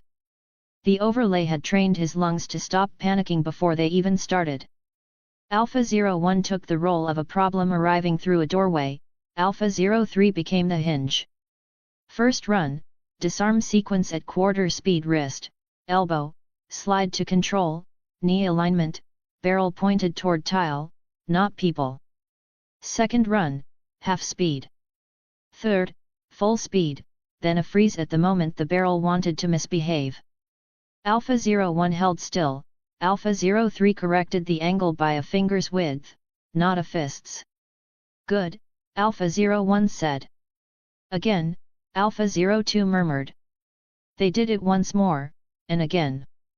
The second try unfolded smoothly, almost as if it acknowledged it was wrong to be there. Alpha 03 began adjusting half a step earlier, anticipating weight shifts before they became apparent. Quick learner, I said. Give it a week and you'll be showing off. Improvement rate, satisfactory, Alpha 02 said. Glowing praise, I clapped. Practically a standing ovation. We layered in noise sync on, faucet hissing, AC humming. We layered in light lamps off, blinds half open, hard sunlight laying bars across the floor like a jail for shadows. We layered in interruptions. I tossed an empty water bottle toward the corner at random moments, it skittered and made just enough noise to invite a mistake. No mistakes arrived. Alpha 03 shortened his draw. Alpha 01 tested him with an early elbow, Alpha 03 accepted the collision and turned it into a placement that looked like gentleness until you noticed he'd stolen the other man's ability to stand. Swap, I said. Alpha 02 moved in with sharp angles and quiet force. He doesn't strike first, he reshapes your form, then physics takes over and leaves you breathless. He adjusted Alpha 03's elbow by 2 inches, and his foot by half a shoe width. Energy conservation, he said. Waste is loud. We closed the room and ran a blind corner drill down the hall left, right, door frame, view collapse. Alpha 03's first pass was fine. The second was clean. By the fourth, his feet and hands had discovered each other's timing, and the transition between cover and view resolved into choreography. Again, Alpha 01 said. Again, Alpha 02 echoed. Again, Alpha 03 answered himself, voice steady, and ran it smoother. The system purred at the edge of my vision. Training, 035%, 7%, 9%, idle integration accelerated. Advisory, maintain idle periods for optimal overlay stitching, 2H cycles. Break, I said, because rest is part of the work. We refilled water bottles. I taped a bandage over the tiny scrape on my forearm, a souvenir from the airport where some man's watchband had tried to autograph me. Alpha 02 gave me a look that translated to "You are dramatic," then adjusted the tape for better adhesion. He taps twice when he's done with anything from bandages to hinges to arguments. He taps twice now. Outside, I said. Touch some desert. Practice eyes in open terrain. Not everything here has walls. We took it to the driveway. The sun did not apologize for its presence, it pressed on the back of the neck like advice from a friendly giant. The rentals paint had the permanent squint of vehicles that endure under this sky. Heat rose from the ground in slow motion, the air smelled of tire stores and fresh dust. Vehicle entries, I said. 2 configurations. 1. SHIELD thinks we're installers. 2. SHIELD knows we're not and watches anyway. Configuration 1, we moved carefully, like those who protect fragile glass and fragile contracts. The front passenger seat, Alpha 01, was chosen because long arms are good for maps. Alpha 02, behind me, because he can reach first aid quickly. Alpha 03, behind Alpha 01, because a sky lover should learn to appreciate seat belts. Doors opened quietly, pulling gently at the hinge, not away. Knees slid, bodies folded smoothly. No banging, no show. Configuration 2, a little more paranoia without performance. Alpha 01 scanned the line of parked cars for uninvited antennas. Alpha 02 checked under the vehicle in 3 clean movements that looked like he'd dropped his keys. Alpha 03 faced away while the rest of us got in, then slid in last, closing the lane. It read as habit, not threat. We ran it until Alpha 03's movements cost no attention to complete. Then we took 10 seconds and looked at the horizon because he likes that and I like that he likes it. Sky is good, he said under his breath, and I filed it with the few other truths that belong on the top shelf. We stopped at a diner at sunset because calories make sense, and I was running low. The doorbell chimed softly, as if it had been trying to retire for years but the owner kept talking it out of it. The place smelled like coffee that had been telling stories all morning and a grill with strong opinions about steak. A waitress with a name tag reading rows and eyes that seemed to have experienced 2 or even 3 wars glanced at my group of recruitment posters and chose not to inquire further. Burgers? She asked, with her pen poised. Fries? You seem like fry people. Ma'am, we are whatever gets us fed, I said. 4 burgers, all the fries you're ethically allowed to bring, and something green so I can pretend I tried. She barked out a laugh, jotted salad, in her notebook with a question mark, as if she and the question both knew the answer, then went to sit in our corner booth. Alpha 01 grabbed the chair facing the door, while Alpha 02 carefully placed a perfectly folded napkin in front of him, embodying minimalism. Alpha 03 sat by the window, gazing at the faint edge of the sky where the heat fades and night begins to take over. We ate eagerly with gratitude. I enjoyed my meal as if it were a national anthem sung by a choir unbothered by Greece. This, I said between bites, is America. Bad for arteries, but heavenly to taste. Flavor, adequate, Alpha 03 offered after a thoughtful chew. Nutritional value, sufficient, Alpha 02 added, grave. You're killing me, I told them, and glanced at Alpha 01. Never change. Except maybe smile once. He didn't. He did cut his burger precisely in half with the side of his fork, which I chose to read as flair. A kid at the counter dropped a straw and launched into a quiet panic about it, the way kids do when they've decided gravity is out to get them personally. Alpha 03 rose, scooped the straw with 2 fingers like it was a delicate instrument, and handed it back with the exact amount of solemnity children recognize as respect. The kid blinked, then grinned too big for his face. Ding! Assistance, child +1. Ethical multiplier, +1, consent, non-intrusive. Trickle economy, I murmured. Pennies make dollars. Rose returned with the check and a look that questioned where we were from and whether we were trouble, and if so, what kind. Passing through, I replied, as covers like storm chasers and installers are close enough if you squint. Headed upstate for a while. She refilled our water and slid a slice of pie onto the table without asking. On the house, she said. For the way you treated that kid like a person. Thank you, I said, meaning it. Alpha 02 pulled cash from his wallet as if disappointed the bills weren't in alphabetical order. He left a tip so generous that a manager might get suspicious and a tip so heartfelt that it made the waitress tear up happily in the back where no one could see. Cover story? Rose asked, casual as you please, just to see which lie fit our mouths. Installers, I said, patting the clipboard in our bag. Solar. We track weather on weekends. Storms make us different. Her mouth quirked.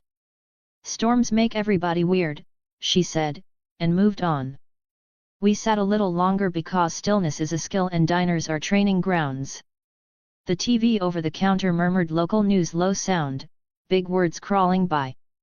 Unusual meteorological activity near a place that looked like nowhere if you didn't know better.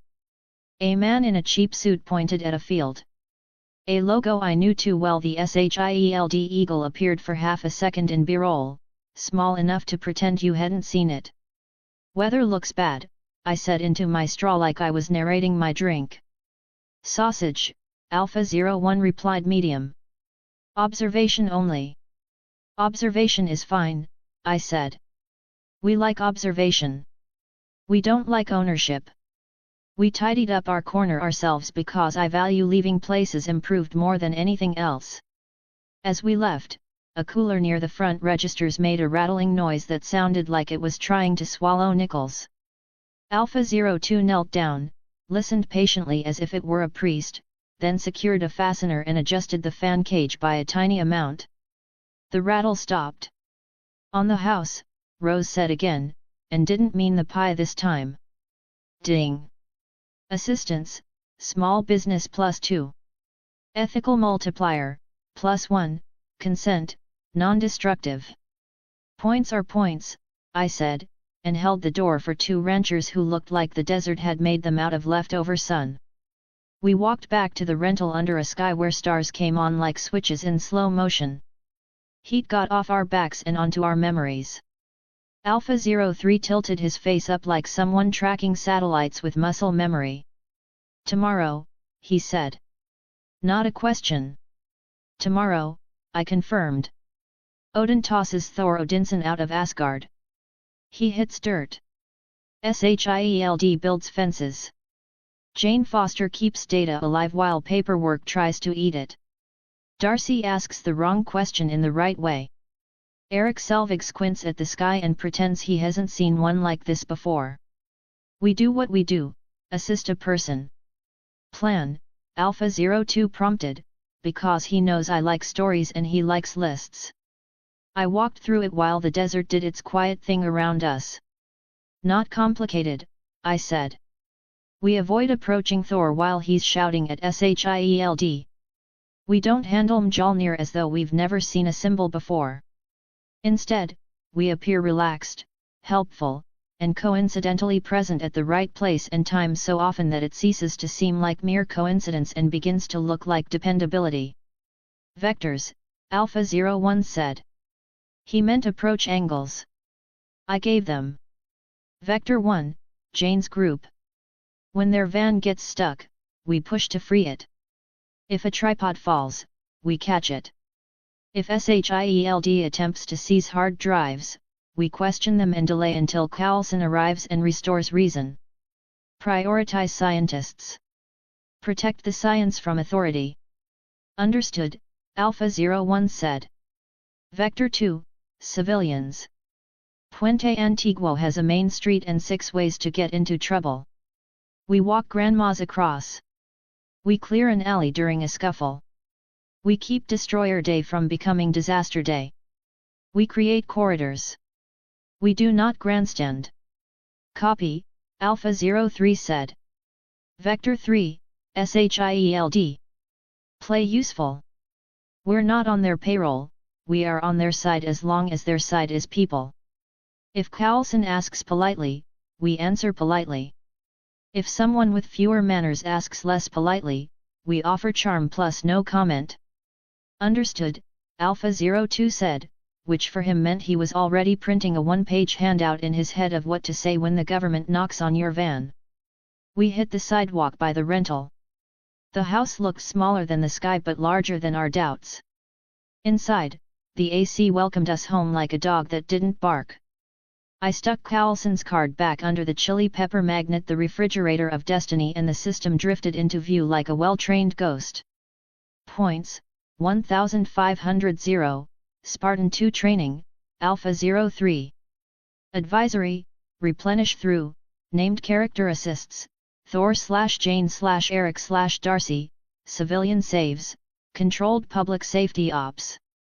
Note, ethical multiplier is active when science is protected from appropriation. Ledger's empty, I told the room, cheerful about it. We spend. We earn. We spend again, but better. Budget, Alpha 02 said, and passed me a pen. I created 3 columns in my notebook: people helped, points earned, and points spent. In the spent column, I noted A03 training, 1500. For earned, I left a blank row with Thor, assist, and Jane, preserve, in parentheses. Under people helped, I listed anyone in front of us and underlined the names twice. Tomorrow we meet destiny and deniability, I said. We help without putting our names on everything. We act like hinges, not hammers. Hinge, Alpha 03 repeated, liking the feel of the word. Exactly, I said, pleased. We make doors open for other people and we only slam them on monsters. We ran one last drill with our comms code because repetition teaches bones. If I say, the weather looks bad, I started. Eyes up, Alpha 01 answered. SHIELD proximity. Surveillance likely. If I ask, how's the slice?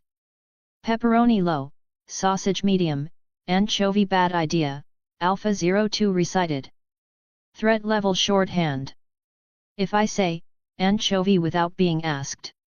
Retreat with civilians, Alpha 03 said. No heroics. Corridors first. And if I say, Jane's hard drive. I added. Scientist priority, all 3 answered. Good, I said, feeling that sense of assurance settle within me like a coin dropping into its slot. Rotation. Alpha 01 until midnight. Alpha 03 from midnight to 4. Alpha 02 from 4 to 8. We roll at dawn. Treat tonight as idle integration time. The system hummed happily in response. They took their places with the ease of men who understand that peace is also a post. Alpha 01 fused with the door frame as if wood were grateful to have him. Alpha 02 ghosted through the kitchen, checking chargers and batteries and the virtuous alignment of flashlights in a row. Alpha 03 took the window, eyes on the line where sky stopped being concept and started being weather. I sank into the couch, letting the hum of the AC mark the day's final moment.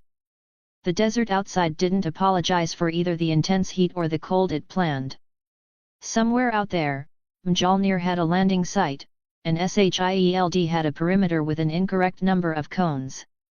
Above, Odin was already exchanging rings of pride and lessons.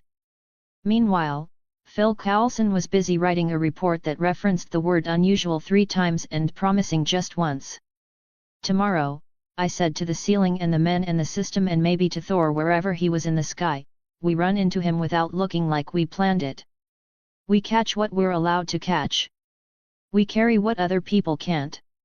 Understood, Alpha 01 said from the door, where understanding lives. Copy, Alpha 03 said from the window, where Sky lives. Affirmative, Alpha 02 said from the kitchen, where practical lives. I let my eyes close. No countdown, no prayer, just the rules written in the soft parts of my head where they wouldn't shake loose even if the world did. We do not escalate when a flex will do. We do not create messes that others are expected to clean up. We do not turn people into point drops. We do not show up where cameras want us, we show up where people need us. We select our battles carefully, occasionally, the conflict involves merely a parking ticket. We safeguard the timeline only to the extent that it safeguards people.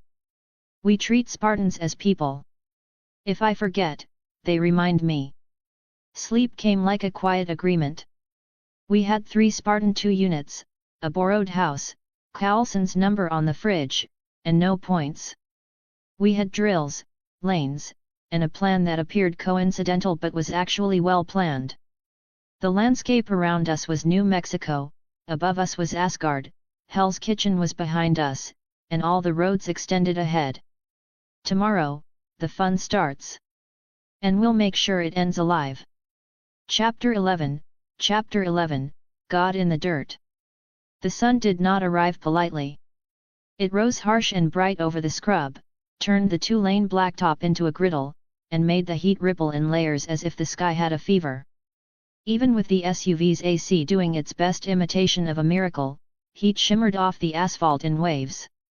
I drummed the steering wheel anyway, because percussion is how you assert control over your nerves. Eyes up, I said. Time to welcome the blonde thunder god to his new vacation spot. Thor Odinson, Alpha 02 confirmed, voice soft as a checklist. Yep. Asgard's golden boy formerly. Dad dropped the hammer. Literally. Alpha 01 rode shotgun, watching the horizon like the cacti might stage an ambush. Alpha 03 and Alpha 02 sat behind us, quiet, taking in the kind of empty that only deserts do on purpose. Puente Antiguo approached in a series of low, sensible buildings and bare utility poles. A diner banner promised the county's best pancakes with the weary confidence of a veteran. A dusty main street, a hardware store that probably sold more gossip than nails, a gas station where the overhang had opinions about wind. Perfect stage. We parked. People noticed us instantly because 3 large men walking in formation look like they've already made a decision you weren't consulted on. I smiled, the alphas didn't. We covered the sidewalk in a precise rectangle and drew a few curious stares and one wary glance from a sheriff's deputy nursing a coffee. Smile, I told the squad. We're celebrities. They didn't. It's a long-term project. The morning broke with a low boom rolling over the rooftops, distant, metallic, unlike thunder, but fitting for something landing quickly. Heads turned toward the horizon. A young guy on a BMX pointed with his whole arm. 2 tourists craned for a view. Somebody said, "What the?" and someone else said, "Meteor." I tipped my head, listening to the second beat behind the noise, a hush that meant everyone's brain had switched from breakfast to story. There he is, I said, and we were already moving. Back in the SUV, Alpha 01 followed the dust plume and traced a line without using a pen. We continued beyond town, past fences that had abandoned subtlety, past scrub that had endured on less water than patience. In the distance, the crater made itself known, a scorched bowl carved into the desert crust, with a rim of crumbled caliche shining like broken pottery. We came to a stop inside the safe zone and outside the spectacle. Thor was sprawled face down in the dirt.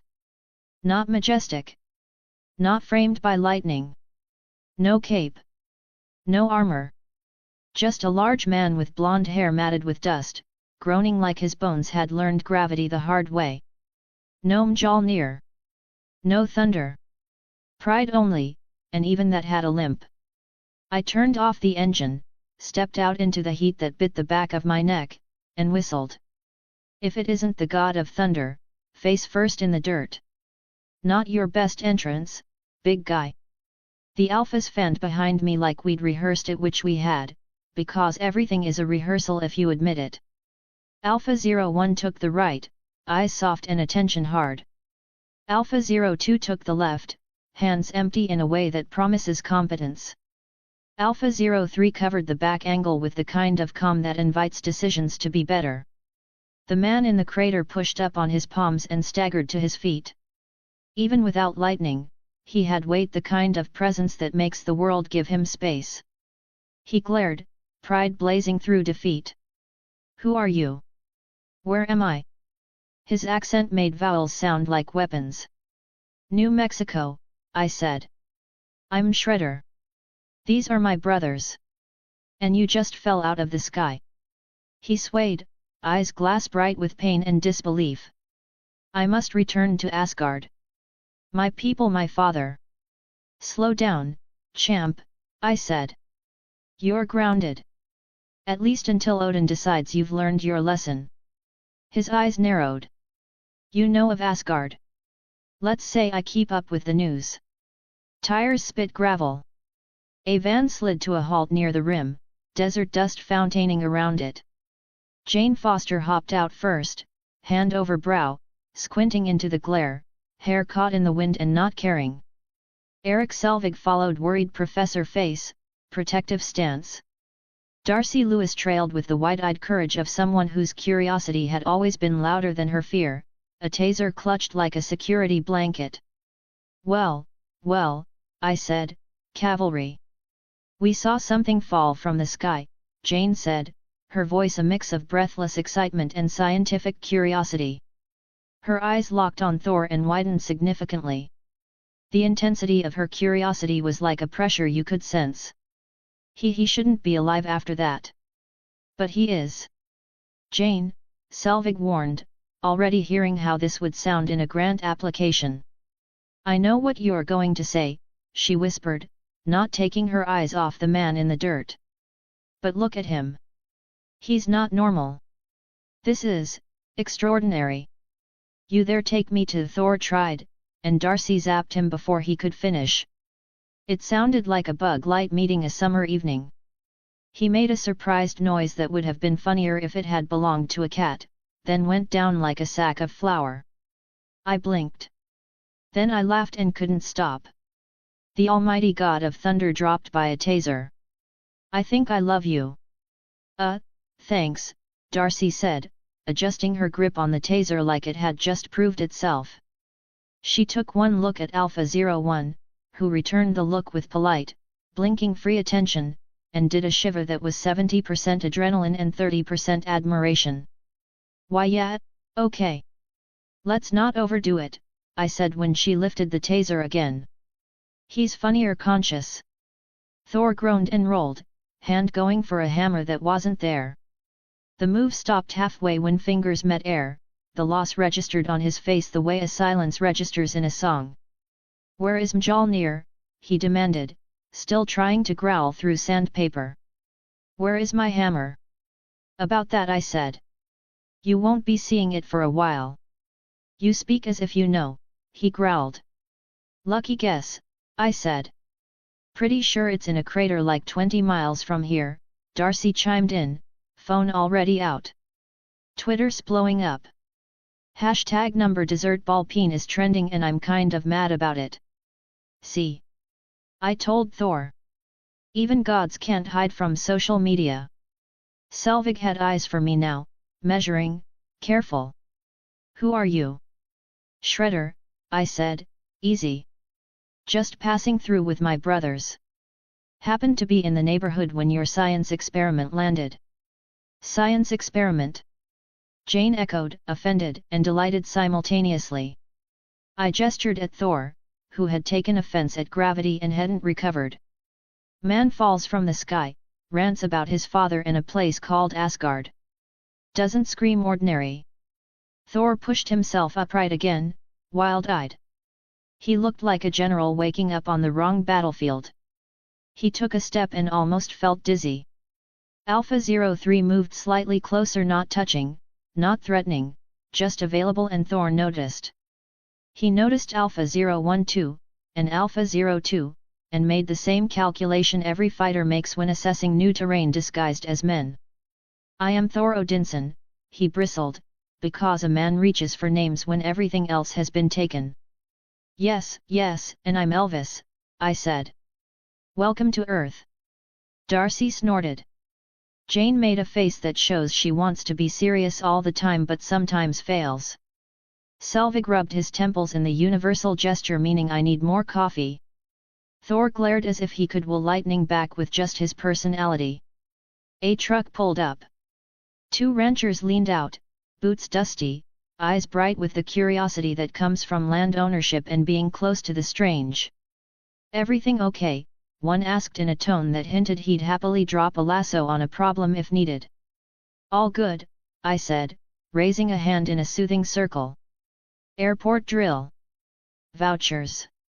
He squinted like he heard the joke under the words, nodded anyway, and eased off, satisfied that the strangers with a taser and a very large blonde man had their own plan. I tipped my head to Alpha 01.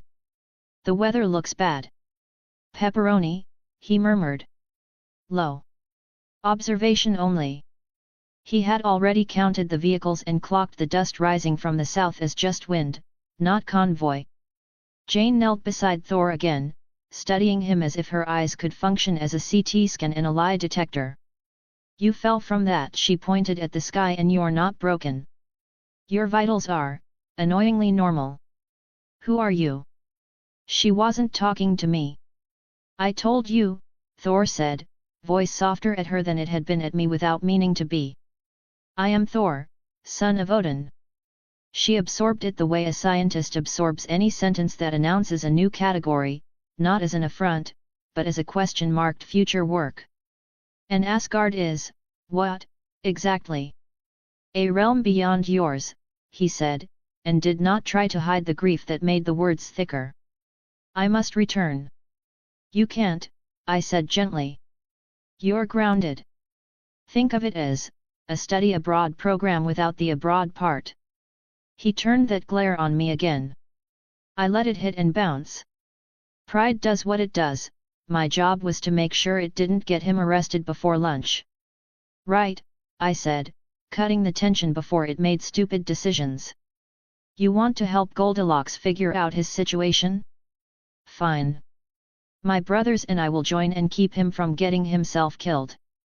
Right now, he's just a guy, a big, loud guy without a hammer. Jane stood. I don't know who you are, she said, but if you can help me keep him from getting himself arrested, I will take it. Selvig looked like he wanted to ask for credentials, a background check, and a blood type, then realized nothing about this morning involved forms. We don't even know his name, he protested weakly. I do, Thor said, dignity rallying. You have it now. Great, Darcy said. That'll help when we call 9-1-1 and say hi. We tossed a man named Thor, can we keep him? Let's skip 9-1-1, I said. And skip the taser unless he tries to arm wrestle a semi. Ding. Reward, plus 1000. Targets, Thor Odinson, Jane Foster, Darcy Lewis, Eric Selvig. Reason, assistance, de-escalation, scientific integrity protection, civilian safety. That hit the ledger like rain. From 0 to 1,000. Another 500 and I could summon Alpha 04. I kept the grin off my face because smiling at points in front of people makes you the wrong kind of person. Okay, I said, turning the moment into action. Step 1, get Thor out of the hole and into the shade. Step 2, water. Step 3, SHIELD will have opinions, so we make sure any data stays Jane's. Step 4, if Mjolnir becomes a community art project, we avoid becoming performance artists. Scientist priority, Alpha 02 said, naming the rule like it lived on the fridge, which it did. Help me with him, Jane said to Selvig, then eyed Alpha 03 and decided she would, after all, accept assistance from a man who looked like he could move a piano with a firm suggestion. You too, if you don't mind. Alpha 03 gave a small nod. He isn't gentle to look at, but he's gentle to touch when a task requires it. He slid his arm under Thor's shoulder, didn't pull, invited the movement instead and let the larger man choose to accept balance. Thor tried to refuse and made the kind of face you make when pride meets physics and loses by a little. He allowed Alpha 03 to bear some of his weight and didn't comment on it. We guided Thor to the van. Jane searched for water and a towel that used to be white. Selvig showed concern in a worn-out notebook. Darcy hovered with the taser holstered like a sheriff in a town where chaos rules. I popped the back doors. Alpha 02 set to work with the cool indifference of a combat medic whose patient is mostly ego. He draped the towel over Thor's neck for shade, handed him water, and said sip in a tone that has gotten results from men with worse opinions. Thor, to his credit, followed instructions. New rule, I told the group. We call him Thor because calling him Goldilocks invites choices we're not ready to face. Jane cracked a smile she tried to swallow and failed. Selvig looked resigned to a day where his schedule had been kidnapped by mythology. Darcy pulled out her phone and took a photo of the towel, thinking that detail would make sense to her future self. I took 3 steps away and did a slow circle. A handful of locals had arrived at the rim, drawn by the noises their town had never made before. Phones up. Faces curious. 2 teenagers rehearsing bravado. 1 grandmother with a cane and a heart big enough to carry 2 counties. Inside the line, I told Alpha 01, pointing between 2 low rocks. He moved to make a human gait and tipped his head to the crowd to show friendliness that said not today. I met the grandmother halfway when she started down the slope. Morning, ma'am, I said. We're about to get into some science. Best view is from the top. She peered at me like I was a toddler with a screwdriver. You're very polite for someone dressed like a refrigerator, she said, then smiled. I'll stay put. Appreciated. Jane leaned around the van door. We need to move him somewhere we can observe without, this. She gestured at the crater, which was currently serving as a public relations disaster for gravity. Your lab? I asked. She winced. Calling it a lab is generous. It's a garage with dreams. Garage is fine, I said. It's yours, which is more important than what you call it. Thor tried to stand on his own again. Alpha 03 let him. He swayed and caught himself on the van frame, then glared at the sky like Odin might be watching. Where is my hammer? He repeated, the question turning into a mantra meant to summon metal. Mjolnir, Darcy said helpfully, is creating a crop circle somewhere that already has a food truck. People are selling chaos by the crater. It's a whole thing. Of course they are, I said. America makes fairs out of physics. Selvig pinched the bridge of his nose. If SHIELD is already looking, they'll cordon it off and we won't get near it unless we have a badge or a miracle. I'm fresh out of badges, I said. Miracles come in 3-man varieties. Jane gave me a look that suggested she hadn't decided whether we were the problem or the solution. If you can keep him from, I don't know, punching a cop, you can come with us. Deal, I said. We do non-punching better than most. We formed a small convoy, Jane's van led with Thor, Selvig, and Darcy, our SUV followed at 1 car length, since shadowing with honesty is less suspicious than being clever. Alpha 01 drove smoothly, hands relaxed on the wheel, Alpha 02 monitored mirrors and memorized license plates, Alpha 03 scanned the sky as a hobby and kept an eye on the shoulders like a cop. I watched the dust and distance, feeling in my teeth that signals SHIELD before you even see the logo. We rolled back through Puente Antiguo, drawing fewer stairs than before because the town had pivoted to its other form, a place that minds its business in public and tells stories in kitchens. The deputy from earlier watched us go past and radioed someone with the kind of voice that means I'm being helpful. Jane's lab was in a garage that started out as a place for tires to ponder their choices and grew into a shrine to storm chasing. Whiteboards with equations and 3-colored markers. Cables. Laptops with stickers. Charts that looked like a professor had flirted with a tornado. A stack of hard drives labeled in Sharpie. It smelled like possibility and solder. Home sweet research, Jane said, apologetic and proud. It's beautiful, I said, and meant it. There is nothing prettier than work that hasn't been stolen yet. Alpha 02 placed a bottle of water on the table next to the drives and casually rearranged 2 so their labels faced away from the door. He didn't look at Jane while doing it, which is how you keep pride intact. Scientist priority isn't a slogan, it's a choreography. Thor took in the space like a man scanning battlefield elements, exits, shapes, potential weapons, wrenches, potential threats, none, potential allies, one woman with fire in her eyes, one old friend with worry, one young woman with a taser. What is this place? He asked, baffled and irritated by the idea of a garage having authority. My lab, Jane said, chin up. Our lab, she corrected, nodding to Selvig and Darcy. Where we study atmospheric anomalies and Einstein-Rosen bridges, and she stopped herself before she said wormholes, as if the word might summon trouble faster than she was ready to greet it. We study weather, she finished, unconvincing and adorable. Wormholes, Darcy whispered anyway, because whispering to the void is a hobby. Look, Selvig said, stepping into the role of the man who keeps situations with names like Odin from knocking over whiteboards. We need to figure out what happened without throwing around words that invite government interest. Too late, I said lightly. Interest is already at a rolling boil. We'll keep the lid on as long as we can. The weather looks bad, Alpha 01 murmured from the doorway. A sedan had cruised by twice too slow and then decided to learn patience farther down the block. Sausage, I said. Medium. Observation only. Jane pulled a stool over for Thor. He considered it like a man considering a throne made of aluminum and pride, then sat because his body insisted. The towel had done its good work, color returned to his face.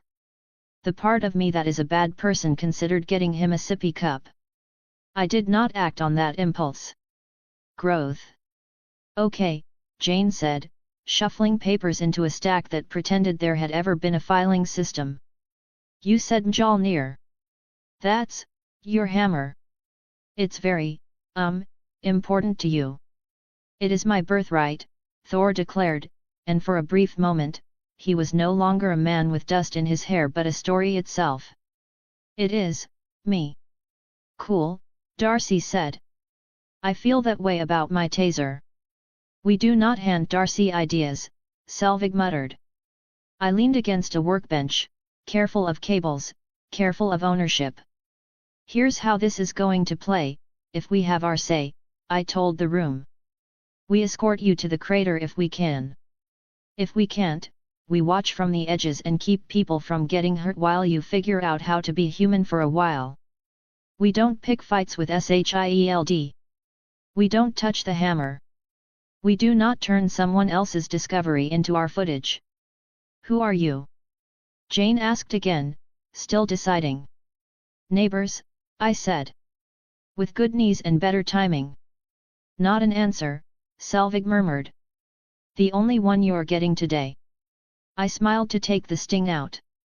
I can offer references from Hell's Kitchen if you like. Thor bristled at the human, then looked at his hands and bristled at the truth.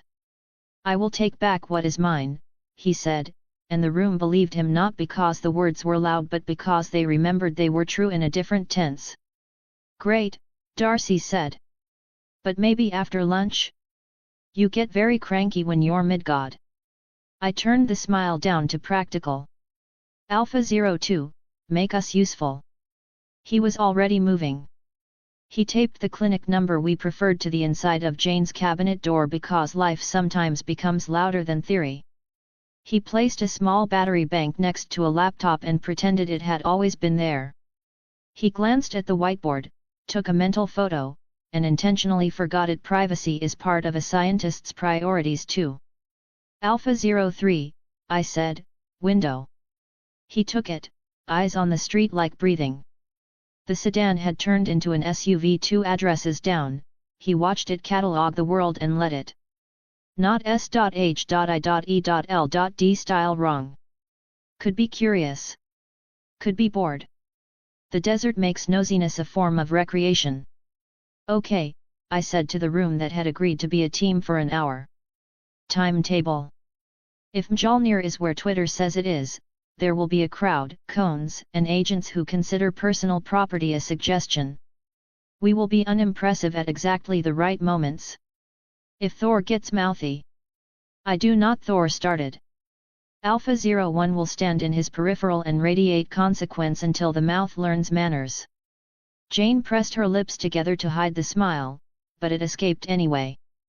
And if anyone tries to confiscate Jane's hard drives, I said, we ask them for their paperwork and their warrant number and whether Agent Phil Coulson signed it. We also ask them to wait while we optimize her backups. I can have a surprising number of questions when I'm worried about file integrity. Selvig looked at Jane, something like hope dressed up as caution. She nodded once. We were in. A siren blipped somewhere in the distance, not a wail, just a reminder that authority can find its keys. Alpha 01 tilted his head. Weather looks bad. Still sausage, I said. Let's keep it that way. We didn't linger. A plan this simple only gets worse the longer you look at it. Alpha 02 returned the towel to a hook where it belonged. Alpha 03 checked the alley, the roofline, and the ant parade on the far curb because patterns soothe him. Thor rose under his own power this time, steadier, the towel gone, pride restored to its armor. Jane grabbed a laptop and 3 drives, and Darcy took a deep breath that smelled like adventure, fear, and charging cables. Convoy, again, I said. We let Jane lead. We take up space without taking over. Thor looked at me like a man resenting the presence of a shepherd and needing one anyway. If your purpose is to guard, then do so, he said. If our purpose is to assist, we do that too, I said, and he heard the difference even if he didn't approve of it yet. We kept moving. The sun had slowly risen higher, turning the dust into shimmering light. The road to the Hammer site sliced past a rattlesnake tour billboard and a convenience store that had once been a chapel. Traffic grew heavier, moving at a slow, deliberate pace, pickup trucks, minivans, and a food truck that had seen opportunity and parked like it was meant to be there. We crested a rise, and there it was, a fence surrounding a crater within a legend. Cones. Temporary signs. Men in windbreakers that wanted to be uniforms when they grew up. SHIELD had arrived with expertise and clipboards. Mjolnir sat at the center of it all, like a story waiting for its writer. My ribs did a happy little drum. I did not let the smile out. This was not our scene to steal. Remember, I said into the cabin, soft. We are hinges, not hammers. Understood, Alpha 01 said. Copy, Alpha 03 murmured. Affirmative, Alpha 02 finished. We parked with the humans, not the heroes. We stepped out like installers on a job, not saviors on a stage. And when Thor strode forward to discover that being human had rules and SHIELD had fences, we were there not to wrestle destiny, but to hold open doors for the people who'd earned their way inside this story. A familiar sedan slid into view near the perimeter, the kind of unremarkable that speaks fluently. Agent Coulson got out with a clipboard and a smile that could sell fire extinguishers in a rainstorm. He glanced across the crowd and found us without looking like he looked. I touched the card on my chest pocket like a charm and said, mostly to myself, networking. Weather looks bad, Alpha 01 said one last time, not as warning, but as a blessing, eyes up, temp controlled. Pepperoni, I said, and we walked with people toward a hammer that didn't belong to us, ready to earn the next 1,000 the way we intended, quietly. Chapter 12, Goldilocks gets a lecture. The crater still steamed in places, heat turning the air above the split earth into glass.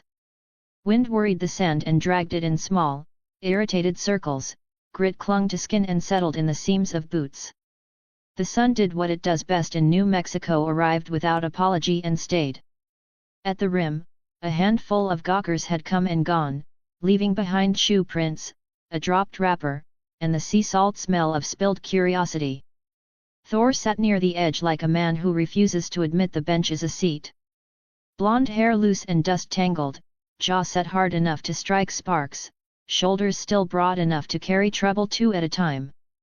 With Mjolnir gone and the armor stripped away, he looked almost ordinary if ordinary came in XXL, and had the posture of a prince who'd learned gravity the hard way. Behind us, Jane Foster paced beside her van, muttering notes to a notebook that had enough coffee stains to look like a scientist's. Eric Selvig stood with arms crossed, watching me as if a thesis defense had taken a strange turn. Darcy Lewis scrolled on her phone, pretending not to decide between posting and not ruining national security before lunch. My 3 Spartans bracketed the scene. Alpha 01 politely posted at the high ground, Alpha 02 by the van, a quiet metronome of inventory and awareness, Alpha 03 a step off the rim, observing the shape of the desert, not just its surface. "All right, Science Squad," I said, clapping the moment into order. "Give me a minute with Goldilocks. Promise I won't break him." "Pretty sure he'd break you," Darcy smirked. "Oh, I'd make it entertaining." Jane hesitated. Selvig touched her arm in that gentle, steady way older professors learn when their students are also their heart. "Let him," he said. "Thor isn't going anywhere." They gave us 10 steps of distance and 3 extra seconds of trust. I slid down and dropped into the dirt beside the god-turned-human. The heat came up through my jeans like a second opinion. "You mock me," Thor said, not quite a question and very much a complaint. "Oh, you noticed."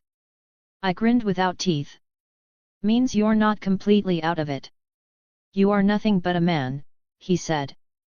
"You cannot understand what has been taken from me." "I don't need a semester of Asgardian civics to see the picture," I said. "You got benched. Dad took the keys. Stuck on Earth with no hammer, no lightning, and a head full of reasons why that's unfair. Happens to the best of us." "I am Thor Odinson," he snapped. "I am no child to be disciplined." "And yet a college intern just folded you with a taser," I said. "Kind of undermines the whole mighty thing." The set of his jaw shifted. "Pride is a living thing. It flares, it retreats, it reconsiders." He said nothing. Good. Silence is where you can hear your own weight. "Listen. I need no aid," he said, and the fire came back into his eyes like a friend who encourages bad decisions. Behind me, Alpha 01 shifted slightly, just enough to remind the world he existed. Alpha 02 and Alpha 03 stood still, like statues would envy if statues knew how to breathe. Thor's gaze flicked over them, measuring height, stance, stillness, and the complete absence of fidgeting that people only manage through discipline or danger. "They are your warriors?" he asked. "Something like that." I didn't look back. "They've got my back. Which means that, by extension, they've got yours. At least until you get your feet under you." "Why?" His mouth made the word like it was heavier than English had any right to be. "Why aid me?" "Because I like helping people," I said. "Because this world is messy, and I like leaving places better than I found them. And because you are about as named character as it gets." I let the meta wink and then vanish. He frowned at the phrasing, not the meaning. "Here's the deal, Goldilocks." I flicked a grain of sand off my knee. "You're stranded. Shield will be breathing down your neck any minute. Without Mjolnir, you're basically a very fit tourist with anger management issues. So, you can wander around picking bar fights and teaching the locals new vocabulary, or you can stick with people who know when to shut up, when to shove, and when to escort a man quietly out a side door. You presume much. And you think pride stops bullets. I tilted my head toward the horizon. Newsflash, it doesn't. Nor does a title. I'm not claiming you're small. I'm saying gravity doesn't care. He breathed out through his nose. The breath tasted like stubbornness and dust. Then he set his chin and gestured toward the alphas with two fingers that wanted to curl into fists. You carry yourself as if you command them. Sharp eye. I finally looked back. Alpha 01 met the glance with an almost smile that only the long-suffering can do. Alpha 02 gave me a micro nod. Alpha 03 had the sky in his periphery and me in his focus. That's exactly what I do. Alpha 01, Alpha 02, Alpha 03 soldiers. Loyal. Disciplined. Strong. You saw them at the airport. They're not for show. They fight well, he admitted, grudging and honest at the same time. Affirmative, Alpha 01 said, which is him bragging. Efficiency, maximum, Alpha 02 added, which is him flirting with a sense of humor. We protect, Alpha 03 said with a nod, which is the truth he values most. Best testimonials in the business, I said. 5 stars. Would hire again. They are no ordinary men, Thor said. Nope. I let the word sit. Not even close. But they're mine. Which means if I say we're helping you, we're helping you. He stared at the horizon the way a sailor stares at a storm that used to love him. I do not need guardians. Maybe not forever. I softened the edge and kept the point. Right now? Yeah, you kind of do. You will get your hammer back. You will stand taller than this. Until then, borrow our discipline. Borrow our timing. Let us make the world less sharp while you figure out which parts of your heart are stronger than lightning. Wind put a hand on the lip of the crater. The AC in Jane's van hummed. A bit of the rim slumped and became a new shape. The desert approves of impermanence. Thor's shoulders eased by a fraction so small you had to be looking at him when grief blinked to catch it. Very well, he said at last, each syllable carved clean. I will tolerate your aid. Progress. I flashed a grin. Learning to share. He shot me a look with less fire and, if I'm not lying to myself, more curiosity.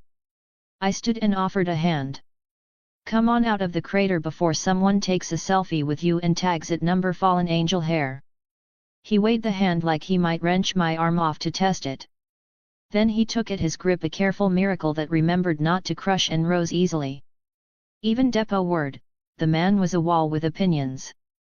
Thanks, he muttered, like a man who doesn't use the word often and finds it fits anyway. You're welcome. I dusted off my knees. Don't get used to me being polite. Jane hurried over, her curiosity now a visible aura. Are you all right? That was incredible. You should not be alive after that fall. I am fine, Thor said, which is the exact sentence people say when they're halfway to the ground again.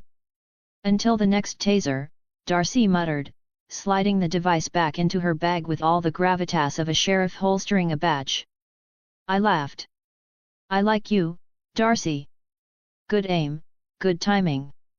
If he really is who he claims, Selvig said, rubbing the bridge of his nose like you can knead reality into compliance there, then SHIELD won't be far behind. Oh, they already know, I said. Carlson knocked last night. Polite man. Great poker face. Carlson?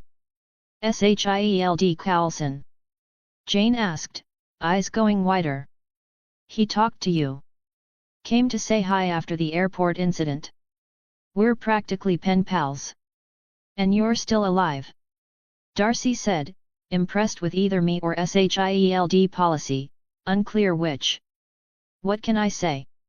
I'm charming, I said, and got a raised eyebrow from Alpha 02 that translated loosely to "don't test the hypothesis." "This S.H.I.E.L.D., Thor said slowly, piecing together context with raw will. "They seek my hammer." "Bingo." I pointed vaguely in the direction of the Mjolnir crater. "They've got trucks on it already, I'd bet." "Big shiny hammer in the desert is catnip for secret agents and barbecue vendors." "I must reclaim it," he said, jaw not just tight but welded. "We'll get there," I said. "Not right now. First, you eat. Maybe shower. No offense, but you smell like fried God." Darcy gagged theatrically and then immediately took a photo of the sky to hide the laugh. "Oh God, he does." Thor seemed conflicted between punching me and agreeing, but I saw it as progress that he chose agreement. In the distance, a siren sounded once and then decided against following through. Alpha 01 tilted his head. "The weather looks bad." "Sausage," I said. "Medium. Observation only." Ding. Reward, plus 500. Target, Thor Odinson. Reason, stabilized trust, de-escalation, acceptance of aid. The HUD slid the number into place with the self-satisfaction of a spreadsheet that balances. From 1,000 to 1,500 since the morning, enough to do something meaningful soon. Alpha 04 could exist if I spent it, or we could bank for another Spartan 2 training later. Choices. It felt good to have choices I wasn't going to abuse. "Okay," I said, clapping once. "Science squad, load him up." "We'll follow. Let's get Goldilocks back to town before SHIELD shows with cones, clipboards, and opinions." Jane nodded, her questions already queued in her mind. Selvig mumbled something that sounded like "this is a bad idea," which, for a scientist, means we have no protocol, something that both excites and terrifies me. Darcy rolled her eyes and then offered Thor a hand to get into the van, acting as if she wasn't half his weight and twice his courage. I lingered with the alphas at the rim while the van doors thumped shut. "Good work," I said under the hum of heat. "He's not our best friend yet, but he'll get there. And when he does, the points are going to rain." "Understood," Alpha 01 said. "Ledger updated," Alpha 02 murmured, which is his way of saying "proud of you" without using words that might be evidence. "Sky is good," Alpha 03 added, eyes on a hawk drawing geometry above the highway. "He meant today. He meant this." We didn't get far before reality tried to audition. A county sheriff's SUV rolled up to the lip of the crater, tires crumbling dirt louder than necessary. The deputy inside had a jaw that had learned to clench during community meetings and a pair of reflective sunglasses that made his face a mirror. He stepped out slow, hand resting near his belt in a way that said habit, not threat. "Mornin'," he said, and the word carried the county in it. "You folks part of that unusual meteorological activity or just passing through?" "Installers," I said cheerfully, patting the clipboard in our SUV, because humor works with bureaucracies. "Solar. We chase weather on weekends. Sometimes, the weather chases us back." His mouth tugged as he glanced past me, observing the van, Jane scribbling on Selvig's palm since the notebook was useless, and Darcy pretending her taser was a fancy stapler. Then he scanned the three large men on the rim, recognizing that we were neither posturing nor crowding, nor making any gestures that would challenge the police's training. "You see anything fall out of the sky?" he asked, because you have to ask the question even when the answer is tattooed into the dirt. "Just questions," I said. "We're escorting them back to town for breakfast and documentation." He took that in the way men do when they're balancing duty, curiosity, and the practical knowledge that paperwork is a finite resource. "All right," he said slowly. "Keep it clean, keep it quiet. State Boys LL want to say hi." "Yes, sir," I said, performing respect without servility. "We like quiet." He tilted his head at Alpha 01. "Your brother, they're gonna keep strangers from breakin' ankles." Alpha 01 gave him a nod measured in millimeters. Affirmative. Good. The deputy touched the brim of a hat he wasn't wearing. Muscle memory is a story, too, and climbed back in. The SUV made a slow, reluctant about face and left us in the desert again. Weather looks bad, Alpha 01 murmured again, not out of fear, just as a posture. Still sausage, I answered. Let's make it pepperoni before lunch. We rolled. Jane's garage lab hadn't expanded in the last hour, but it had gained new inhabitants. Thor sat on a folding chair like a throne in exile. Selvig paced, which is the cardio of doubt. Darcy brewed coffee with the solemnity of a ritual and handed Thor water with the authority of someone who has been hydrated and knows better.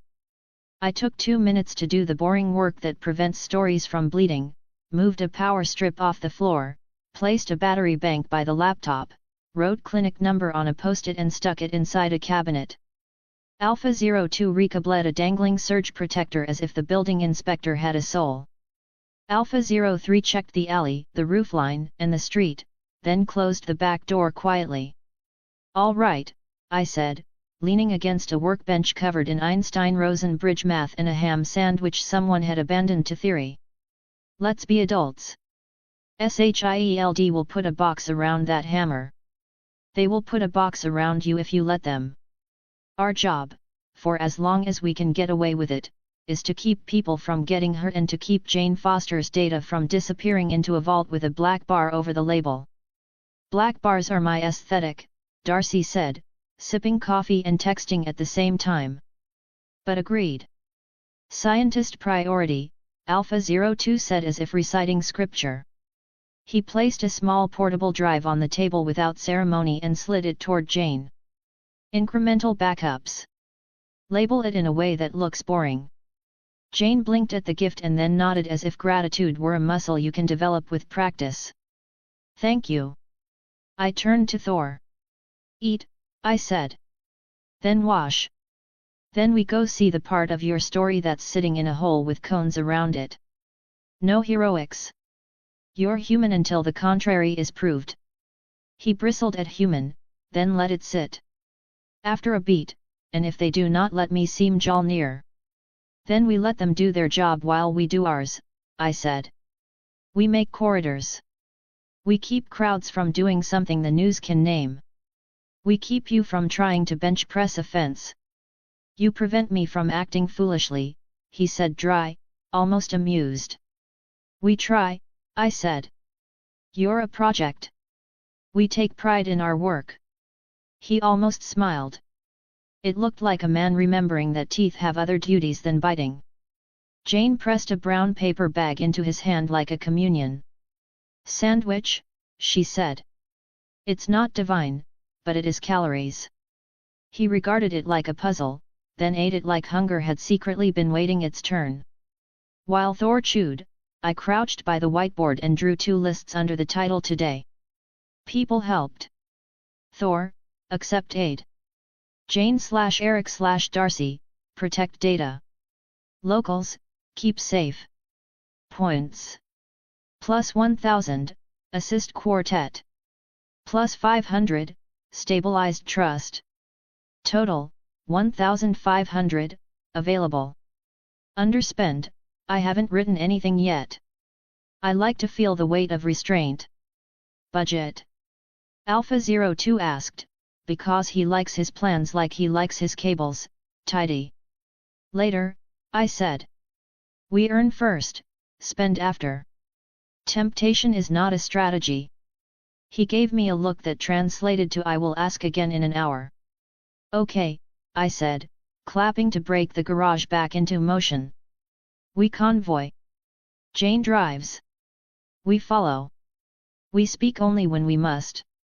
If I say, the weather looks bad. Eyes up, Alpha 01 replied. Surveillance likely. SHIELD proximity. If I ask, how's the slice? Pepperoni low, sausage medium, anchovy bad idea, Alpha 02 recited. Threat shorthand. If I say, Jane's hard drive. Scientist priority, all 3 said in unison. Jane glanced between us, eyebrows climbing, then smiled because some rules you can love on sight. Good, I said. Pack it in. Goldilocks, welcome to your lecture series.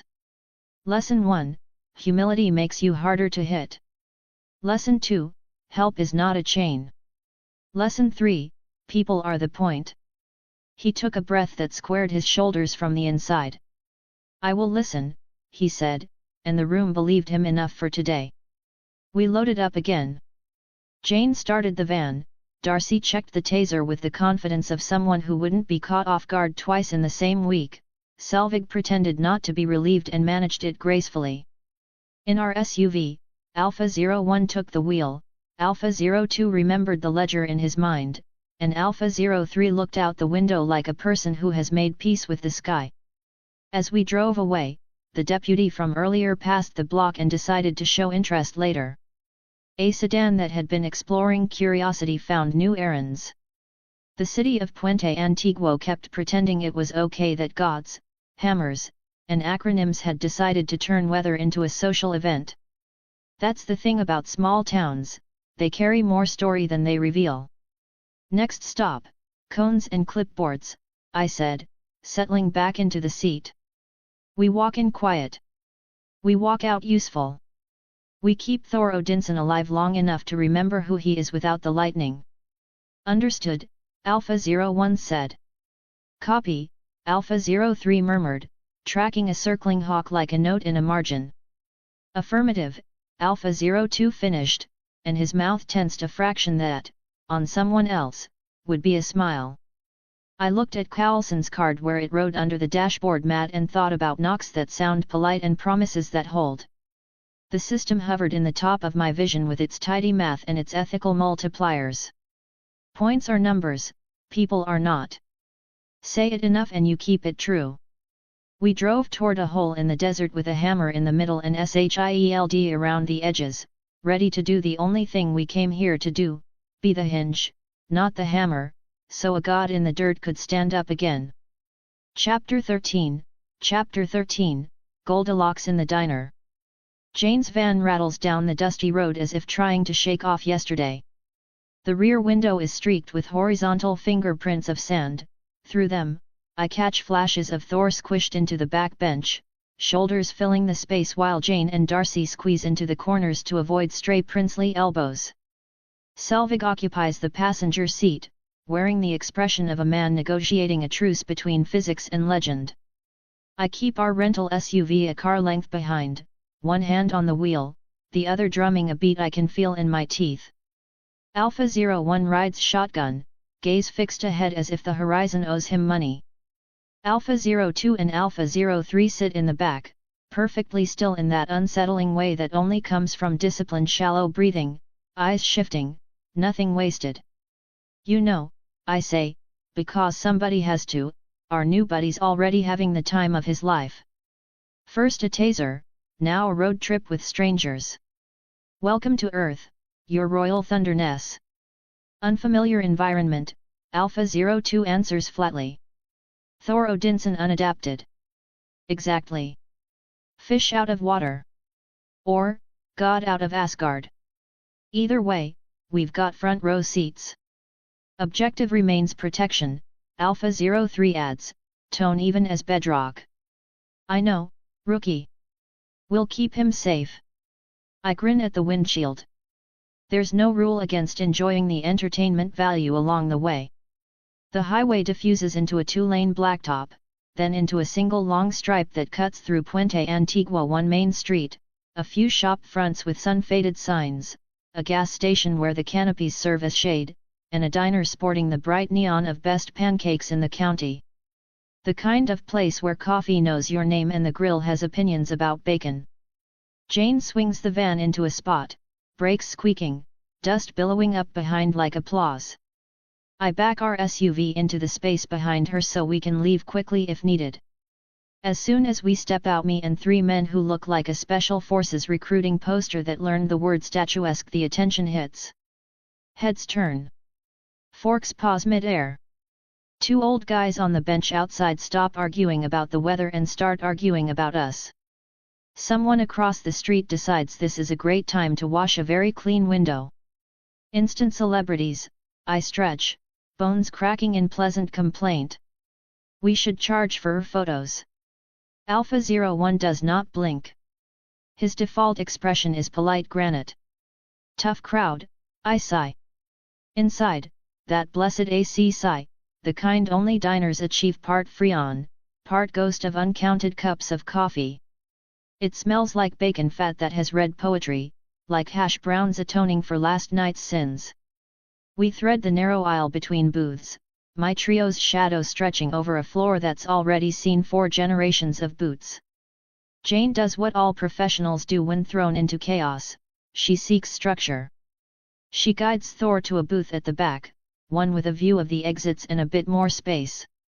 Darcy takes the opposite bench, holding her taser like a sheriff with authority. Selvig sits at the end to intercept any arguments trying to slip away. 4 more over here, please, I say to the waitress with my best smile. Big table if you've got one. These 3 need extra legroom. She clocks the alphas tall, broad, quiet, and blinks once the way people do when their brain hits a wall labeled unfamiliar. Then she nods and leads us to the booth directly behind Jane's. My Spartans slide into the bench in perfect unison, eating the space and somehow making it look like courtesy. I drop in last, elbows out, the familiar itch of surveillance tickling between my shoulder blades even before the door's bell gives away the next customer. 2 tables over, Thor sits like a dethroned king, hair wild, clothes torn, posture regal nonetheless. He can't help it, some men are architecture even when they try to slouch. You'd think he'd realize he's not blending in, I murmur. Thor Odinson stands out, Alpha 02 says, insultingly factual. Understatement of the year. Menus arrive, laminated, a little curled at the edges, honest. The alphas look at theirs like museum plagues describing artifacts from a civilization that boiled oil for sport. I pluck Alpha 01s. All right, lesson time. This is called a menu. You pick a thing and then you eat it. You don't stare at it like it owes you money. All options sufficient, Alpha 03 says, which somehow manages to be both true and a cry for help. Of course you'd say that. I look up at the waitress. I'll order for them 3 stacks of pancakes, extra bacon, and a side of eggs for each of these charming refrigerators. And for me, the biggest burger you've got.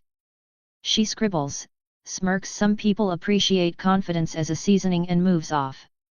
Across the aisle, Thor attempts the most Asgardian order possible.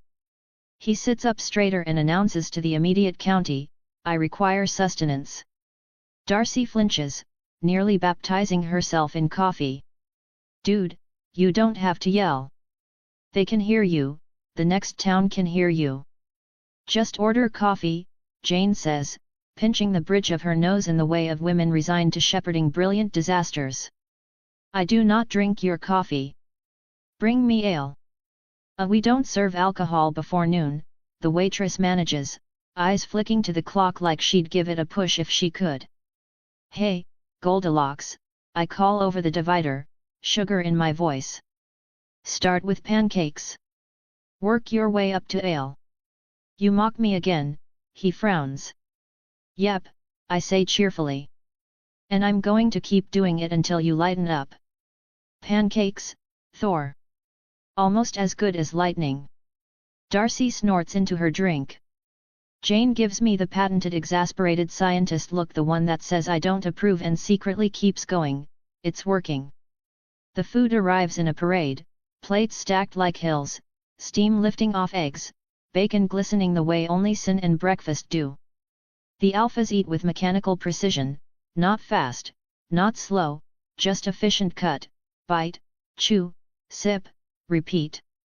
I make indecent noises at my burger because grease and chaos pair beautifully. This, I say after a heroic bite, this is life. Burgers and chaos. Perfect balance. Fuel acquired, Alpha 02 reports between bites. You guys really know how to ruin a moment. Thor demolishes his plate with surprising speed, like a Labrador who has rediscovered joy. He finishes, slams the dish down with a satisfied grunt, and bellows, "Another." The whole diner jerks.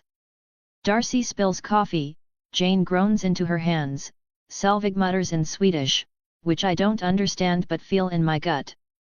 Somewhere the cook laughs like it's the funniest thing he's heard all week. I clap, delighted. "Oh, I like you. You're going to fit right in." The waitress with the reflexes of someone who's dealt with oil crews and high school teams swoops to scoop the plate and promises a second stack with the speed of a woman who knows tips scale with spectacle. The bell over the door jingles again, lighter, more practiced. A black SUV slides into the space across the street, windows tinted, paint with that officially unremarkable shine. No markings. It parks as if it has an alibi. "Well, well," I murmur, leaning back so the booth's vinyl squeaks. "Friends from SHIELD." Alpha 01's eyes tick toward the glass panel at the front, a micro-movement no one else would catch. "Observation confirmed." "Surveillance active," Alpha 02 says, dabbing at a drop of syrup with unnecessary precision. Alpha 03 simply nods once, acknowledgement without appetite. "Don't worry about them," I say. "Carlson knows we're not here to start a war.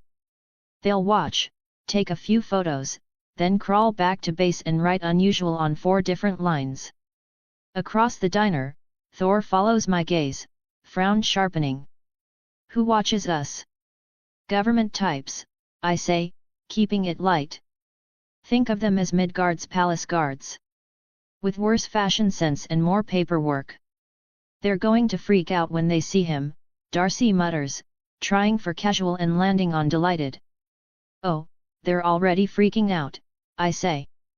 "You just can't hear it through the tint." A kid at the counter maybe 8 turns on his stool to stare at the alphas like they're astronauts who forgot their helmets. His dad murmurs something about manners, the kid ignores it with the boiling confidence of childhood. "Hi," he says to Alpha 03, "because children can smell the kindest wolf. Are you superheroes?" Alpha 03 tilts his head, considers the philosophical nuance, then answers with the gravity of a judge. "We assist." The boy beams, satisfied with that as a definition worth living by. His dad relaxes enough to sip his coffee. Somewhere in the kitchen, a spatula claps the griddle in applause. Second stacks arrive. Thor tests a forkful like he's checking a shield edge, then decides joy is a worthy weapon and eats with vigor.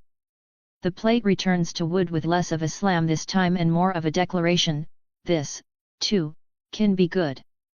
I let the room wash over me, the muffled talk, the clink of flatware, the waitress's uncanny talent for being in 4 places at once.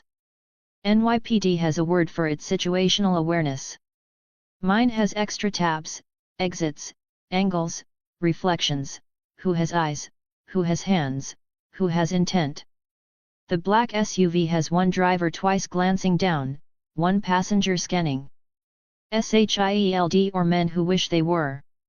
Pepperoni on the thread pizza, low. We eat and let them eat their curiosity. Weather looks bad, I say softly. Pepperoni, Alpha 01 agrees, low enough to be a thought, not a word. Selvig clears his throat, braving the divide between booths. If SHIELD is present, this is a poor time to make grand gestures. Luckily, I say, we specialize in small ones that matter. Jane gestures toward Thor with a fork, using the prongs to suggest a more human manner. "You won't be running anywhere until you've regained your strength. And even then, there are procedures." "Procedures?" Thor repeats, baffled and offended, like he's been told to take a number at the gate of Valhalla. "Guidelines," Darcy translates. "Rules to keep us safe from dying or legal trouble. Plus, so we don't become a trending topic for the wrong reasons." "Trending," he says, tasting the word as though it might be a weapon. "Kind of like a bard refusing to shut up about your mistakes," I say. "Only the bard is everyone with a phone." He grimaces. "Progress." When breakfast is safely on board and the plates have been cleared, Thor stands in one fluid, towering motion that makes 3 separate conversations falter mid-sentence. He squares himself like a man about to argue a case with physics. "I must go," he declares. "My hammer calls to me."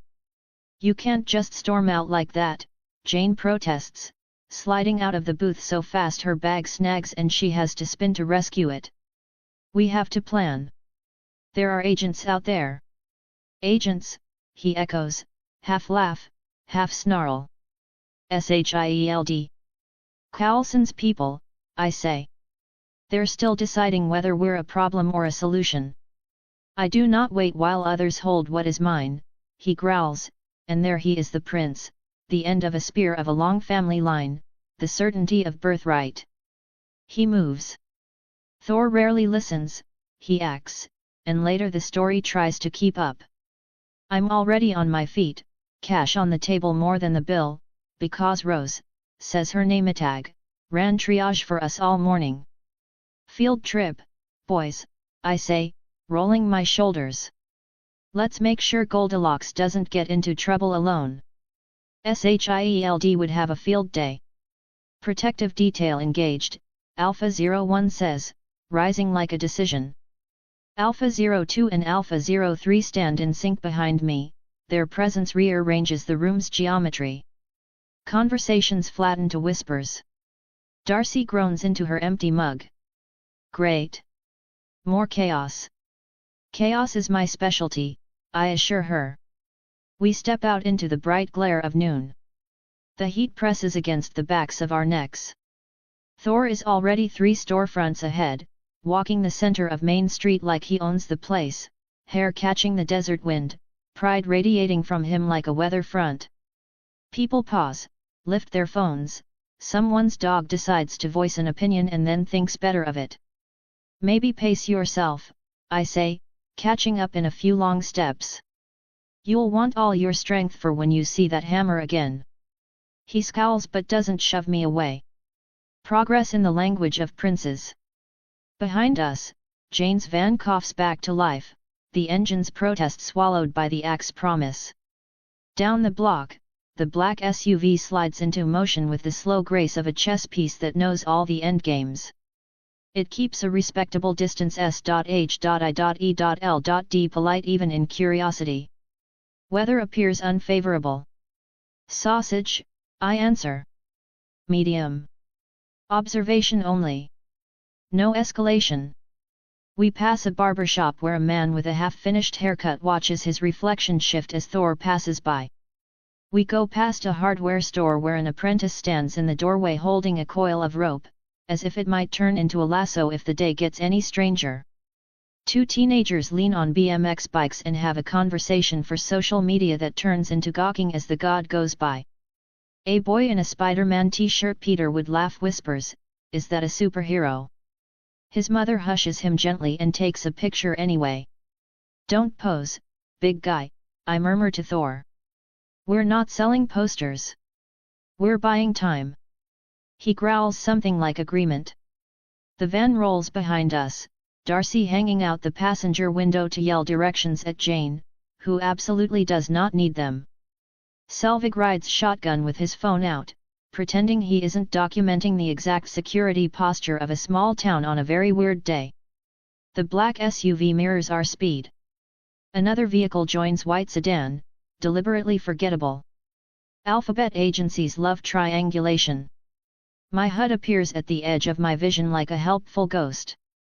Advisory, external observation, SHIELD, sustained. Advisory, unknown org correlation, minimal, no aggression. Ethical multiplier, active, civilian comm maintained. Pepperoni trending sausage, I tell the air. Copy, Alpha 02 says. He's counting plates in shop windows because the reflection will tell him what eyes won't. We reach the end of the block, where Main Street becomes desert again.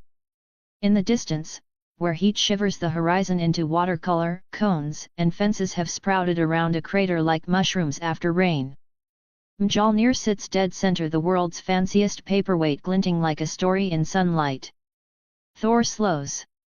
Not because of us, because the sight outpaces his feet. His breath changes 2 in, 2 out, settling to a drum he learned long before Midgard. The weight of it hits him in the chest, home in sight, home out of reach. I stand beside him and let the moment be his. No jokes, even I have a line. We'll make corridors, I say eventually, because plans are easier to wear than grief. We'll keep the crowd from getting stupid. We'll talk to Coulson and not the guy 3 ranks below him who thinks your name is a threat. We'll get you as close as the day allows. His jaw tightens. Pride and humility clash behind his eyes. He nods once. It's not surrender. It's strategy disguised as agreement. Behind us, Jane arrives, parking precisely and exiting with a notebook and persistent patience.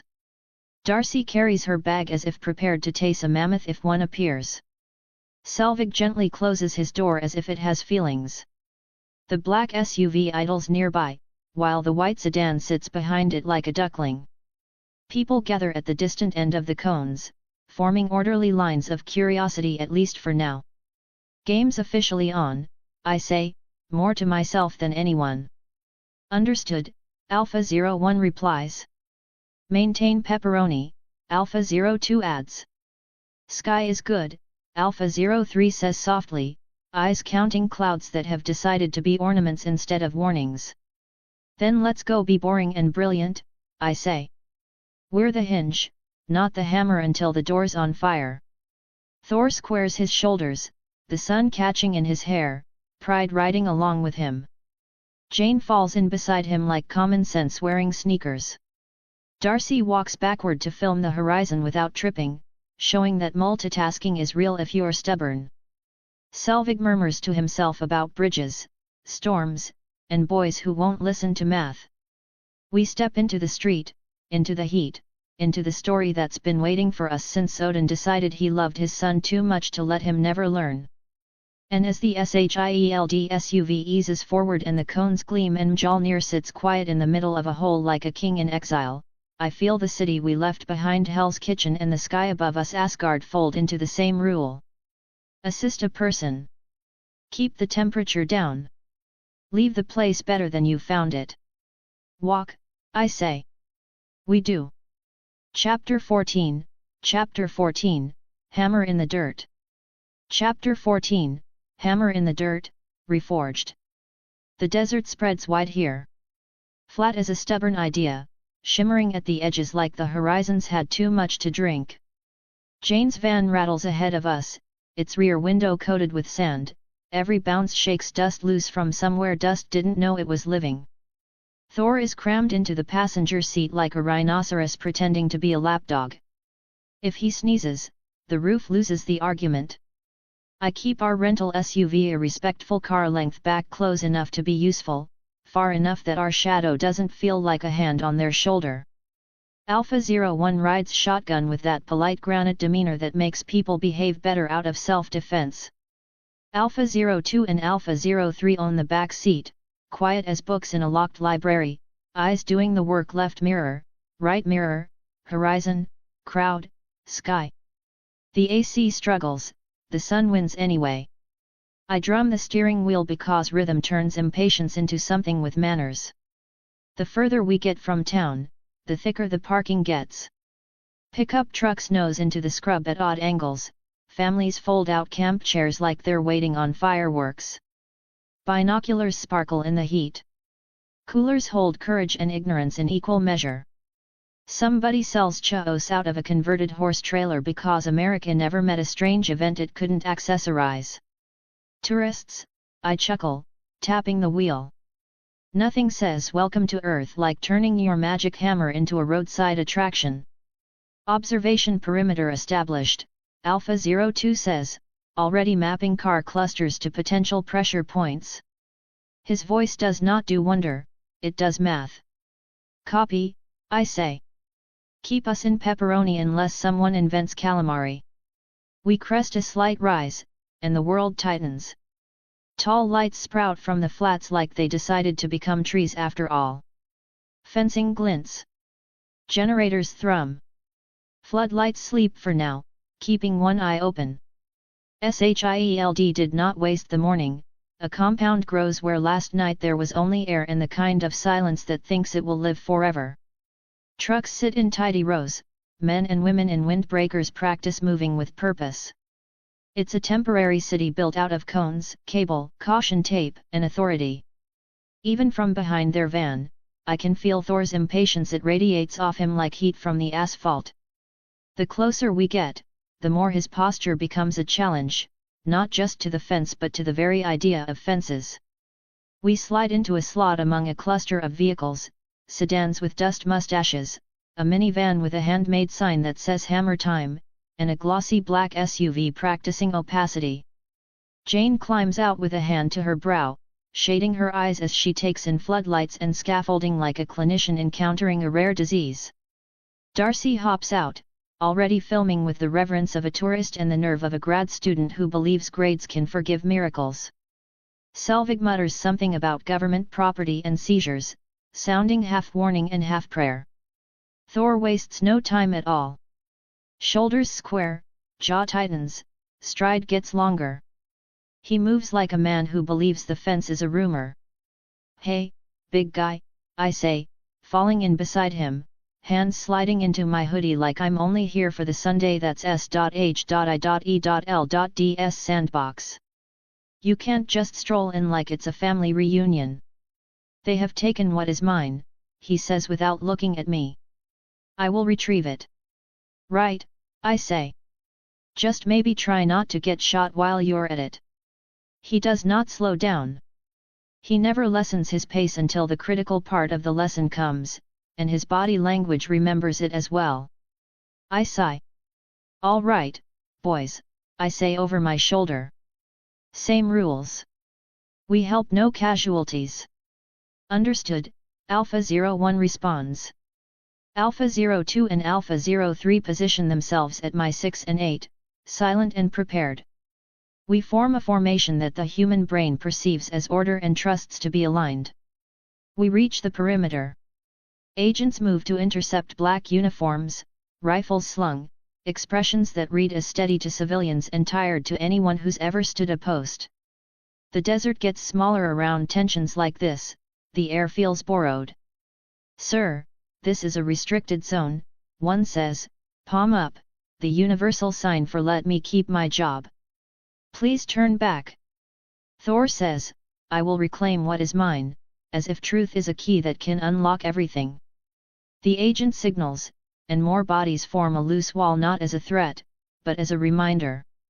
Rifles are aimed, fingers stay off triggers. Everyone is trying. I move half a step ahead of Thor and allow my smile to appear as if it has diplomatic immunity. "Hey, relax," I tell the agent. He's cranky. "Long trip, no ale. We breathe, nobody gets trampled. This is SHIELD jurisdiction," he says. "No one goes past this point." Thor draws breath in a way that means charge in every language. I lift a hand and turn just enough to catch his eyes. "Thor, calm down. They're doing their job. Let us manage it carefully." His jaw works. Pride wants verbs. He gives me the slightest nod. Consent, temporary and expensive. I face the agent again. "How about this, we go in, take a peek. No trouble. My guys won't hurt anyone. Your guys don't shoot anyone. Everybody wins." "That's not how this works," he says on reflex, then his throat moves when Alpha 01 adjusts a centimeter and Alpha 02 and Alpha 03 loom like well-behaved architecture. The agent is not afraid, he is prudent, which is the version of brave that lives to retire. Radio chatter bites the air. "A beat. Another. Fine," he says at last, eyes flicking toward the heart of the camp like he's asking permission from a distance. "You'll need to talk to Agent Carlson." "Perfect," I grin. "Love that guy." We are led inside, arms at the ready but not aimed, distinguishing an introduction from a mistake. Jane and Darcy receive a quick glance from an agent who has mastered being firm yet courteous. Selvig pulls out a faculty ID that shouldn't be helpful, but somehow is. Thor acts as a guiding presence. People move aside because he is like a story coming to life. The camp is lively, tents, floodlights, generators, tables stacked with clipboards, and agents smoothly settling into their roles as real events unfold. We draw attention effortlessly, like magnets.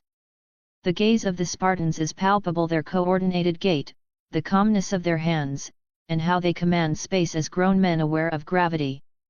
No one explicitly asks, "Who are you?" but the camp communicates it through their upright posture. Coulson looks as though he's been here all along, with a clipboard under his arm and his tie fluttering more from the breeze than himself. He surveys Thor, then me, then the alphas, much like someone reading a contract either aloud to themselves or silently to the other person. A flicker of amusement shines in his eyes, which also seems to calculate contingencies. "You again," he says. "Miss me?" I say, opening my arms as if I were offering timeshares. "What exactly are you planning here?" "Nothing major," I say. "Making sure my buddy doesn't get himself arrested." Culture shock. He studies me for a beat that somehow counts as 3, then pivots to Thor. "And you are?" Thor straightens to full height because some questions are insults to the memory. "I am Thor Odinson, rightful heir to the throne of Asgard," and that his finger spears the air toward the center of camp is mine. Coulson's face doesn't change. He says, and the desert learns a new definition of noncommittal. "See?" I tell him, conspiratorially. He's got away with introductions. Coulson makes a note on nothing. "Let's walk." We walk through a makeshift scene cobbled together for a purpose, a communication tent where radios crackle, a medical station with a cooler that has already helped 3 people avoid heat stroke, and pallets of equipment worth more than the local school budget. A forklift remains idle near a coil of chain that seems to symbolize a potential solution. As we entered, we passed a piece of heavy machinery marked with scuffs, as if someone attempted to tow a myth and failed. At the center, beneath scaffolding and a row of spotlights, Mjolnir rests in the shallow crater it created. The hammer appears intentionally secretive, compact, blunt, and strikingly simple, like a rule that endures because it's straightforward. The leather strap is perfectly positioned, inviting touch and promising bruises. The way the light reflects off it makes it seem as if it's humming. It's not. That's the generator signaling to the desert that humans can mimic the sun. Thor's stride lengthens the way longing lengthens. He is pulled by history at the leverage point where name meets object. I hurry to catch up because my job is not to be first, my job is to make sure first doesn't become worst. "Remember, don't break anyone," I tell him, low. "We're here to help, not smash." He doesn't answer. He's already breathing in a new tense. Security tightens around the edge of the pit, more agents and rifles poised at low ready. This is often how good people falter, not out of malice, but through misapplied protocol in unfamiliar circumstances. The Spartans move outward to cover the area around me, Jane, Darcy, and Selvig, a gentle fortress built on quiet dedication. We halt at the berm. Dust settles into the creases of my jeans, as if determined to remain. Mjolnir looms beneath us like a gravity well. Coulson stands beside me, outwardly composed but internally shuffling index cards in his mind. "What happens next," he says to me, "is going to be a problem if your friend does anything unwise." I respond, "What happens next is a test he must take, even if the grade is harsh. Let him have the space to fail without consequences." He tilts his head that 1 degree. "I will take responsibility for exactly the part you just named, and no more." Then he speaks into his radio. "Hold." Repeat, "Hold." I turn my palms outward toward the human wall of rifles. "Easy," I call, not loud, just enough. "Let him try. There's no harm in gravity showing off." Thor swoops over the lip into the crater with a smooth move that could be called grace if it weren't so full of purpose. 2 agents flinch, a third remembers to breathe. He lands in the dust welcomes him as if it was hoping this would happen again. He approaches Mjolnir. The camp falls silent enough to hear the generator clear its throat. He reaches for the handle with his right hand and stops, as if superstition or respect holds him back. Then he switches to both hands. Fingers close around leather that is polished by a life he remembers in his sleep. He pulls. The tendons stand in his forearms, the muscles in his shoulders gather, his teeth find each other like old enemies, his breath goes to war. The hammer does not so much as breathe. In the drama of the moment, the simplest truth is the loudest, nothing moves. He eases off, eyes wild as if he's just seen a ghost he loves. Then he roars, not at the agents, not at Shield, not at me. At the sky. At Odin. At the part of himself that thought rules were optional. He pulls again. The strap whispers like leather does when it remembers it was once alive. Mjolnir is indifferent. I win CE. Yikes, I say softly to the world, not to him. That's gotta sting. Thor's legs go out from beneath him like the truth cut them. He drops to his knees in the dust, breathing like the desert taught him to. Disbelief and grief attempt a truce in his face and don't manage it. The crater holds the sound of his heart like a drum no one asked for. I hop down the berm, boots sliding. 2 agents tense, Alpha 01's presence at the edge is a hand on a shoulder, no words, just don't. I crouch beside Thor, dust caking my knees, the heat turning the air into a mirror. Tough break, Goldilocks, I say, voice low, permission shaped. Looks like Daddy meant business. It will not move, he rasps, not quite asking me to explain a story I didn't write. Why? Because you've got to earn it back, I say, my hand finding his shoulder. Because power that doesn't ask for anything first makes monsters. And because Odin loves you in the way fathers who built kingdoms know how to love hard, publicly, and with a lesson folded inside. He closes his eyes like the word earn is a cold cloth he didn't realize he wanted. His fury cools to frustration, then to focus. The transformation isn't dramatic. It's just a man deciding to learn after failing loud enough to make silence necessary. Up on the berm, Coulson leans in, intrigued. Interesting, he says, not to anyone in particular. He really believes he can lift it. You're welcome to the free science experiment, I call out, because if you can give a man a gift and annoy him a little at the same time, why not? The corner of Coulson's mouth twitches almost a smile, the kind agents get when the paperwork might be fun to write. I stand and offer Thor a hand. He takes it, allowing me to help and letting me earn a little of what I'm asking him to accept. He rises, pride dented but not broken. He looks at me, then at the Spartans at the rim, Alpha 01 still commanding, Alpha 02 as the future's accountant, and Alpha 03 as the sky's interpreter. I will need your aid, he says, like a man making a treaty with a new category of truth. Now you're getting it, I wink. Ding. Reward, plus 1,500. Target, Thor Odinson. Reason, helped at the Mjolnir site, de-escalation, safe access, acceptance of aid. The HUD slides the number into the ledger with the smugness only balanced spreadsheets achieve. We're back at 3,000 across today's arc, enough to summon Alpha 04 or to bank for something smarter. I keep the laugh where it belongs in my ribs and pat Thor's arm because sometimes human gestures beat divine ones. Don't worry, I tell him. We've got your back. Even when the hammer doesn't. Agent Coulson, someone calls from the scaffolding Sidwell, maybe, or a cousin of procedure. Sir, the crane team wants to try the chain again. Tell them to document, Coulson says without looking away from us. To me, your presence complicates containment and simplifies incident management. That's not usually how those math problems go.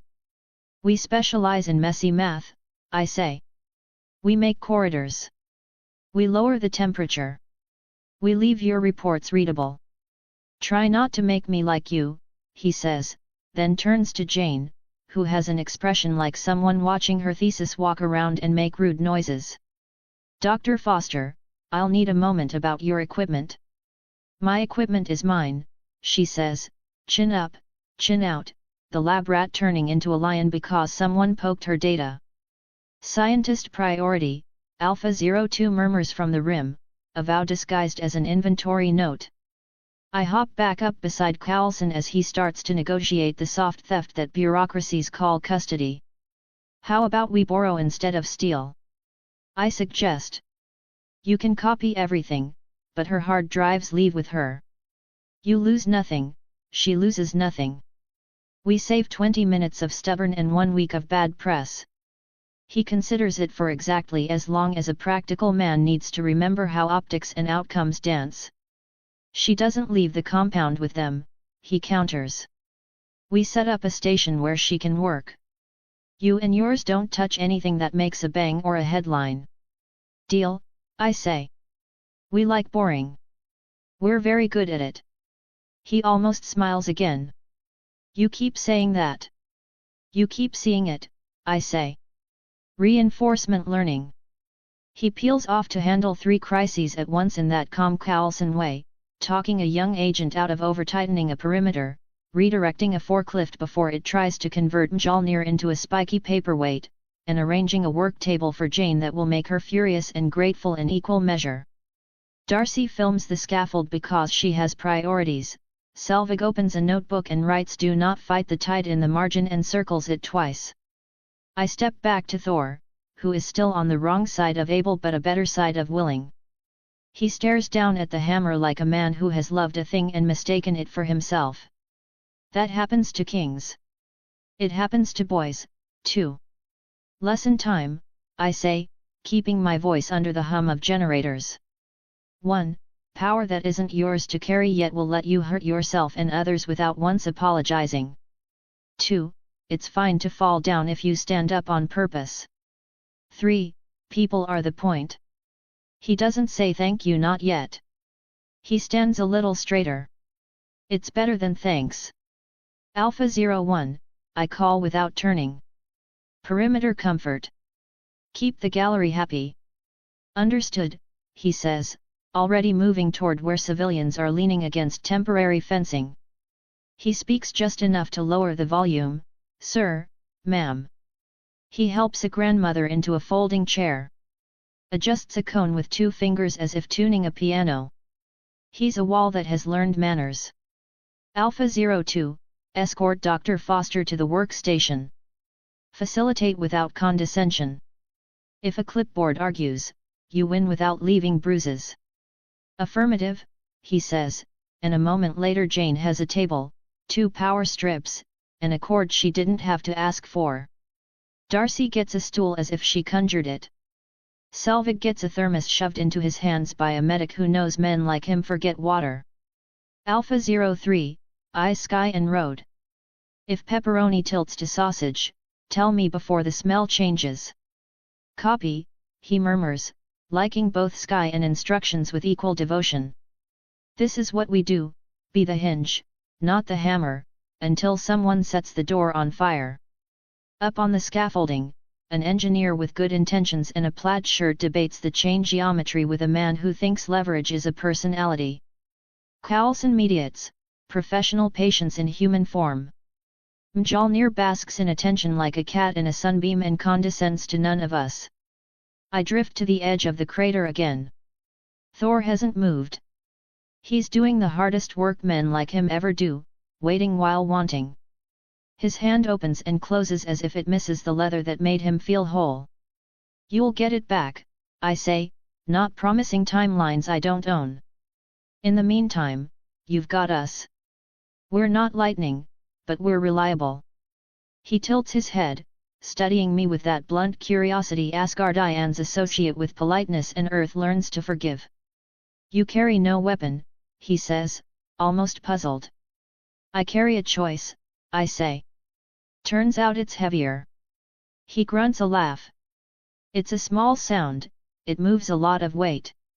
A junior agent jogs up to the rim, breathless with second-hand authority. Sir, he calls to Coulson. We've got movement on the east fence. Locals trying to push through, nothing serious. Weather looks bad, I say under my breath. Sausage, Alpha 01 replies, already heading toward it with the calm energy of a man about to open a door. He never raises his voice. He never touches anyone. He speaks 6 sentences, and a crowd remembers it, prefers being a crowd rather than a mob. Coulson watches my watching, then scribbles something on his clipboard. Maybe add them to the word list, maybe call Fury. Maybe buy more cones. Jane's workstation springs to life. She opens a laptop adorned with a sticker that reads "I heart weather" and another that says "Ask me about Einstein-Rosen bridges." Alpha 02 places a small battery bank like a votive candle and then acts as if it has always belonged to SHIELD equipment. Darcy gives him a thumbs up. He blinks at it, the closest he's come to being flustered. I feel the ledger hum at the edge of my vision. Points, 3000. Spend options, summon Spartan clone, 500, Spartan 2 training, 1500. Advisory, don't spend from the middle of a crowd. Replenish first. Ethical multiplier, active, civilian safety and scientist preservation. I swipe the notification away with a thought. Not now. Not while the sun reads our intentions in our shadows. Shredder, Coulson says crisply, appearing at my elbow again as if good timing had become a person. I have a request, which I am framing as a request because it will go better for both of us if I do. Shoot, I say. Not literally. Keep your Spartans from doing anything that makes a headline. You can save 3 lives without eye contact, you can pull a man back from a fence with 1 word. Do that. In exchange, your doctor friend's work. Your golden friend tries and fails in a supervised manner. And you and I maintain our very professional arrangement where I pretend I know what you are and you pretend you're not going to make my day interesting without warning. Deal, I say, because mutual pretense is the only currency that spends everywhere. We stand together like 2 different statues, one that holds order, one that holds possibility, and we watch Thor Odinson not move a hammer because a story told him no. Around us, the hiss of a soldering iron kissing cable, the whine of a generator's patience, the murmur of men who forgot to be civilians for a living. Coulson, I say. Shredder. When the destroyer comes, I say conversationally, like the weather, try to keep your people from being on the front of that. We'll handle corridors. He looks at me, then away, then back. The wind toys with his tie like a bored cat. I don't know what that is. You will, I say. Just remember, the door is on fire, we are the hinge. He writes nothing down and hears everything anyway. By late afternoon, the light turns the sand into gold and the fences into lines on a map God drew with a ruler.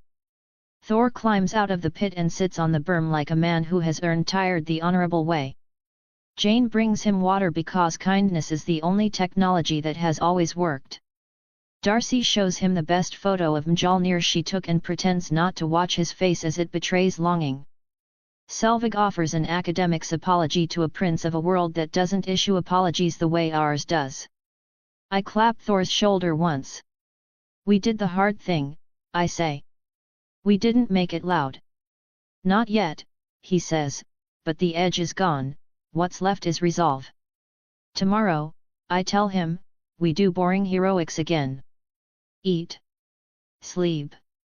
Help people. Practice not punching SHIELD, and SHIELD practices not confiscating Jane. When the day wants a fight, we're ready. He nods.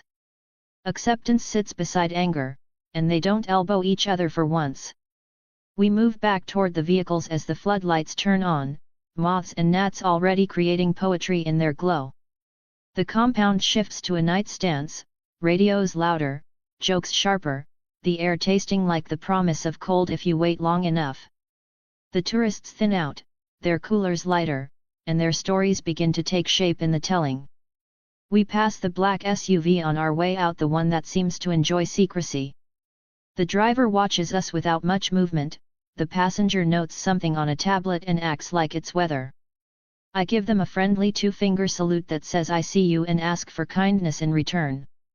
At the SUV, Alpha 01 takes the wheel, Alpha 02 inventories the remainder of the day like a man counting coins by feel, Alpha 03 watches the first stars try themselves on. Jane's van coughs into motion. Thor buckles his seatbelt without being asked, growth disguised as obedience. Darcy leans her head back and declares she's earned carbs. Selvig massages the bridge of his nose and calls it academic rigor. I slide into my seat, and the system slips into my vision like a well-trained ghost. Points, 3000. Narrative advisory, key event complete, Mjolnir site assist. Next likely incidents, SHIELD consolidation, destroyer manifestation, civilian threat corridors. Recommendation, keep a low profile and prioritize utility. Plan evacuation routes. Copy, I tell no one and everyone. Low profile, high utility. Weather looks bad, Alpha 01 says as the first faint siren somewhere far off decides whether it wants to commit to the evening. Pepperoni, I say. Let's keep it there. We roll into the desert and the desert accepts us again. The road hums. The heat releases our necks like a stubborn hand choosing to forgive. Behind us, a hammer sits in a hole under borrowed light and waits for a man to remember how to be worthy. In front of us, a small town that thinks it's ready for gods, a diner that already knows our order, and a night where we keep doing the only thing that has ever worked, helping a person. Don't worry, I say again, mostly to Thor, partly to myself, a little to the universe. We've got your back. Even when the hammer doesn't. He doesn't respond, and there's no need for him to do so. The van in front signals right, and the SUV behind mirrors the move. We are like the polite punctuation mark ending a sentence that the day has yet to complete. Up above, somewhere distant, a city of gold and a one-eyed man pretend not to observe, yet they do so poorly and openly. Chapter 15, Math and Muscle. The ride back from the Mjolnir site felt like someone had turned the volume down on the world and left the brightness all the way up. New Mexico's sun flattened itself against the windshield in long panes of molten orange, the highway spun dust into gold thread that trailed behind us like we'd stitched the desert to the horizon. In Jane Foster's van up ahead, I could just make out the blocky silhouette of Thor Odinson, the Asgardian prince who had tried to lift his own myth and been told not yet by a hammer with opinions. He didn't say much after that. Thor doesn't do silence, I said, tapping a rhythm on the steering wheel. At least, not the word kind. That's a lot of quiet for one guy. Thor Odinson incapacitated, Alpha 02 observed from the back. Clinical as a lab report. Emotionally, yes, I said. Physically he'll bounce back. Big men with bigger destinies don't stay down for long. But emotionally oof. Assistance effective, Alpha 03 added, the soft gravel of his voice steady as a metronome. Exactly. Mission goals met. No casualties. SHIELD didn't get itchy with the triggers. And the golden guy learned he isn't alone on Midgard. Good day at the office. Alpha 01 sat in the passenger seat like a polite statue, scanning the horizon as if the cacti might unionize. The SUV's AC fought the heat and lost politely, the road hummed, the desert breathed in that slow, huge way that makes human problems look small without saying they are. Up ahead, Jane's van signaled and peeled toward the motel. I let her go. Thor needed space to sulk without an audience, and I didn't need to sit in a cramped van listening to a dethroned god mutter about Odin like a poet with a grudge. We pulled into the driveway of the rental house at dusk. The stucco walls caught the last light as if they had been painted with a memory of it. Inside, the hum of the AC wrapped around us like capable hands. Home, sweet borrowed home, I sighed, throwing myself onto the couch with the theatrical groan that means I'm fine, I just want attention. The Spartans Alpha 01, Alpha 02, Alpha 03 performed their ritual of non-existent gear checks. I swear they'd stage imaginary helmets in a neat row if I let them. Boots set just so. Chargers aligned like compass points. It's soothing, discipline, it gives shape to air. I flicked my eyes to the system, and the blue overlay slid into place like a well-trained ghost. Points available, 3000. Spartan clone, 500. Spartan 2 training, 1500. Ethical multiplier, active, named character assistance, civilian safety, scientific preservation. Advisory, maintain low profile, high utility. Potential incidents, SHIELD consolidation, destroyer event, civilian corridors. 3000, I said aloud, grinning the grin of a man who has found a coupon for exactly his addiction. You know what that means. Expansion possible, Alpha 01 said, because of course that's how his brain is organized. Bingo. Now comes the fun part, decisions. Options, Alpha 02 prompted, settling onto the edge of the dining chair like posture had a chance to be offended. Option 1, I said, pacing the living room like a general in a shoebox. 2 fully trained Spartan IIS 1500 points apiece. Instant excellence. We go from 3 perfect appliances to 5, all factory calibrated to nightmare for bad guys. Option 2, 6 brand new recruits. Fresh clones. No Spartan 2 overlay yet, but bodies on the board. More coverage, more presence, more chances to intervene and farm points wherever Marvel decides to throw chaos next. Decision required, Alpha 03 said. Lucky for you, I'm the one making it, I said, spinning on my heel and pointing at the imaginary war map only I could see. You just get to stand there and look intimidating while I do math. I began sketching with words because that's how you create something when you can't use a whiteboard. Case 1, Quality. We will train 2 new Spartans, bringing us to 5 with fully upgraded Spartan 2 capabilities. This results in a smaller footprint, increased lethality, and fewer variables. Alpha 01? Fewer variables, he echoed, approving without smiling. He saves smiles for the apocalypse, I think, when they count the most. Case 2, Quantity. Summon 6 rookies. We expand fast 9 Spartans on deck if you include you 3 and the fresh half dozen. That's a wall you can build a city behind. Rookies are untrained. Effectiveness diminished, Alpha 02 said, not unkindly just accurate. I nodded. Strong but rough. Raw horsepower without traction control. Numbers win some fights just by existing, but numbers also multiply mistakes. Training possible later, Alpha 03 offered. He likes solutions that arrive in stages, this guy taught him to be patient. Exactly, I said. Buy rookies now, train them over time. Big payoff in a week or 2 of ethical grind. Weakness during training period, Alpha 02 counterweighted. SHIELD observation risk increases with visible footprint. True, I admitted, throwing myself into the armchair and swinging one ankle over a knee. You two are like the angel and devil on my shoulders. One says play it safe, minimize risk, the other says gamble, scale fast. They said nothing. The AC breathed. Night arrived at the windows 1 square at a time.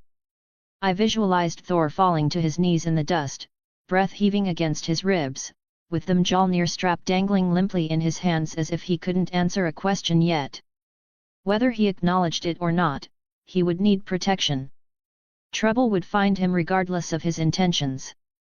Agent Phil Coulson wasn't going anywhere, he would continue observing us, note anything unusual and promising, and learn to accept that my 3 large brothers made his agents straighten up a bit. Here's the best part, I said suddenly, sitting forward as the idea clicked into place. I can't lose. Quality or quantity, we get stronger in ways that matter. Either way, SHIELD gets a headache and Thor gets a buffer zone. Commander satisfied, Alpha 01 observed, which, from him, is confetti. Damn right. 3000 buys a lot of fun. The only question is what flavor we lick first. Decision now. Alpha 02 asked. Not yet. We sleep on it. Points aren't running off to Asgard, and I'd rather not choose while I'm still buzzed from watching Thor try to deadlift Destiny. Acknowledged, Alpha 03 said. Dinner was takeout, my burger stack and plain chicken with rice for the Spartans, since fuel is fuel and they somehow turn drama into glucose. They ate in a synchronized routine: cut, chew, sip, set fork, repeat. I made up for it by talking enough for 4 people and a small dog. I could get used to this, I said, around a fry nice house. Working AC good food. Points in the bank. A growing army of super soldiers at my back. What more could a guy ask for in the MCU? Alpha 01 did not answer, of course, and I grinned anyway. Yeah. You'd say discipline or something with a saluting emoji. But I'm saying it's nice. Don't ruin it. Commander content, Alpha 02 said, verifying the mood as if it were a battery level. Exactly. I pointed a fry at him. Content. That's the word. Decision tomorrow, Alpha 03 added, dutiful as a note taped to a fridge. You're really stuck on that, huh? Don't worry, rookie. You'll get a new brother soon, one way or another. We finished the ritual of plates and napkins and the holy sacrament of wiping down the counter to calm Alpha 02's soul. Then I sank onto the couch, propped my feet on the coffee table, and called the system back up for one last flirt. Points available, 3000. Spartan clone, 500. Spartan 2 training, 1500. Projected returns, heuristic. Plus quality path, 2 trainings, less visible footprint, higher success probability in high-intensity incidents, e.g., destroyer event, lower onboarding friction with SHIELD.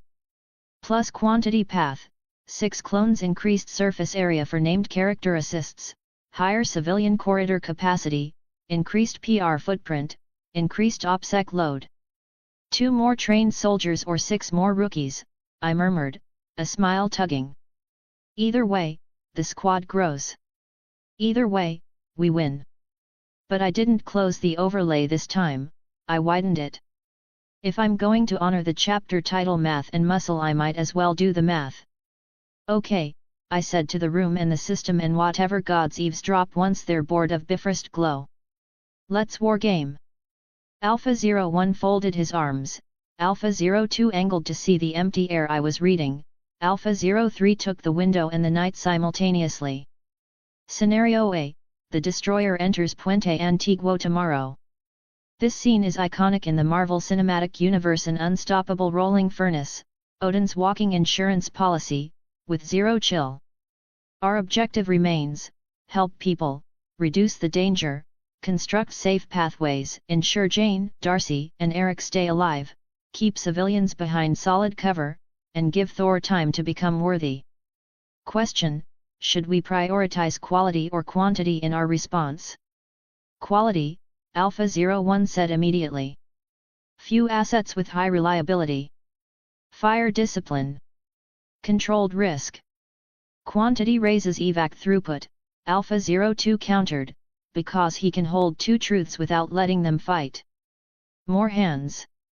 More eyes. Corridors remain open under panic conditions. Quality hands make better corridors, Alpha 01 said, not as an argument, but as a matter of physics. Untrained assets increase noise. Rookie can hold tape, Alpha 03 said after a beat. Can carry. Can guide. He liked the idea of men like him being used as signposts for frightened people. He values usefulness more than perfection. I nodded. Next scenario, Sif and the Warriors 3 arrive to check on their guy. Friendly gods with loud armor and larger footprints. Shield panics, Coulson acts calm, and downtown transforms into a parade where all floats wield spears. We'll need translators, buffers, and crowd control that appears welcoming. High quality means fewer personnel and mistakes. Large quantity gives the parade an organized feel. Shield tolerance threshold, Alpha 02 said, indicating how much Phil can handle before contacting Fury and complicating my life. Large groups draw more scrutiny. OPSEC risk. Noted, I said. Next scenario, street-level work. Not gods, not doom engines, just people making bad choices in Hell's Kitchen terms brought to New Mexico. Petty theft, drunk fights, scared locals testing fences, the low-grade chaos that feeds our point economy without costing anyone blood. Quantity shines there. 6 rookies could sweep a town without breaking a sweat. Quality can too, but presence matters. Reputation is a tool. Quality prevents escalation, Alpha 01 said. Quantity prevents opportunity, Alpha 02 countered. Less space for wrong to begin. I visualized the decision tree expanding in my mind like a living organism, branches carrying not only potential outcomes but also perceptions. In a Marvel universe, the reality is that what's true and what appears to be true both hold significance. Coulson can handle 3 enigmatic soldiers and a man called Shredder, who keeps mentioning terms like assist and corridor. If there were 9 soldiers, he would describe them as paramilitary, and the next word would be containment. Let's discuss integration costs, I said. Each new Spartan adds its own curve.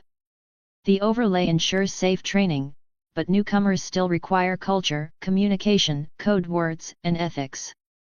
We've developed a language: weather looks bad, eyes up, how's the slice, threat pizza, scientist priority, hinge not hammer. It's not only about maneuvers but also mood. With 9 of us, it's like herding more cats, even genetically perfect ones. Herding cats is inaccurate, Alpha 02 said, deadpan enough to make me snort. Point taken, I said. Still, quality lets me teach deeper, not wider. I expanded the overlay to a fake spreadsheet because numbers deserve at least a napkin. Path Q, quality spent 3,000 on 2 Spartan 2 trainings, team of 5 fully trained Spartan IIS. Pros: high reliability under fire, minimal SHIELD backlash, smaller logistics footprint, better interoperability, higher survivability under destroyer-class threat. Cons: fewer hands for evac, lower presence, slower point accrual from low-stakes assists. Path N, numbers spend 3,000 on 6 clones, team of 9 Spartans, 3 trained plus 6 rookies. Pros: extensive coverage, strong deterrence, increased corridor capacity, quicker point trickle, backup for 24/7 monitoring. Cons: OPSEC pressure, SHIELD friction, training overhead, higher chance of rookie error in a Coulson-saturated environment. Then there were the hybrids, the weirder shapes the system could make if I leaned into nuance. Hybrid H2, 2 clones, 1,000, 1 training, 1,500, bank 500 for contingency. Net, 4 trained plus 2 rookies, total 6, plus a spare to plug a leak fast. Hybrid H3, 6 clones now, do 2 trainings off the destroyer event points, gamble on near future jackpot. Net, short-term risk, long-term avalanche. I paced again because decisions are like movement. What do we want to be when Fury's eye blinks open? I asked the room. A rumor with discipline? Or a fact with too many boots? Rumor, Alpha 01 said. It wasn't a word he used often. When he did, it meant that not being the main character helps keep people alive. Fact earns cooperation, Alpha 02 said. Coulson respects usefulness. Sky is good, Alpha 03 offered, which I loosely translated to large shapes drawing lightning. We didn't have to choose tonight, but the decision had begun choosing us. I dropped into the couch again and let the AC comb sweat off my brain. The house ticked in that small, settling way houses do when they're learning your shape. Outside, night finished convincing the desert to cool. Somewhere, a dog barked once to make sure nothing interesting was happening. Okay, I said, softer. Let's not pretend math is the only part of math and muscle. How are we? Operational, Alpha 01 said. Nominal, Alpha 02 said. Good, Alpha 03 said, because he tells the truth with the smallest words. I let the humor drop for one of the few times I allow it. Thor's hurting, I said. He's loud when he wins. He's quiet now, which is worse. Tomorrow he'll want the hammer again. He'll try to sprint straight through the part of grief where you learn patience. We stand in front of him when he needs it, next to him when it helps, behind him when Carlson needs a photo of cooperation. Scientist priority continues, Alpha 02 said, as if I might have forgotten Jane and Darcy and Eric just because a god needed a hand. Always, I said. Their data lives or I have failed. The overlay pinged a small, respectful chime. Narrative forecast Jane Foster, threatened equipment, bureaucratic, not violent. Darcy Lewis, verbal conflict with agent, minor. Eric Selvig, increasing skepticism, protective action, bar scene probability, medium. Thor Odinson, attempted infiltration of the compound, night. Recommendation, maintain low profile, prepare evac routes, keep Alpha 02 near Jane, Alpha 03 on Sky/Road, Alpha 01 on Thor's shadow. Copy, I said. Pace plan, primary route south, alternate through the lot, contingency across the wash, emergency through the alley behind the diner. Keep comms on plane unless we have to switch to pizza talk. The Spartans nodded in their precise trio way. We were good at boring now. We took a strange pride in being hinges where the world expected hammers. I set the system aside and reached for the normal human ritual that keeps gods from eating your edges, dishes in the sink, trash in the bin, couch reset, locks checked. Alpha 02 beat me to the locks, of course, and then pretended I had helped so I wouldn't feel useless. He tapped the deadbolt once, twice the way he taps everything when it's right. On the coffee table, my mental ledger kept blinking its blue eye. I stared it down. Let's do some return math, I said, because I wasn't done being a nerd. How many points per day do we think we can farm ethically with 5 trained Spartans versus 9 mixed? Estimate, 100-300 from low-risk interventions and over 1,000 from named character events, according to Alpha 02. Variance is high. The destroyer event can yield between 2,000 and 5,000 potential if civilian casualties are kept at 0. Okay, I said. Training now is like buying insurance against the unpredictable event tomorrow. More rookies currently buy in small amounts, which gradually grows into a stream. Which approach better protects Thor and Jane? Quality protects under fire, Alpha 01 said. Quantity protects under panic, Alpha 02 said. Hinge protects both, Alpha 03 said, and I could have hugged him if hugging weren't a rookie hazard. We settled into night rotations with the ease of men who know sleep is also a post. Alpha 01 till midnight, I said.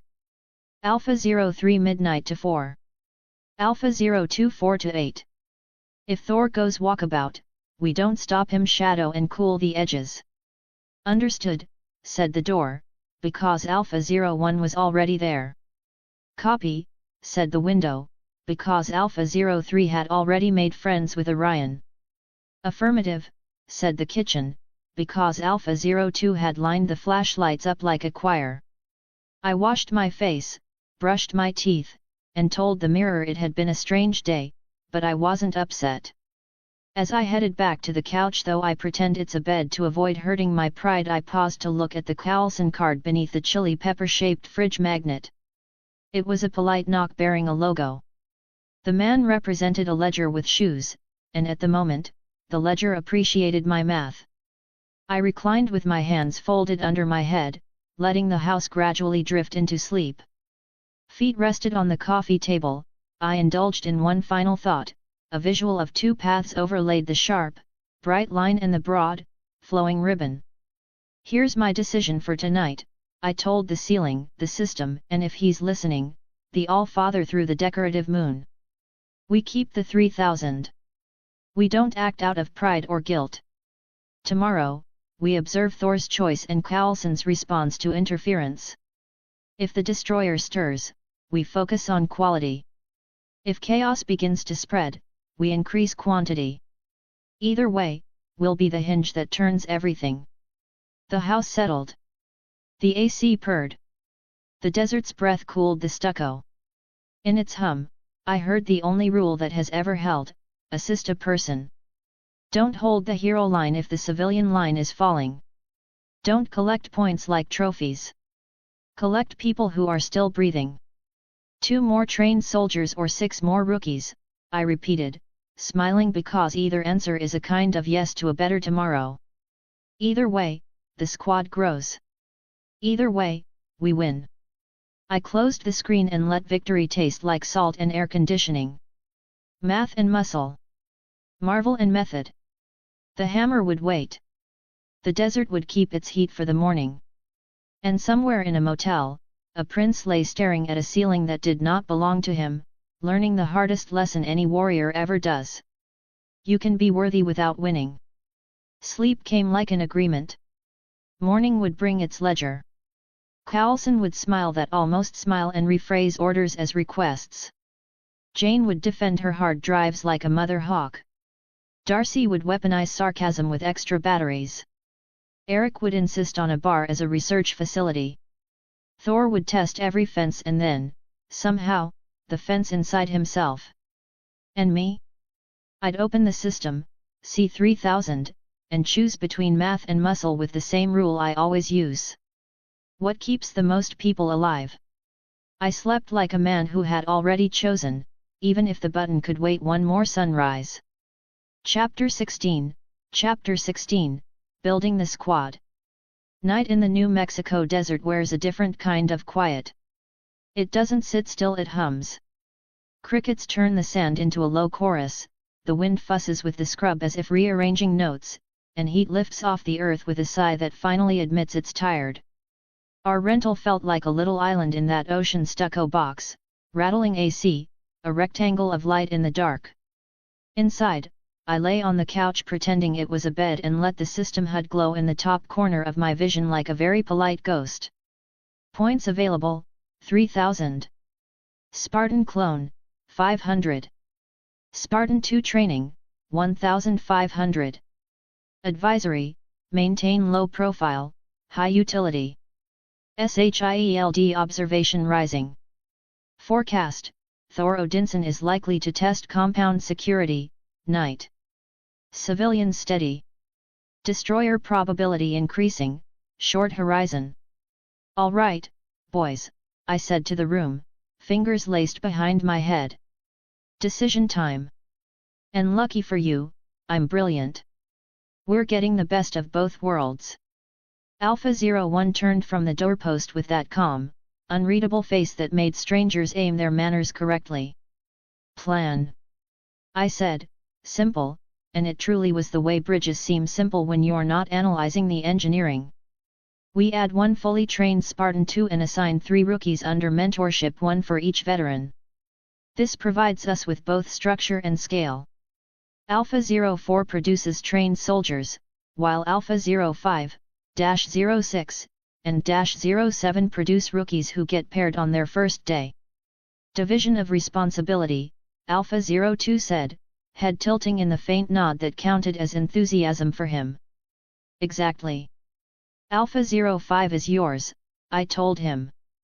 Alpha 06 is assigned to Alpha 03, and Alpha 07 to Alpha 04.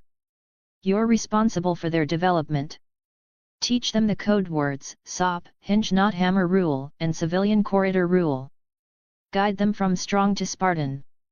Acknowledged, Alpha 03 said, eyes sliding to the window and back, cataloging distances the way other people catalog recipes. Acceptable, Alpha 01 added, which from him might as well be a party horn. "You don't have to sound so excited," I smirked. "Try not to sprain anything with all that enthusiasm." I sat up and let the HUD have the wheel. "System summon Alpha 04 and apply Spartan 2 training immediately." Ding! Blue light flooded the room's center as if it knew exactly where we kept the prized rug. It didn't burst, instead, it solidified lines intersecting, transforming like a blueprint into a figure. The clone emerged from the math, matching my favorite height and stance, and before he could breathe or question, the training cocoon gently encased him in a softly humming hemisphere. Even in a world filled with Mjolnir, Bifrost, and Asgard, the Spartan 2 upgrade is palpable. The air emitted a subtle, unidentifiable tone. The light was more than just bright, it felt intentional. Muscles adjusted, bones strengthened, reflex pathways became more tightly woven. There were no surgical tables, drills, or risks of failure, only that Halo Spartan miracle of a human being transformed into a faster, stronger, sharper, steadier version. "Welcome to the family, rookie," I grinned, but not for long. The radiance ebbed.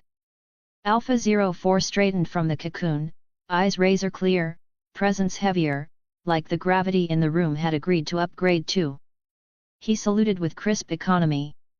"Commander. Now that's what I like to hear. Congratulations, Alpha 04, you just skipped the kiddie pool." "Acknowledged." I patted his shoulder. He stayed still, thanks to Spartan 2 training. "You'll relax eventually. Or not. Either way, I'm amused." I didn't let the room catch its breath. Step 2. System summon 3 clones, Alpha 05, Alpha 06, Alpha 07. Ding! Ding! Ding! 3 more figures appeared one after the other, each showing subtle differences, one with a slightly narrower jaw, another with the left eyebrow a fraction higher, and one whose hands opened and closed as if counting breaths. Their builds were accurate, but the edges were softer, and their movements lagged just behind the rhythm we danced to. New recruits. Still, they stood tall, as if the concept of gravity had been understood but not yet tested. "Commander," they said together, clipped, in sync, eyes on me. "And the family keeps growing." I spread my arms as if I'm about to give out goodie bags. "Welcome, rookies. Don't worry, you'll catch up." I turned to the veterans. Assignments: Alpha 05 to Alpha 02. Alpha 06 to Alpha 03. Alpha 07 to Alpha 04. Mentor's own outcomes. If your rookie trips, your shoelace was loose. If your rookie shines, you polished him. Understood. Alpha 02. Acknowledged. Alpha 03. Confirmed. Alpha 04. The rookies moved to their positions as if pulled by magnets, mimicking their mentors' postures with the typical Spartan talent for imitation. It was similar to watching iron filings align with magnetic north. "Look at this," I said, leaning against the counter, happy in a way my chest didn't know how to disguise. "From 1 Spartan to 7 in what, 2 heartbeats? Progress. Shield has no idea what's about to hit them. And Thor has no idea how lucky he is." "Organization required," Alpha 01 finally said, in his charming way of implying that doing 7 of anything without a plan is not advisable. Yet. I waved a hand. "We'll handle the boring logistics soon. For now, I just want to enjoy the moment." 7 Spartans, almost an army. "We should get matching t-shirts." "Unnecessary," Alpha 03 blinked. "Oh, it's very necessary. Morale matters," Alpha 03. "Nothing says morale like team shirts." Blank stares. I sighed for dramatic effect. "You're all impossible." Drills, from Raw to Spartan. We didn't waste the night. If the MCU has taught me anything, it's that silence is often the calm before chaos. We arranged the room with designated training zones, one strip for footwork, a rectangle for non-lethal takedowns, and a clear area by the window for silent signals and code words, like unpacking order from a box. "Rookies," I said, clasping my hands behind my back and walking the line like a proud, underpaid coach, "you're strong by birthright. Spartan strong. But strength without discipline is how walls get cracked instead of doors opening. We are hinges, not hammers, unless a door is on fire. This is New Mexico. There will be doors." Alpha 02 stepped in with Alpha 05, voice clipped to syllables. "Stance. Weight midfoot. Elbows narrow. Breathe on the count, not the hit." Again. Alpha 05 tried the sequence step, pivot, strike good angles, bad timing. Alpha 02 tapped a boot to reset posture. "No lecture. Just, reset." Again. Alpha 03 demonstrated a step through hip turn to Alpha 06, ending in a controlled shoulder post and roll. Control. The floor is not the enemy, it is a tool. He had Alpha 06 keep practicing the move until the impact sounded like a soft thud, indicating proper technique rather than force. At the far side, Alpha 04, still smelling faintly of the training cocoon's ozone, shadowboxed Alpha 07 through guard discipline. "Hands home. Lower your chin. No wind up. No telegraph. Your eyes tell on you." He shaved motion off every punch until Alpha 07's fists looked like sentences instead of exclamation points. We divided our movements and reasons into parts, never raising drills above the hum of the AC, as noise travels easily in Puente Antiguo and curiosity has a way of showing up. I walked, corrected, and demonstrated, adding a touch of theatrics when needed. Alpha 01 did something that merely looked like leaning against the door. In reality, he was observing everything: his breathing, positioning, the window, the street light's reflection on the glass, and the shadow at the corner that moved like a neighbor rather than a threat. "Code words," I said, rhythmically clapping in the room. "When I say the weather looks bad, it signals eyes up, either SHIELD in the vicinity or civilians beginning to panic. If I ask how's the slice, respond with pepperoni for low, sausage for medium, or anchovy for no. Anchovy indicates the destroyer's arrival or someone aiming without approval. Are we clear?" "Understood." Alpha 01. "Copy." Alpha 03. "Affirmative." Alpha 02. The rookies repeated the phrases, their voices steady, and I watched the words settle in their minds like rounds fitting into a chamber. "Next," I said, "scientist priority. That includes Dr. Jane Foster, Eric Selvig, Darcy Lewis. Their data and bodies are protected. If Agent Carlson requests a hard drive, he receives a copy and a table in the tent. He does not get Jane's original data without a warrant, a request, and my approval. Use a gentle approach, not force, especially with scientists. If there's pressure, you are the last resort." The rookies nodded.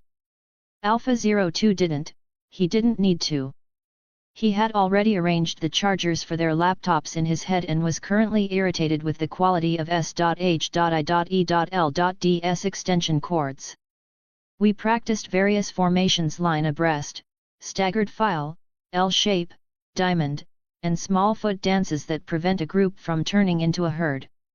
We created a corridor out of thin air, with 2 rookies acting as frantic civilians while the remaining 5 guided them through furniture, around imaginary cones, past a fence that could serve as a perimeter or a gossip line. "Hands up where they can see them," I said. De-escalate with tone and space. Control angles, not people, unless they're running toward a headline. Again, Alpha 04 said, "Because repetition is where strong turns into good." Alpha 05 stumbled on a sweep, heel snagging on the rug. He looked down. Alpha 02 didn't let him finish the mistake.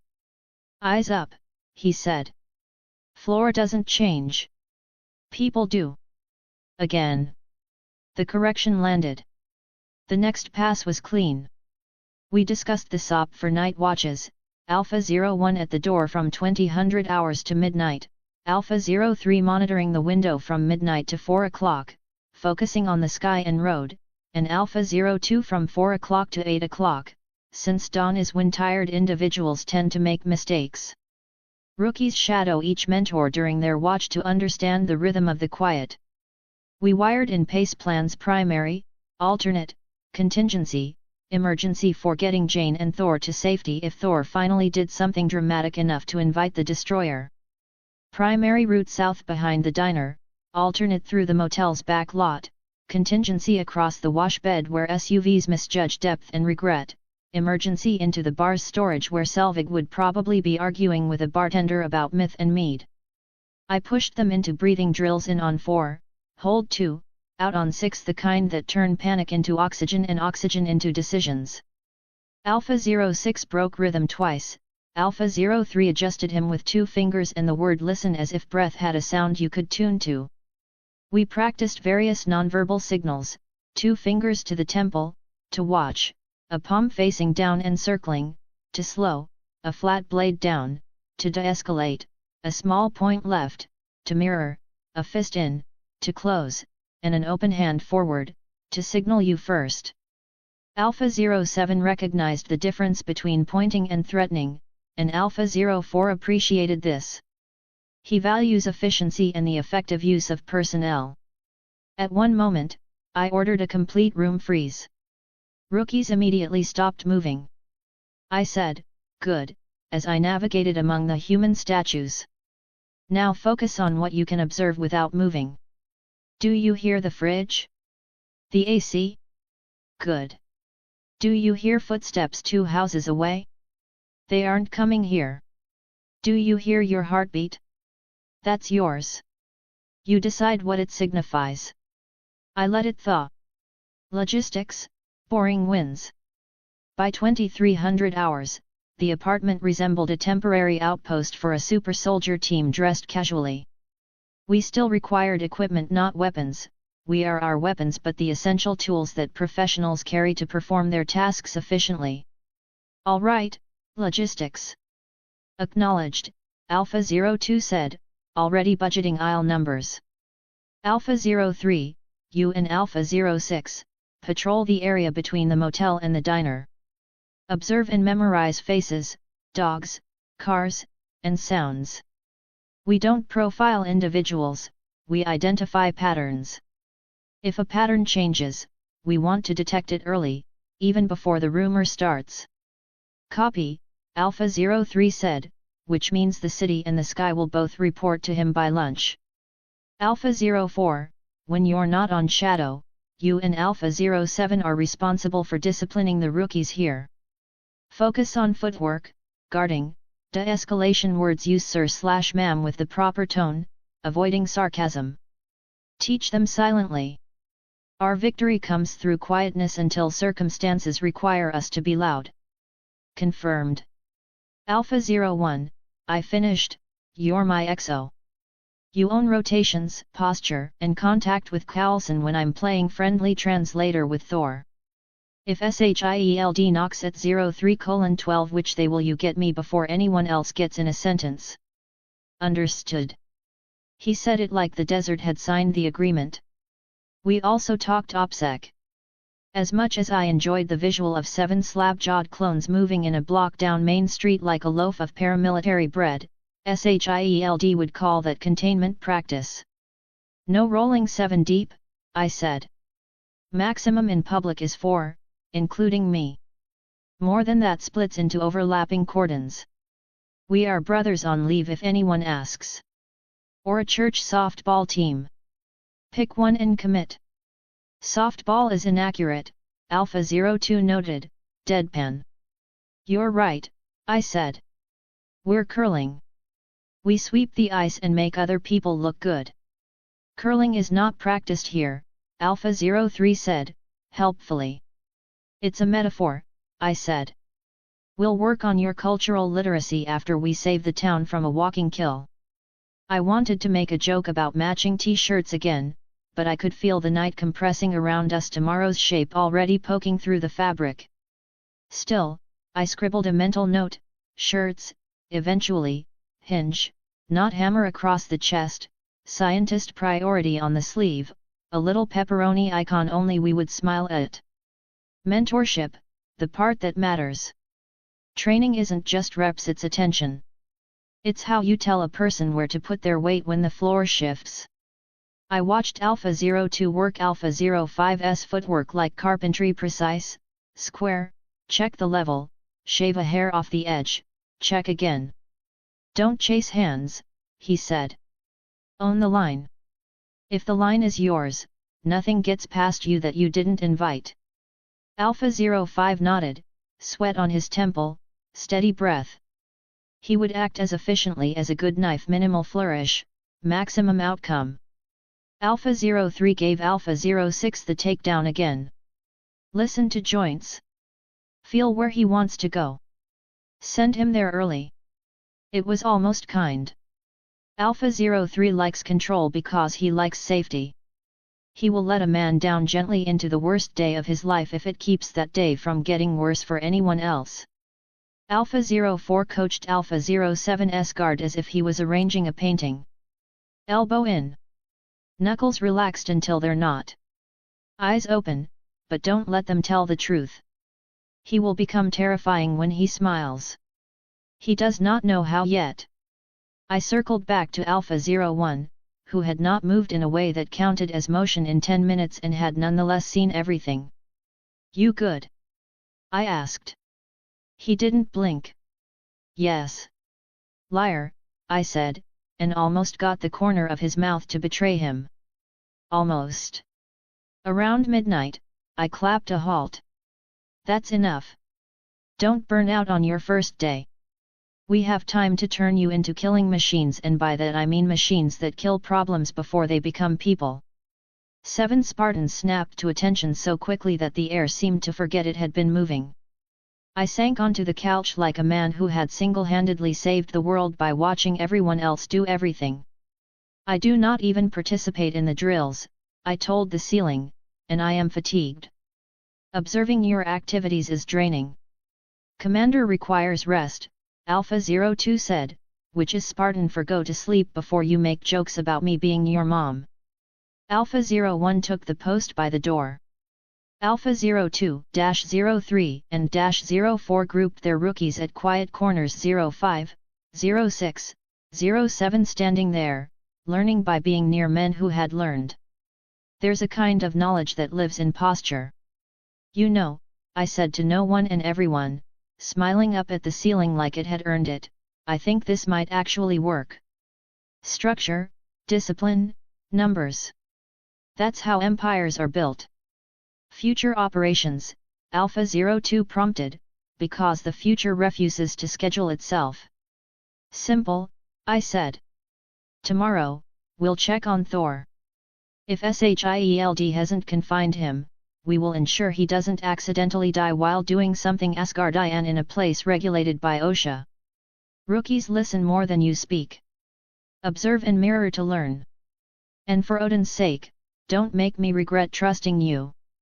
Alpha 05-06-07 nodded in unison, that eerie cloning of agreement landing like a promise. Perfect. I yawned hard enough to audition for a lion documentary and stretched until my back accused me of trying to be taller. Everyone, please be quiet so I can nap. Commander requires his beauty sleep. They obeyed as if I had requested air. The house became still. The AC hummed softly, like a satisfied machine. Outside, the desert continued its quiet song. Inside, 7 Spartans remained at their stations, 3 sharpening steel, 3 being forged, 1 brand new blade, while a confident commander relaxed into a second-hand couch that felt like a throne, thanks to the presence of those in the room. For the first time since waking up in this Marvel Cinematic Universe, it felt exactly right. The boring good stuff, that saves lives. I intended to sleep. I did.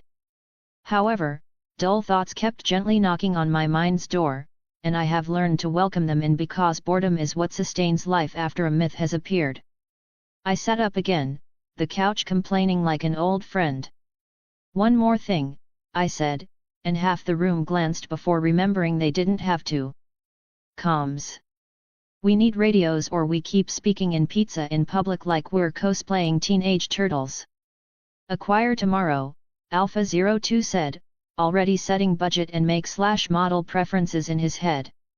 He likes push-to-talk with gloved buttons and belts that don't squeak. Cover story, I added. We're brothers, I know. It shows. We're also security contractors on a short-term assignment. We don't flash anything. We don't say Spartan out loud unless someone is bleeding and the word becomes a tourniquet. If Carlson asks, we're helpful. If not, we are polite walls.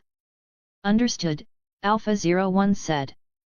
And one more, I said, because my brain hates me. Gear placement. Rookies, I want you to place your shoes the same way every time. Right toe touching left heel. Laces tucked. If alarms go in the night, you will step into certainty. Certainty beats panic even when panic wears armor. They did it right away. It looked like a small religion. I respect small religions. Okay, I told the house. Now I sleep. And I did, for a patchwork of hours, my dreams stitched with Mjolnir in a hole and Carlson's almost smile and Thor Odinson learning the science of humility. Somewhere in that ragged nap, the system politely updated the ledger I refused to check. Ledger updated. Alpha 04, summoned and Spartan 2, complete. Alpha 05/06/07, summoned, rookie status. Advisory, mentor pairs locked. OPSEC load increased. Benefit increased. Narrative note, upcoming events likely, bar scene, Selvig, compound infiltration, Thor, Bifrost Echo, unknown, destroyer manifestation, rise. I woke before dawn to the sound of Alpha 02 tapping the deadbolt twice the way he tells the universe the door is correct. The desert had cooled to a promise you could believe. In 2 hours, Thor would decide if he preferred bars or fences. In 4, Sif might notice a missing prince. In 6, Agent Phil Carlson would phrase an order as a request and mean both. I stretched, feeling my spine crack satisfyingly with each movement. Alpha 01 remained at the door as a constant presence. Alpha 03, having traded the sky for the floor, was demonstrating to Alpha 06 how to fold a towel properly. Alpha 04 was supervising Alpha 07 shadowboxing, ensuring the air remained unthreatening. Meanwhile, Alpha 02 was mapping out the location of power outlets in Jane's lab on an index card, as he enjoys understanding the layout of electricity in a space. I looked around at the squad Halo Spartan silhouettes in plain clothes, Spartan 2 discipline standing politely in a rental, and I let myself say it without making a joke to soften it. This is going to work. Alpha 01 didn't smile. He didn't have to. I flopped back, pulled the system down one more time, not to spend anything, just to feel the weight of it settle where it belonged. Points, adjusted. Status, 7 Spartans online, 4 trained, 3 rookies. Rules of engagement, de-escalation first. Civilian priority. Scientist priority. Hinge hammer. Next, check on Thor Odinson. Liaise with SHIELD, Carlson. Prepare for destroyer. All right, squad, I said, swinging my legs off the couch and planting feet in shoes that had obligingly lined themselves up while I slept. Breakfast. Then Thor. Then we go do what we're good at, be boring enough to save lives in a world that wants to be interesting. Understood, said the door. Copy, said the window. Affirmative, said the kitchen. And in that familiar call and response, in that house with its second-hand couch and its AC that sounded like a friendly lawnmower, in that desert that hummed under moonlight and would soon burn under sun, I felt the truth you can build an empire on. Structure, discipline, numbers. Mentor and be mentored. Hold the line without drawing it in blood. We stepped into the morning already better than we'd been the night before. Chapter 17, Chapter 17, Motel Morning. Morning came in hard lines and hot colors, a New Mexico sunrise that didn't bother with subtlety. Light knifed through the blinds and splashed into the little rental like molten glass, cutting the stillness into bright rectangles. The AC fought it with the stubborn whir of a machine that believes in underdog stories. I sat at the kitchen table with my feet kicked up on a scuffed chair, sipping water that tasted faintly of metal and victory, and watched my squad move through the room like a quiet tide. Alpha 01 kept his usual post by the front door, a polite piece of granite pretending to be a man. He didn't fidget. He didn't blink often. He didn't need to, the door understood it had been seen. Across from him, Alpha 02 worked hand signals with Alpha 05, palms cutting small, precise shapes in the air as they ran silent drills: watch, slow, de-escalate, mirror, hinge. Over by the window, Alpha 03 flowed through a careful takedown with Alpha 06, showing the move at half speed so the novice's timing had somewhere safe to live. The newest veteran, Alpha 04, stood hip to hip with Alpha 07 in front of the bookshelf, shaving wasted motion from the rookie's guard, elbows home. Chin down. Don't let your eyes confess before your hands do. 7 Spartans. Even now, it didn't get old. In a world crawling with SHIELD agents, Avengers in the making, and the occasional Asgardian exiled by his dad, 7 Halo-grade soldiers in plain clothes felt like cheating in a game that had always been stacked. I drained the glass and set it down with a soft click. All right, gentlemen, training time's over. Field trip. Alpha 02 didn't look up from Alpha 05's stance. Objective. Check on Thor, I said, levering out of the chair. Our favorite Asgardian likely spent all night sulking at the motel with Jane Foster and her science duo. We make sure he hasn't wandered into S.H.I.E.L.D's arms or tried to yank Mjolnir again. Spoiler, he'd still fail. Protective detail, Alpha 03 nodded, as if he could already see the corridor we'd need to build between Thor and his worst impulses. Exactly. We keep him safe, we keep him sane, and maybe we grab breakfast. I hear motel coffee is an experience. Departure ready, Alpha 01 said, already stepping from the door like the word had pulled him on a string. You're always ready, I smirked. Fine. Roll out. The SUV was cozy. As in, I hope you like elbows. Veterans squeezed in without complaint. The rookies learned the physics of personal space the honest way. I took the driver's seat, Alpha 01 rode shotgun, a seatbelt stretched across a statue. Middle row, Alpha 02, Alpha 03, Alpha 04 shoulder to shoulder like a recruitment poster that learned restraint. Back row, Alpha 05, Alpha 06, Alpha 07, knees at attention. I adjusted the rear view so I could catch a whole lineup of identical stares and tried not to laugh. Look at us, I said, easing into the empty street. Practically a tour group now. I should get a little flag to wave out the window. Unnecessary, Alpha 02 said.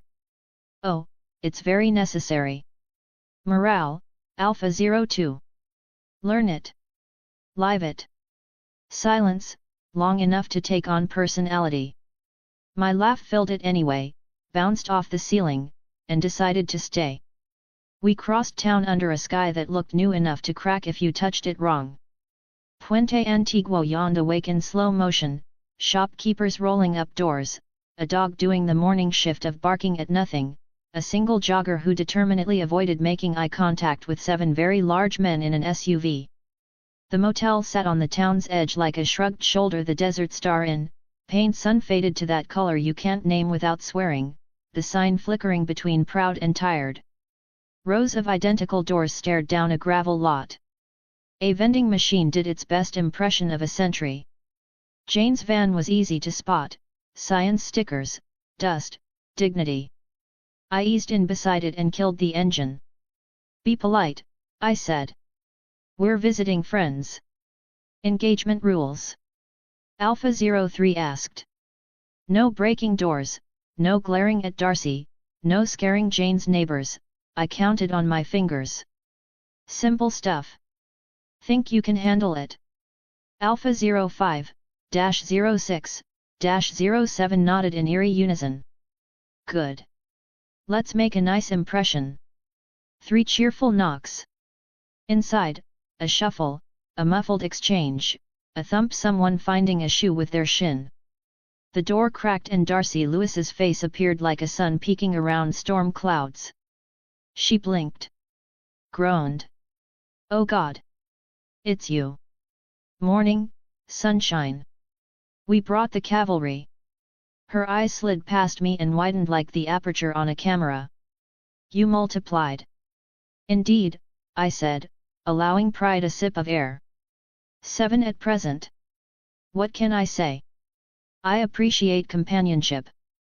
Are you cloning them? She asked, halfway between horrified and deeply into it. Trade secret, I winked. Jane Foster appeared over Darcy's shoulder, hair in practical chaos, eyes bright with sleep and arguments, a notebook somehow already in hand. What are you doing here? Checking in, I said, cheerful as a crime. Making sure Thor didn't try breaking into SHIELD headquarters overnight. She hesitated, glance flicking to Alpha-01 at my shoulder, to the mass of polite muscle behind me. Then she sighed the sigh of a scientist calibrating for a new variable. Fine. Come in. Don't touch anything. The room was built to hold a bed, a hope, and not much else. By the time you added Thor and Jane's crew, it was snug. Add 7 Spartans and it became a sardine can in camo. Thor sat on the edge of the bed, arms crossed so hard his biceps were committing to the bit, hair in mythic disarray, pride wrapped around him like a cape he wasn't currently brave enough to wear. He looked up, and the frown he'd been saving for special occasions got an encore. You again. Morning, Goldilocks, I said brightly. Sleep well. I do not sleep. He scowled. I reflect. Sure, I smirked. And I eat ice cream for breakfast. Darcy snorted into a chair, snatching her phone like it might need defending. Eric Selvig hovered near the kitchenette with the vibe of a man on his second cup of worry. He lifted a hand and let it fall, as if neither hello nor halt would help. My Spartans fanned out without a word, moving like furniture made of resolve. Alpha-01 took the door, a fact more than a presence. Alpha-02 slid Alpha-05 to the near wall, eyes mapping the room's exits and emotions.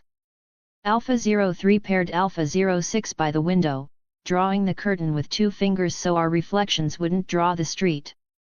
Alpha-04 and Alpha-07 landed near the dresser, shoulders open in a posture that said we were guests who could turn into corridors on command. More of your warriors, Thor said, taking them in with weary appraisal rather than threat. Even in exile, the prince measured. Yep. Picked them up last night. Expanding the family. They're here for you, too. You're not normal, Jane said, arms crossing because somebody needed to. Her gaze moved from one Spartan to the next, landed on me like a question she wouldn't dignify by asking. You're only just figuring that out. I put a hand to my heart. I'm hurt, Jane. I really thought I stood out. He stands out, Darcy muttered, thumb flicking over her screen. Might as well carry a neon sign. Thor's voice took a different shape. Quieter. Realier. I failed. The word sat down between us with a chair of its own. At the hammer. I said. Yet. So what? I shrugged, not cruel, not kind, just correct. Everyone fails sometimes. Not me, he said, the old certainty flickering like a bad bulb. I am Thor Odinson. You weren't yesterday, I said lightly. Yesterday you were just a guy with a taser problem and a dramatic hair routine. Darcy laughed loud enough to startle herself. Thor shot her a glance sharp enough to cut rope. She lifted both hands like she was holding a witness sign. Jane looked between us, the corners of her mouth doing treason against her neutrality. I leaned forward, elbows on knees, and let the joke step aside so the point could get through without bruises. Listen, Goldilocks. The hammer isn't gone, it's waiting. You'll get it back. But not today. Today you're just a man, which means you need us. His jaw tightened. A protest lined up for launch. Then nothing. The silence was an agreement he wasn't ready to name. "Shield is locking everything down," Jane said, shoulders pulled tight. "They know about him. About the hammer. It's only a matter of time before." "Yet," I waved, the shape of Agent Phil Coulson's almost smile floating across my memory. "Coulson already knows about us, too. He'll keep watching. Let him. We don't cause trouble, he won't either." "You're far too calm," Selvig said, frown heavy enough to be serviceable as a paperweight. "This is not ordinary." "Calm is my specialty," I said. "Panic never helped anyone, except people selling poor decisions." Thor studied me, raw curiosity briefly overpowering dented pride. "Why? Why aid me?" "Because you're interesting," I said, winking to keep the air from getting too serious to breathe. "And because watching you get tossed yesterday was the best comedy I've seen out here. I want to catch the sequel." Even Jane cracked a smile at that, half exasperation, half relief. Darcy made a choked noise and typed something I chose to believe was kind. The morning cooked slowly in the cramped room, a stew of ego and curiosity, concern and compliance. Jane prodded at the words Bifrost and Asgard the way a scientist tests glassware. Gentle pressure, watch for cracks. Thor deflected with noble vagueness that accidentally told the truth. Darcy added commentary every time his chest puffed too much, like a human pressure relief valve. Selvig tried to keep the peace and failed in 3 languages. I let them simmer. Every few minutes I tossed a joke like a lid lifter bleed off steam, keep the pot from exploding. At one point I suggested Thor find a job while his dad finished teaching him about consequences. "The diner is always hiring," I said. "You'd look great in an apron. Very Midgard chic." "I am not a servant," he said, scandalized. "Sure," I said. "You're broke. Big difference." Darcy nearly dropped her phone laughing. Jane pretended not to grin. Selvig contemplated a universe in which gods do dishes. Meanwhile, my Spartans became furniture with opinions. Alpha 01 never left the door, a quiet announcement that the threshold belonged to us only if hospitality agreed. Alpha 02 drifted a step left, a step right, the way a man does when he's measuring the air for the weight of voices. Alpha 05 mirrored him like a shadow that studied. Alpha 03 did a mirror check without making one, Alpha 06 tracked his breathing to learn where calm lives. Alpha 04's eyes flicked to Thor's hands whenever the prince's temper squeezed them into fists, then back to Alpha 07, whose guard kept getting better every time his mentor's eyebrow moved. "Shredder," Jane said, at last. "What's the plan? We can't just sit in a motel room while SHIELD fences off our research." "Plan is boring," I said. "Boring is good. You keep working on your Einstein-Rosen what have yous. If Coulson wants to take your equipment, we negotiate him down to borrow and duplicate. We stand near and turn crowds into corridors if the day gets loud. We keep Thor from bench pressing a fence." Thor didn't deny it. That was progress disguised as dignity. Darcy pointed at Alpha 01 without looking away. "What's your deal? Are you, like, a robot?" "Because I've only seen that level of stillness in mannequins and the line at the DMV." Alpha 01 considered the honor of a response. "We assist," he said simply. She squinted, fought a smile, lost. "You're the best kind of weird." "That's our brand," I said. "Best weird." The motel's air conditioner rattled like it owed someone money. The sun climbed the slats of the blinds and set the burlap-colored wall on low fire. Somewhere outside, a truck coughed itself into the day. The world kept happening the way it always does when you think everything has changed. Finally, I clapped once, loud enough to reset the scene without being rude. Enough moping. We'll be nearby if you need us. Don't do anything stupid. I do not need babysitters, Thor bristled on instinct, as if the word might leave a stain. Yet, I said. Keep telling yourself that. We'll be around. I stood.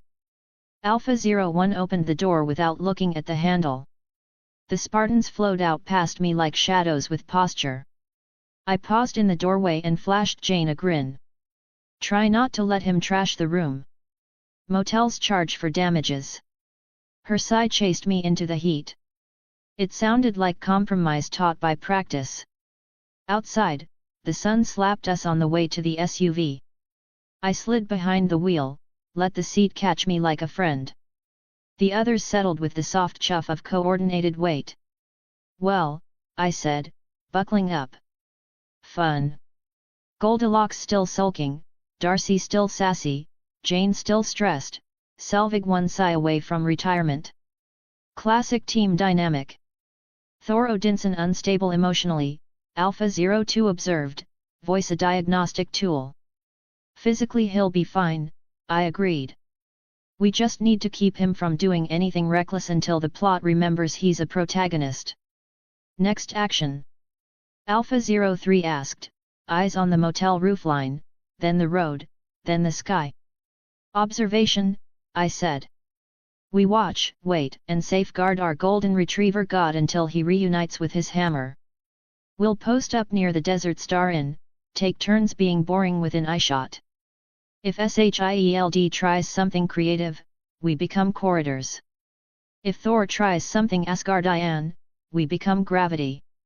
Weather looks bad, Alpha 01 murmured, very gently, which in our code meant, eyes up, there are eyes on us. Pepperoni, I said, rolling us into gear. Low threat. Let's keep it that way. We pulled out, the SUV easing into sunshine that had stopped pretending to be kind. In the rear view, I caught a last slice of Thor through the open curtain sitting tall but not taller than he was, hands resting, thoughts heavy. He'd lost Mjolnir for a morning, he hadn't lost himself. Not yet. Not on my watch. We were a moving hinge again, not a hammer the shape we make when the Marvel Cinematic Universe asks for noise and we choose useful instead. The road hummed. The day opened.